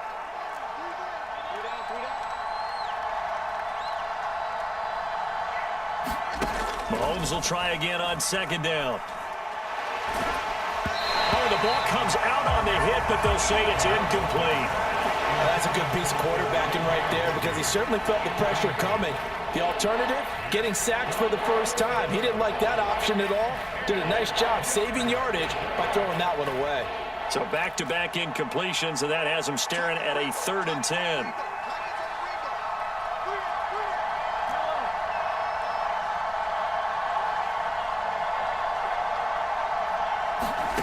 Now here's Mahomes. And he will not be able to hang on through the contact. It's incomplete. The coverage strong, and now it's 4th down. I like what they tried to do there. Tried to hit him with something quick, get the ball in his hands, and hope he could make some yards after the catch and pick up a 1st down. Weren't able to do so on that play.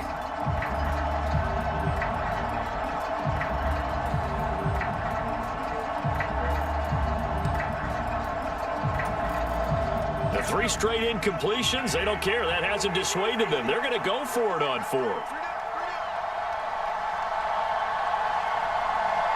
They'll send a receiver in motion left.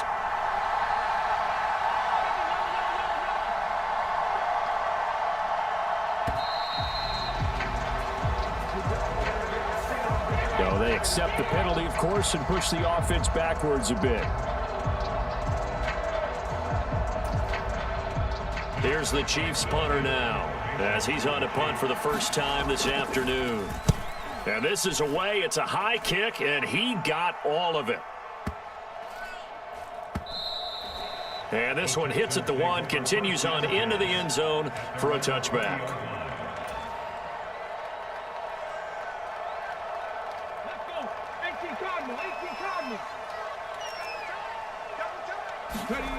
First and 10, it's Stroud.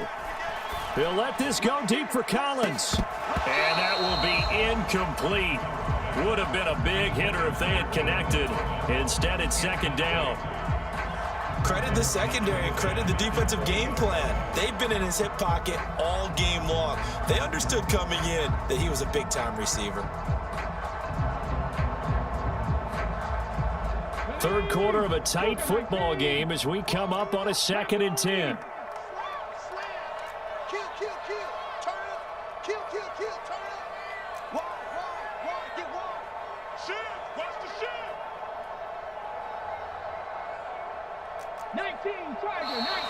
And movement here by one of the Texans up front. In comes the flag.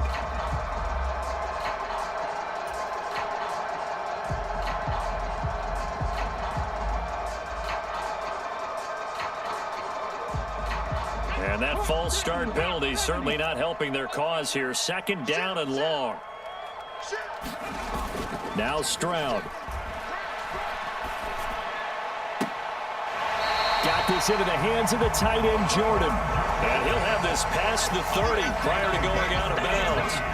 A big one there for the Texans, 18 yards. So they'll come up 1st and 10 now from the 33. Inside handoff to Mixon. And he'll get this up to about the 40. 93 yards rushing for him now to this point. Now 2nd and 3.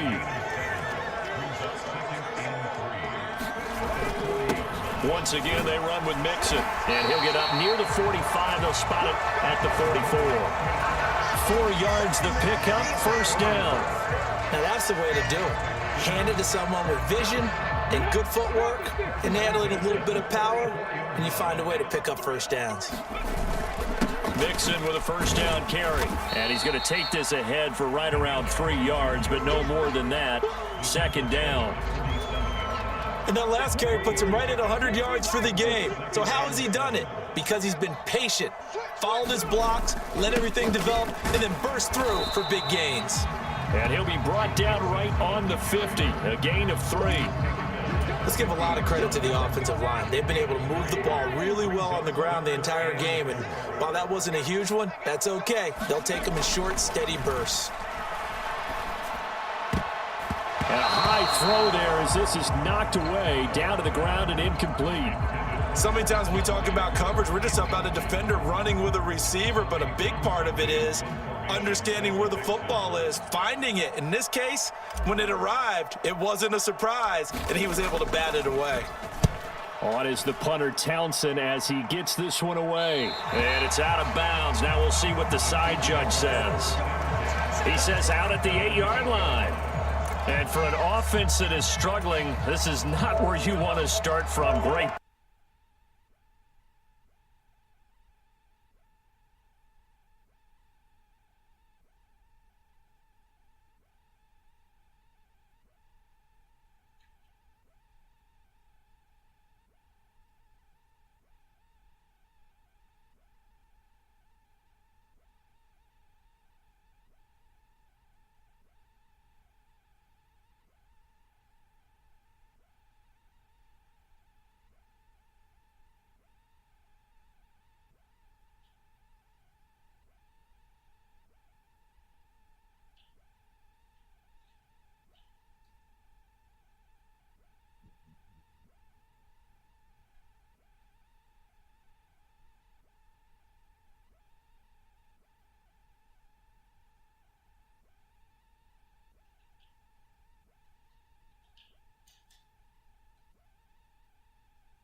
To get going. Their defense accomplished step one of the mission. They forced the punt. Now they'll look to erase that deficit and take a fourth quarter lead. George Karlaftis, the man to bring him down. Under 4 to go now as the clock runs and they come up on second down.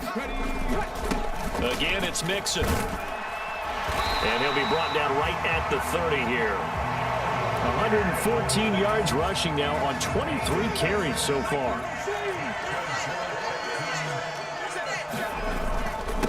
Mixing up the middle. And not a whole lot of room to operate there on the first down run. He gets maybe 3. Look, all any running back wants is a little bit of room, a little bit of space in order to maneuver. But he also understands how difficult it is for his offensive line up front. So if they give him any space, he realizes his job to make more out of it than what they give him. Picks up 3 on that carry. 3 yards is half of what they needed. Now can they get the other 3 here on third down? They give to Mixon to try to pick it up. And he'll be tackled about 2 yards shy of the line to gain. A 1-yard pickup leads to fourth down.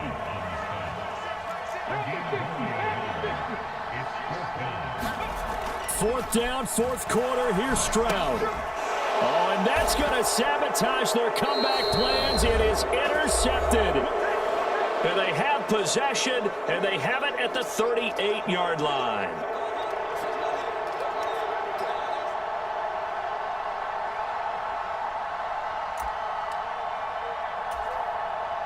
So here's a 1st and 10 at the 38.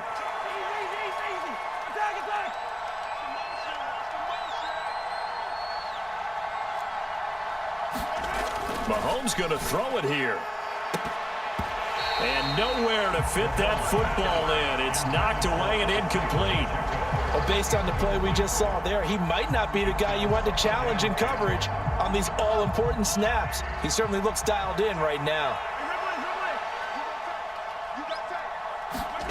To throw is Mahomes. Pass complete. He's got Hendershot. And now we're going to get a timeout defensively. So another stop. 1:50 left in the football game. Oh, it's time to give a little credit there to the defense. They played that very well because it was a drag route. And he ran a little shallower than normal as he worked straight across the field. He was hoping he'd get lost behind the defensive line. But once he made the catch, nowhere to turn upfield and gain any yardage.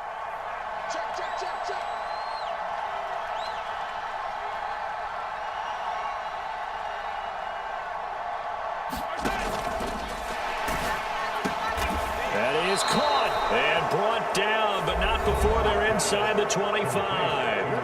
Now the Texans will use one of their 2 remaining timeouts, and they'll be disappointed to have to burn one there after giving up the first down.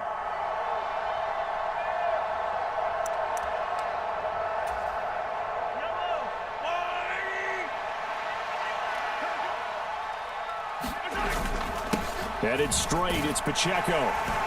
And able to work his way down to the 16.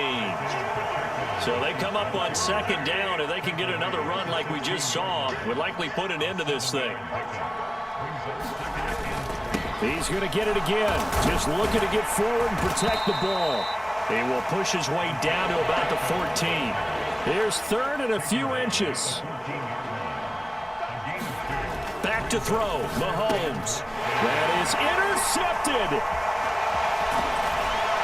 And the Texans are going to have it here just past the 25. Oh my, how the tables have turned now. They were trying to salt this one away, but that interception, potentially a game changer. And I just got to think to myself, at this point of the game, I know you've been aggressive. I know that's your MO, and that's fine. And all those teams that talk about all gas, no brakes, you better have the emergency lever to pull occasionally. They could have used it right there. They put themselves in a tough spot with that interception. They'll come up 1st and 10 here. Here's Joe Mixon as they start on the ground. And he'll fight forward to about the 27-yard line. They'll come up now on second down. Here's Stroud. And that'll fall incomplete. He was hit just as he let that go. And now it's third down. Third and long coming up. Defensively, you pressure the quarterback or drape all over the passing lane? Yes, that's exactly what you do. It's both because they're not mutually exclusive. They may have been at one time in football, but not anymore. You want to have that pressure. And if you have a big-time pass rusher, send him after the quarterback and then make sure you blanket the field. Now a desperation throw deep downfield. Oh, and that's going to sabotage their comeback plans. It is intercepted. It's Joshua Williams with a pick. Well, you knew you had to take some chances here with the clock winding down, needing a touchdown to win it, and that one might have just sealed their fate. Yeah, and that's the nature of the 2-minute drill. The offense trying to go downfield and make their plays.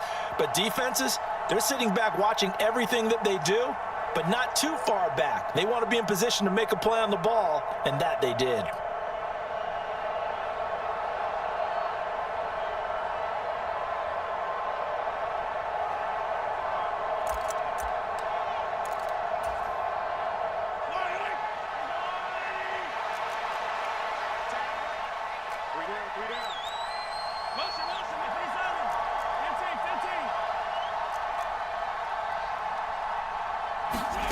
Interesting, Mahomes wants to throw it. A quick throw knocked away and incomplete. Partner, for once in my life, I'll be succinct. In a one-possession game, every single stop like that could be a difference maker.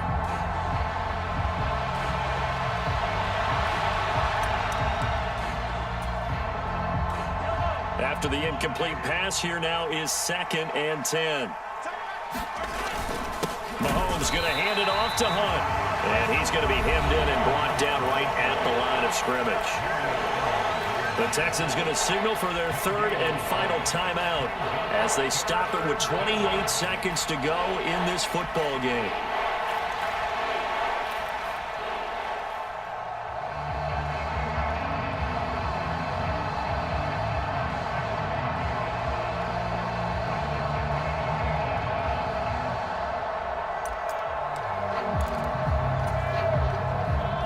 Right where this set of downs started, they need a full 10 here to pick up the first down and move the chains. We got three, folks, we got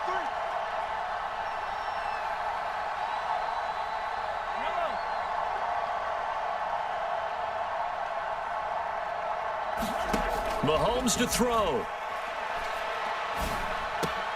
He's got his target. That's complete. And he's across for the touchdown. And in the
We're at the home of the Super Bowl 52 champions, Lincoln Financial Field in Philadelphia, PA.